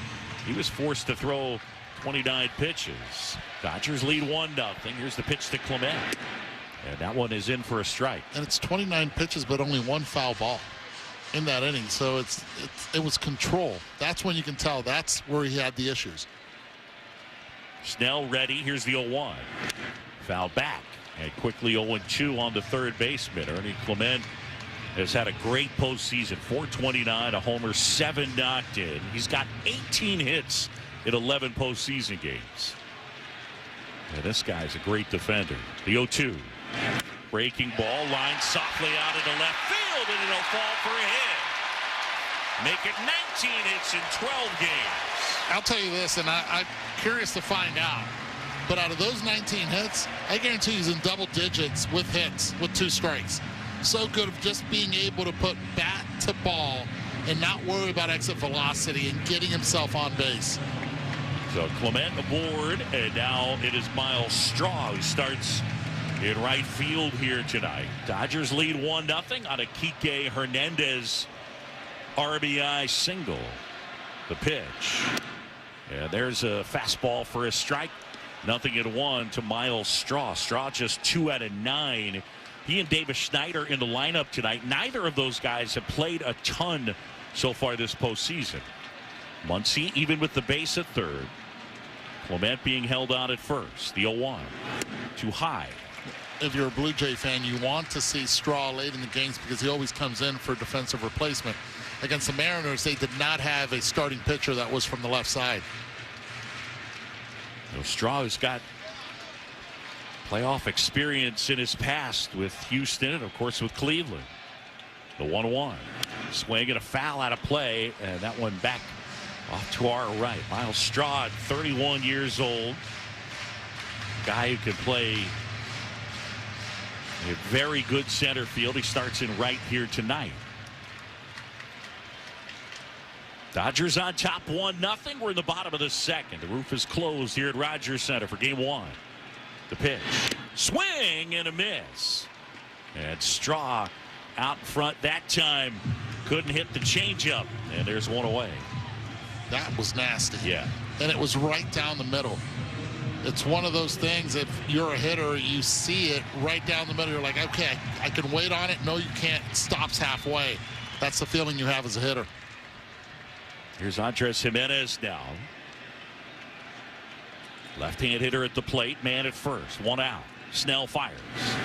And a breaking ball in the dirt and dug out by Will Smith. Jimenez, excellent defender.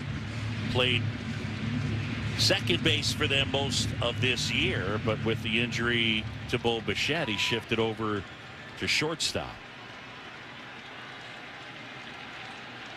The 1-0. And that one is a little high. Jimenez has been so huge for them, though, this postseason in that 9 spot. 15 runs he's produced, either hitting them in or scoring.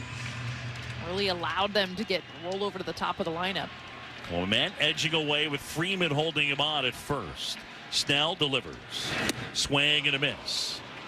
And that was a slider. Not giving in 2-0. Even to the 9-hole hitter. Going with the slider right there. Jimenez was cheating. Fastball. Got fooled. Snell listens in, says yes. 2-1. Here comes. Swing at a foul ball first base side. One of the interesting parts of this battle when we look at strength versus strength. Dodgers pitching against, specifically their starting pitching against the Blue Jay offense. The Dodgers in these playoffs have thrown the fewest percentage of fastballs of any team. The Blue Jays, meanwhile, have seen the highest percentage, and they have raked fastballs. And so here tonight, you got a Blake Snell on the mound who is just as likely to throw his changeup as he is his fastball. The 2-2. Check swing. Foul tip into the mid of Smith, and it's a strikeout. Jimenez is gone, and there's 2 away. And Will Little on the call. Jimenez started to argue and then realized, nope, it was off the bat. And a good job by Will Smith to hang on. And if they would have checked at third base and he wouldn't have made contact, they would have said he did not go. And now it's George Springer. So Springer digs in, grounded to short his first time. Snell delivers. Swing and a slow roller right side. Freeman picks it up, spins and throws to first, and Snell's not able to grab it. Now a throw back to third, and they tag him out at third. Ernie Clement trying to take the extra base, and Blake Snell, after grabbing the toss but not able to touch the base, fires to third. Muncy puts the tag down, and the Blue Jays run into an out on the bases. Heads up play by Muncy, getting back to third base, and Blake Snell making a perfect throw, anticipating Muncy was going to get there. So they get the out at third, inning over. We'll head to inning number 3. Dodgers 1 and the Blue Jays nothing. This is the 2025 World Series on ESPN Radio and the ESPN app. Every 40 seconds, a child is reported missing. That's 2,000 children every single day. It's a heart-wrenching reality that we can no longer ignore. Find the Children is a non-profit organization dedicated to helping find missing kids. You can be a part of their mission by donating your unwanted vehicle, running or not. Call 1-800-294-0222. We guarantee that you will receive the maximum tax deduction. We provide fast, free pickup with 24-hour response. Call 1-800-294-0222. Find the Children provides crucial resources to help find missing children and educational materials to teach kids how to recognize and avoid predators. Our recovery programs have a proven track record of reuniting kids with their families. It's time to act. Donate your unwanted or unused car. Help us build a world where every child is safe. Pick up the phone and call 1-800-294-0222. Together, we can bring these kids home safely. This advertisement was paid for in partnership with Cars R Us and Find the Children. The NFL International games continue on NFL Network. And here, our stars come out in the morning. Week 10, Bijan Robinson and the Falcons. Touchdown, Atlanta! Take on Daniel Jones and the Colts in Berlin. Fireworks in the fourth quarter! Then in Week 11, Jaden Daniels and the Commanders. Touchdown, Washington! Face Tua and the Dolphins in Madrid. Snooze off, game on. It's Sunday Morning Football.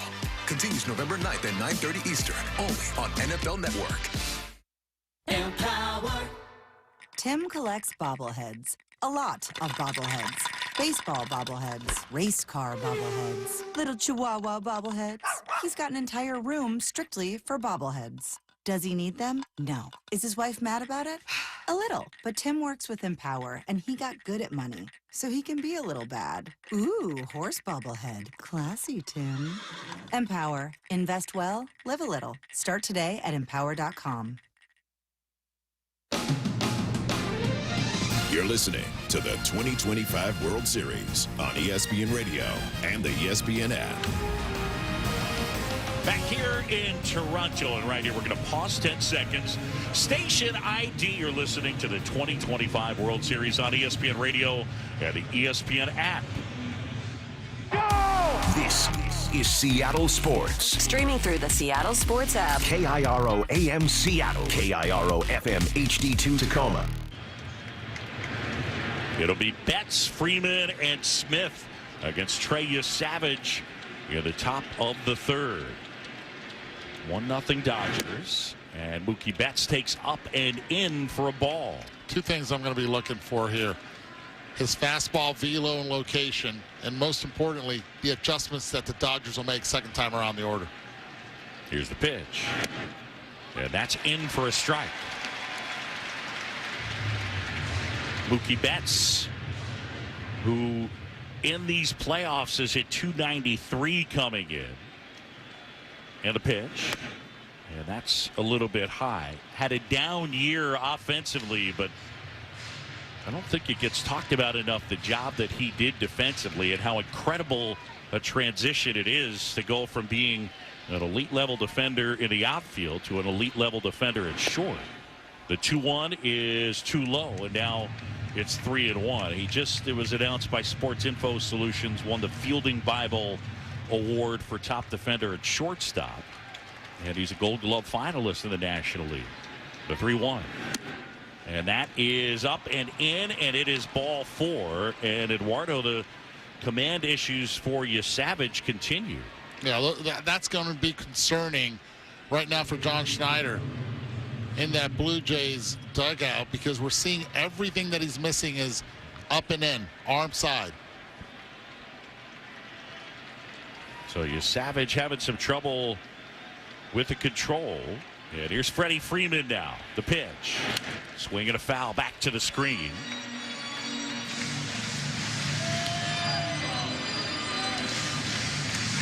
Freddie Freeman, his first time up, grounded to second. Freeman playing tonight in his 73rd postseason game, and this place is special to him. The 0-1 is inside. Both his parents, Dad Fred, Mom Rosemary, from Canada. Mom actually from Toronto. Lost his mom 25 years ago when he was 10. Savage throws to first, and diving back in safely is Mookie Betts. So he played for Team Canada in the WBC. He said to us pregame, every time he comes here, he feels a little closer to his mom. Savage is ready. And a 1-1 in the dirt, and stopped nicely by Kirk. Betts will stay put at first. Your interview with him pregame, Boog, was so good because he had that emotion. You could see it in his eyes, kind of welling up, talking about coming back here and for the World Series, that she'd be looking down from heaven. But you could see even pregame, before this game, the emotion he's feeling playing this game in Toronto. Yeah, a lot of joy. He said baseball gave him a lot of healing after he lost his mom.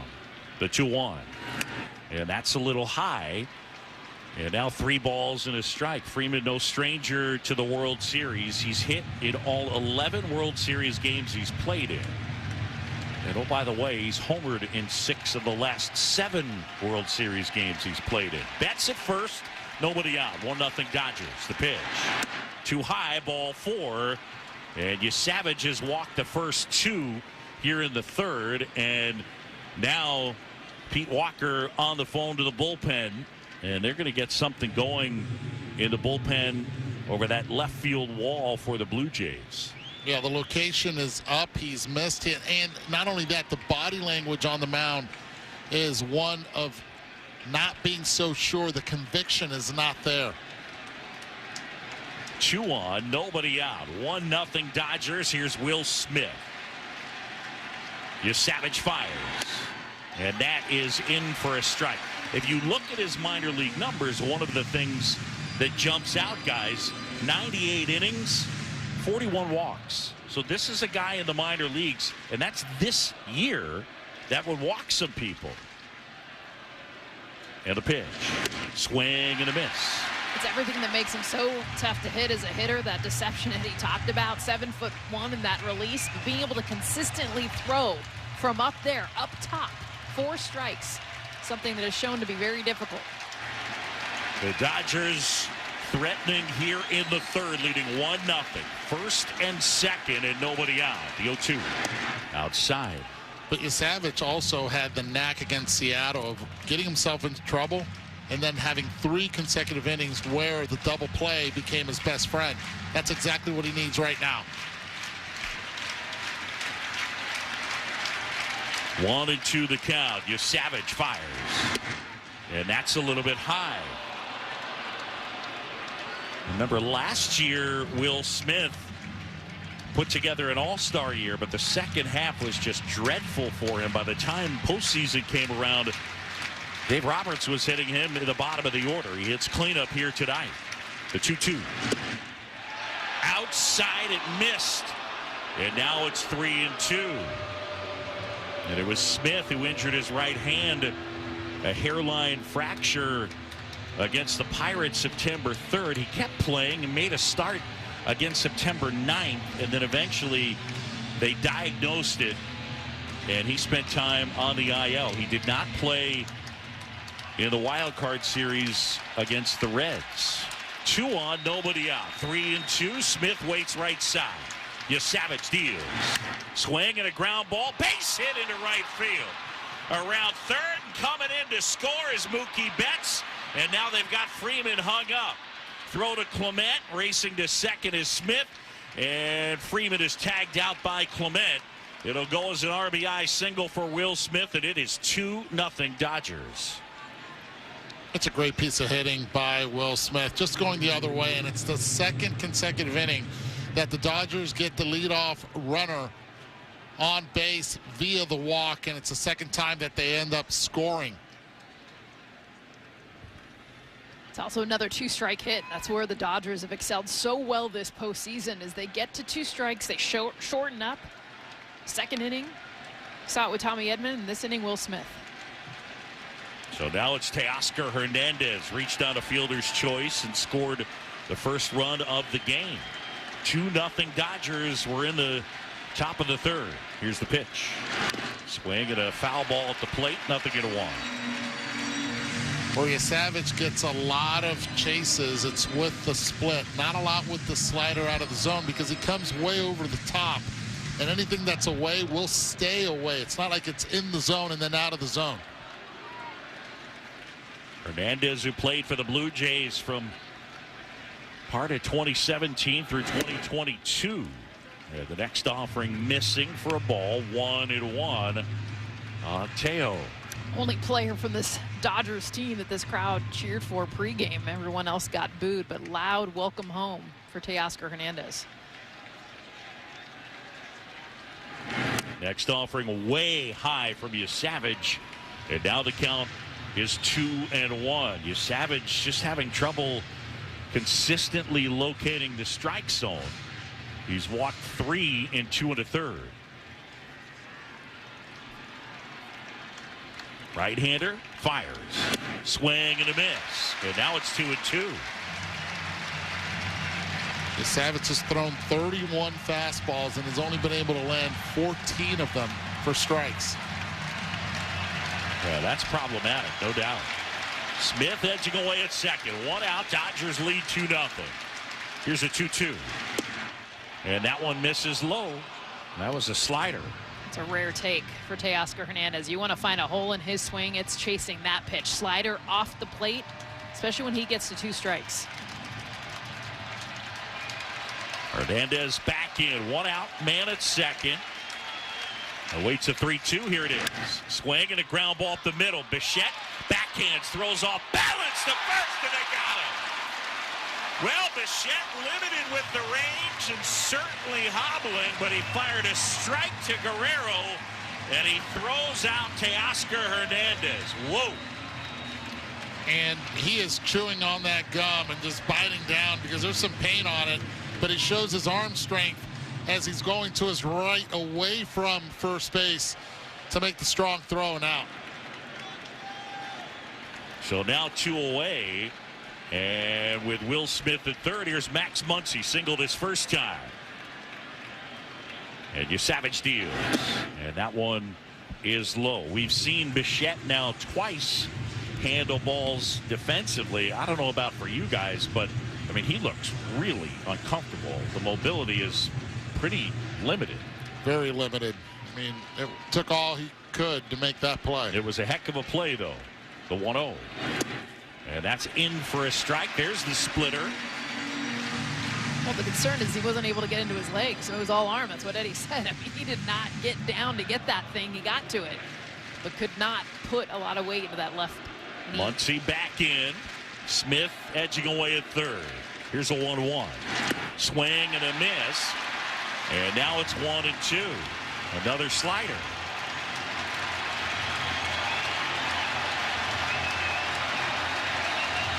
So Max Muncy in a 1-2 hole. The crowd's starting to buzz. Dodgers have added on, lead it 2-0. Righty fires. And that's off the inside corner. And it's 2-2.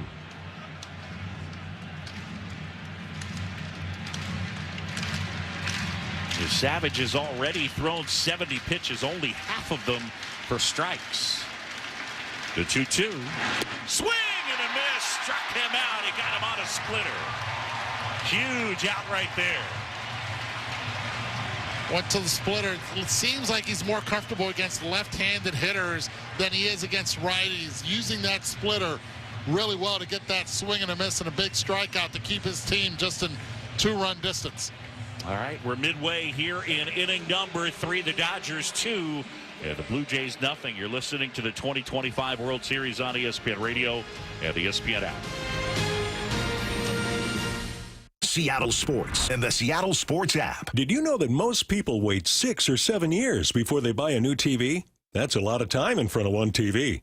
So why not get one of the best sets for the next 7 years, like one of the top-rated Samsung, LG, or Sony models? Too expensive? What if you could get up to $1,000 trade-in for your old set? Who would do a stupid deal like this?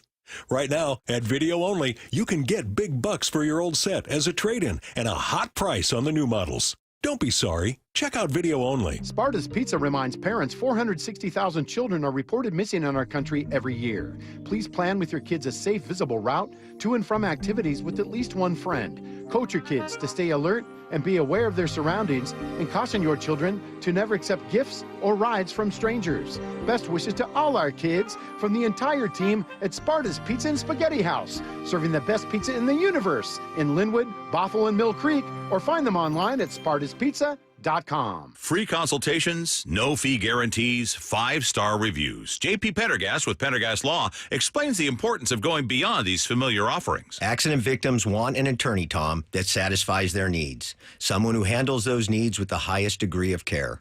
Pendergast Law offers the no-fee guarantees and free consultations, but these only scratch the surface. Okay, explain more. We make sure that every member of our team is genuinely passionate about helping others. Customer service and communication are our top priority. It's how we take care of our clients so they always feel one step ahead of the insurance companies. Our strong reputation for high standards provides comfort and confidence when it's needed most. Pendergast Law offers the free consultations, the no-fee guarantees, and, of course, they are 5-star rated. But what really makes them different is their genuine passion for helping others. I can't recommend them enough. If you or a loved one has been injured in a car accident, call Pendergast Law. We can help. That's PendergastLaw.com. Yo.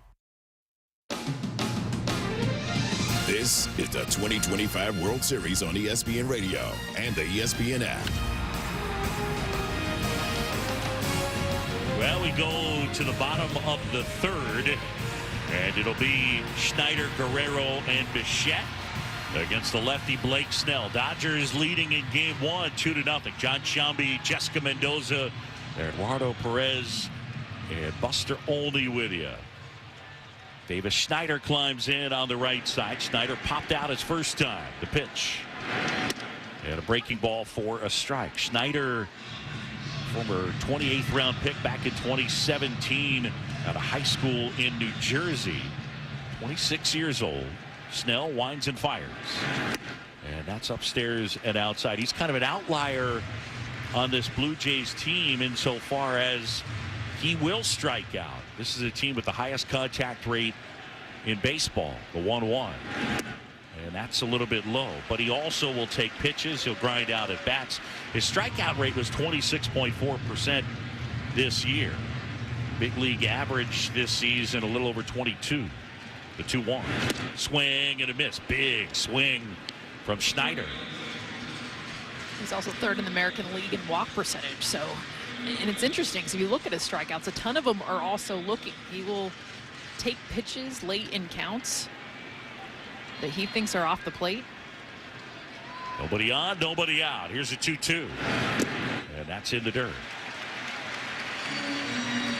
Schneider, then Guerrero, then Bichette. against this lefty, Blake Snell. Dodger starters coming into this game of the postseason holding the opposition to a 132 average. Next offering, cut on and miss, struck him out. And Schneider is down on strikes. That's the third strikeout for Blake Snell. He's got the feel for the changeup back. That was a pitch that he really did not have in that first inning, and now starting to get more feel for it. Saw 3 of them in that at bat. Such a big swing from Schneider. His helmet flew off. So here's Vladimir Guerrero and the pitch. And a fastball misses high. Vladimir Guerrero Jr.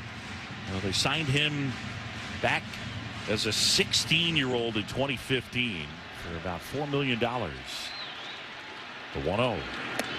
And that's in for a strike. Of course, Dad, 16 years in the majors, 449 homers, an All-Star 9 times, and eventually into the Hall of Fame in 2018. The 1-1. Swing and a pop foul out of play off to the right. Yeah, Dad arrived late last night, so he's in attendance. Wasn't able to be here for the DS or the CS. Guerrero back in right side. Snell pushes the button on his left hip. He's ready. Turns, kicks, deals. And that's in the dirt. And now it's 2-2. Well, the first time these two had quite a battle, and Guerrero won that matchup as he was able to draw a walk. And this time we'll see if Snell can finish him off. 1 out, bases clear. 2-2 pitch on the way. Too high. One of the things that we have to keep an eye on as the game goes on is how many runners are on base when Vladimir Guerrero hits. So far, it's second time up, no one on. Here comes the 3-2. Swing and a ground ball through the left side hole and a base hit. And Guerrero on base for the second time tonight. A walk and now a 1-out single. And here comes Bo Bichette. He's an outlier, and that's Vladimir Guerrero Jr. And the reason being, he hits like an old school type hitter. He goes out and gets that baseball. He doesn't hit off his back leg. He keeps the balance. That's one of the reasons why, with his discipline, that he's able to stay and keep that bat head in the zone long enough. Here's Bichette now. Snell fires. Swing and a miss. Bo Bichette this year hit .311, 18 homers, 94 knocked in. He had 44 doubles. Guerrero edging away at first. The pitch. Swing and a ground ball to first. Glove by Freeman. Up with it. Goes to second for 1. Toss to first in time. And that'll go 3-6-3. And with Bichette running slowly, they're able to turn the double play. So the Dodger defense able to finish off the Blue Jays in the bottom of the third. We'll head to the fourth here at Rogers Center. It's the Dodgers 2 and the Blue Jays nothing. Here in Game 1, this is the 2025 World Series on ESPN Radio and ESPN app.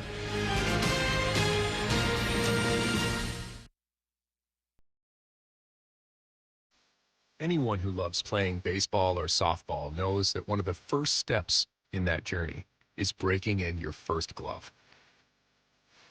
It's where your love of the game began. Where does your child's baseball or softball journey begin? Go to playball.org to get started.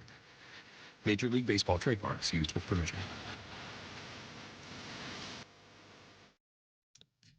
911, what's your emergency? A tornado's coming right at us. ABC Thursdays, the 911 universe expands to Nashville. How far out is that tornado? 2 miles! From executive producer Ryan Murphy. Get everyone you can and send them out here now! Chris O'Donnell, Jessica Capshaw, Kimberly Williams-Paisley, Leanne Rhymes. We are on the move! The hell to save, kid. 911 Nashville, all new Thursdays, 9/8 Central on ABC and stream next day on Hulu.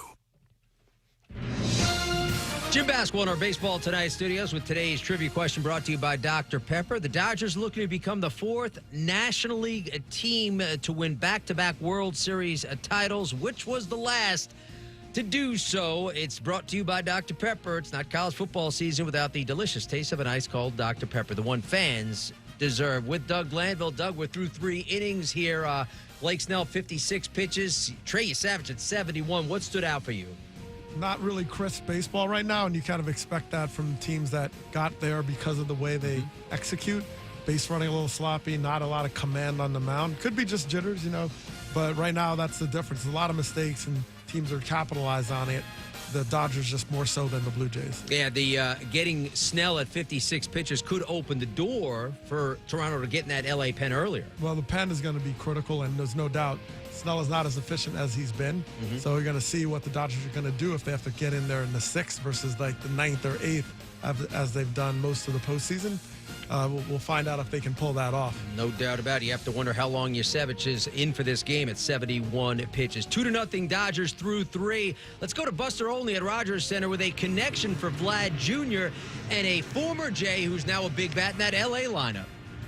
Yeah, Teoscar Hernandez has been a mentor for Vladimir Guerrero Jr., teammates for years. And Teo told me that after the Blue Jays reached the World Series, he called Vladimir Guerrero Jr. on the field, Boog, and Vlad took the call. He congratulated him. Wow. First pitch to Kike Hernandez is cut on and missed. That's pretty cool. Kike Hernandez, an RBI single his first time up. 2-0 Dodgers. We're in the top of the 4th. Savage deals. Swing and a pop-up. Fouled out of play off to the right. Well, guys, one of the components to this Savage start that's been interesting, he's only thrown 9 splitters. And that's been his money pitch, but he hasn't been able to have control neither with the fastball or the splitter. And he fell in love with the slider, especially in the 2nd inning. He got back to the fastball, but he had no control of it, landing most of those pitches up in the zone. Bottom 3rd of the order. Kike Hernandez, Tommy Edman, Andy Pages. 0-2 down. Savage peering in and fires. Swing and a miss. Struck him out. And that was a slider. So Savage with his 4th strikeout. And with 1 away, the batter will be Tommy Edman. Edman with an infield hit his first time. Dodgers lead it 2-0. We're in the top of the 4th. Switch hitter, but he's batting right against the righty. And the fastball misses too high, and it's ball 1. Trey Savage was the 20th overall pick out of East Carolina last year, so he got fast-tracked to the big leagues. Righty, the 1-0.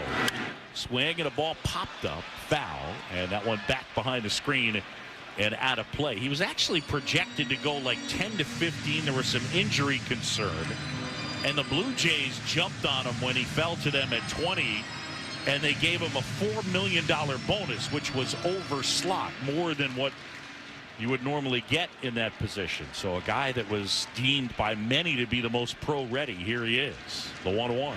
Swing and a ball popped foul. That's back out of play off to our left. Tommy's been all over the pitches up in the zone. Fastball there, up and in, swinging at it. Was the slider he got the hit on was way up above the zone. And even in his last at bat, he saw 2 fastballs that he attacked at his chin. So everything's been up, and Tommy has been swinging at it. Edman digs back in. The 1-2. Swing and a foul over the screen and back out of play. They threw him a splitter on that one. And that's exactly, I think, how you have to attack Tommy. He's looking for something elevated. Savage has to try to start that splitter middle and let it dive out of the zone. The 1-2 pitch. Swing and a miss. Struck him out. And he got him with a slider. So Savage 3 straight strikeouts. And with 2 away, the batter will be Andy Pages.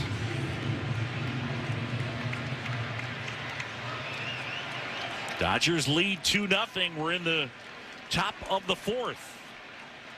Base is clear and 2 down. Pages right-hand bat waits. Here's the pitch. Swing and a ball drilled in the air, right center field. Straw going back, wandering near the track, onto the track, and he makes the catch out in right center.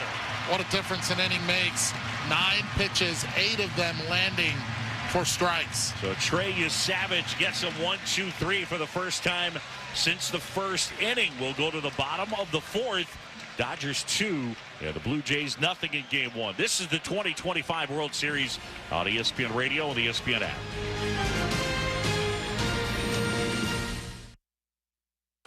This is the story of the one. As a custodial supervisor at a high school, he knows that during cold and flu season, germs spread fast. It's why he partners with Grainger to stay fully stocked on the products and supplies he needs, from tissues to disinfectants to floor scrubbers. All so that he can help students, staff, and teachers stay healthy and focused. Call 1-800-GRAINGER, click Grainger.com, or just stop by. Grainger, for the ones who get it done. The NFL International games continue on NFL Network. And here, our stars come out in the morning. Week 10, Bijan Robinson and the Falcons. Touchdown, Atlanta! Take on Daniel Jones and the Colts in Berlin. Fireworks in the fourth quarter! Then in Week 11, Jaden Daniels and the Commanders. Touchdown, Washington! Face Tua and the Dolphins in Madrid. Snooze off, game on. It's Sunday Morning Football. Continues November 9th at 9:30 Eastern, only on NFL Network.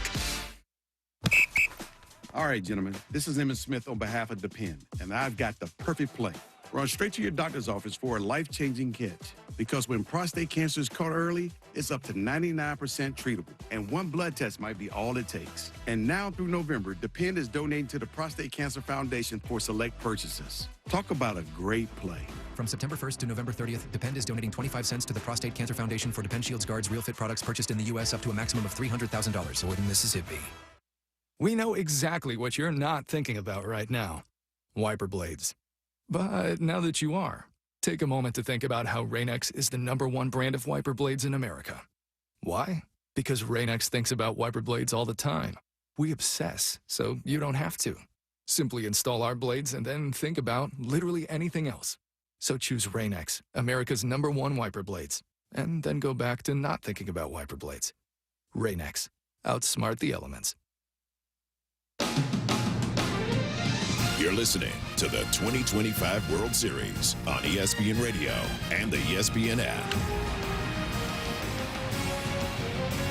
Back inside Rogers Center, John Chambi, Jessica Mendoza, Eduardo Perez, Buster Olney. It's Game 1 of the World Series, and the Dodgers have a 2-0 lead on the Blue Jays. Blue Jays back in the World Series for the first time since 1993. They've been in the postseason 4 times in the last 6 years. Alejandro Kirk will step to the plate. Kirk, Varsho, Clement. Snell fires. And a breaking ball in for a strike. For the Dodgers, meanwhile, trying to become the first team to win back-to-back World Series in 25 years when the Yankees did it. The 0-1 to Kirk. Swing and a little dribbler, foul of third. And they're the first defending champ to even have a chance at it since the Phillies got to the World Series in 2009 as the defending champs. Lost to the Yankees. But for the Dodgers, nothing new. They've been in the World Series now 5 times in 9 years. 0-2 on the catcher, Kirk. Right-hand bat waits. Snell is ready and delivers. Swinging a foul out of play off to the right. That's the 7th foul ball already. Alejandro Kirk has had off Blake Snell. He's made him throw pitches tonight. The 0-2. And that one a changeup down and away. Eduardo, in your experience, do you think that is an ability for certain guys? I believe so. That bat-to-ball skill and fouling tough pitches against excellent pitchers. The 1-2 fouled away again, off to the right and out of play. Growing up, I was spoiled. I used to watch number 14 in Cincinnati be able to do it all the time, Pete Rose, especially with 2 strikes. Anything borderline, just fouling it off, trying to get his pitch. Snell is ready. Nobody on, nobody out. A 1-2 is on the way. Swing and a foul out of play off to the right. Gosh, Kirk is tough.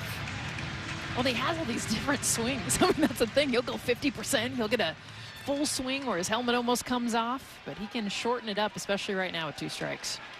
Snell is ready. Another 1-2 pitch. Breaking ball in the dirt. Just appreciating watching him in the DS, then in the CS. We affectionately just started calling him the Cannonball because he was just, I mean, he's a wreck when it comes to the plate. with these foul balls and putting the ball in play. The 2-2. Swing and a line drive ripped right field towards the corner. And that one is off the wall. Fair ball. Kirk around first. He takes the turn, but he'll stop there and retreats back to first base. A long, loud single into that right field corner. Know your limits. It's exactly what Alejandro Kirk did. He got out of that box in a hurry, but what a play by Teoscar Hernandez, who knows this ballpark really well. Yes, they've made a lot of changes to it, but he played this one beautifully and knew that he had an opportunity to get Kirk, and Kirk wisely just stayed first. So here's Dalton Varsho down, and the pitch. Swing and a ball drilled center field. Pages back, turning, looking, and that one is gone. Center field, Dalton Varsho. One swing of the bat, and the Blue Jays have tied it up.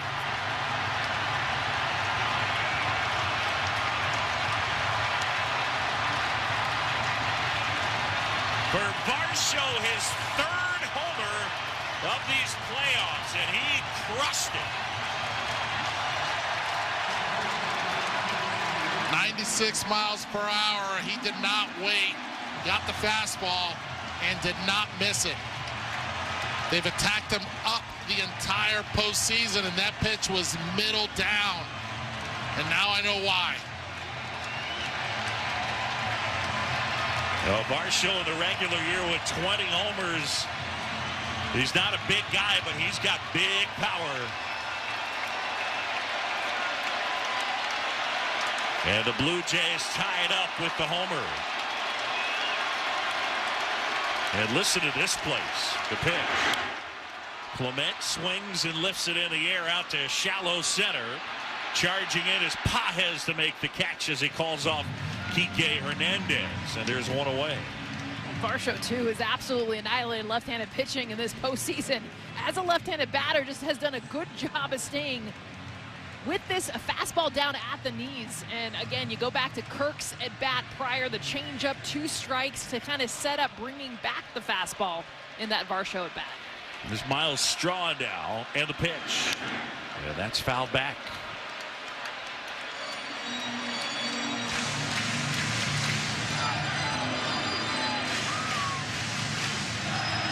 So Dalton Varsho, a 2-run homer. The pitch. Swing and a fly ball out towards left center. Kike Hernandez a running catch in the gap. He's able to haul it in, and Straw is out. And there's 2 away. Kike high stepping all the way with those yellow spikes on. And with 2 down, it'll bring up Andres Jimenez. 2-2 game here at Rogers Center. And the pitch. And that's downstairs. Dalton Varsho, his dad Gary played for the Phillies and was teammates with Darren Dalton. And that is who Dalton Varsho is named after. And of course, it was Dalton's Phillies that played against the Blue Jays in 1993 as Jimenez fouls one off, and it's 1-1.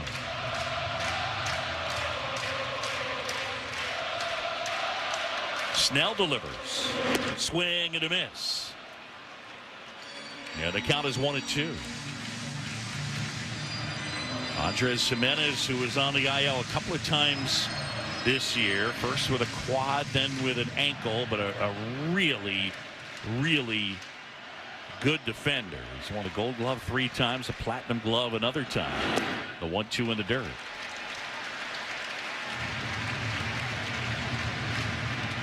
For the Blue Jays, 2 runs, 6 hits, and no errors. For the Dodgers, 2-4-0. And Blake Snell, a pitch count up to 72.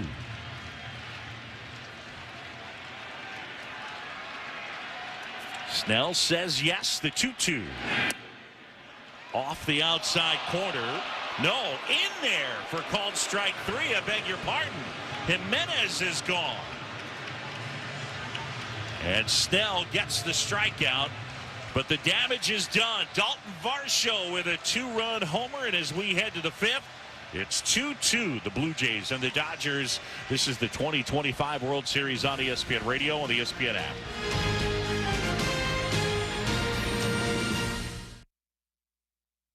Coach Saban here, and let me tell you, every second matters. Preparation is everything, and that's why I trust Kidde Smoke Alarms. And as North America's #1 home fire safety brand, they're built to respond over 25% faster to smoke detection. Kidde helps protect what matters the most. Find it at the Home Depot. How doers get more done.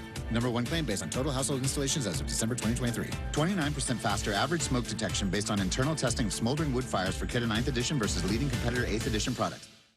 At Wrangler, we know the essential question for any guy is, can I go like this? It could be date night, boys' night, work, or your nephew's school play. It could be anything, and the last thing you want to do is change. That's why Wrangler makes jeans, shirts, jackets, and tees that answer yes to life's essential question. You can go in Wrangler. Check out our latest styles today at Wrangler.com. Wrangler, for the ride of life. Febreze. It's a classic odor tale. You fried fish for dinner, cleaned up, but the smell is still in the house. And the neighbors are coming over for game night. They're on their way. And then you spray Febreze Air Mist. Febreze Air starts working instantly to fight even your toughest odors, so you go from fish to fresh like that. Now all you have to worry about is Pam cheating at charades.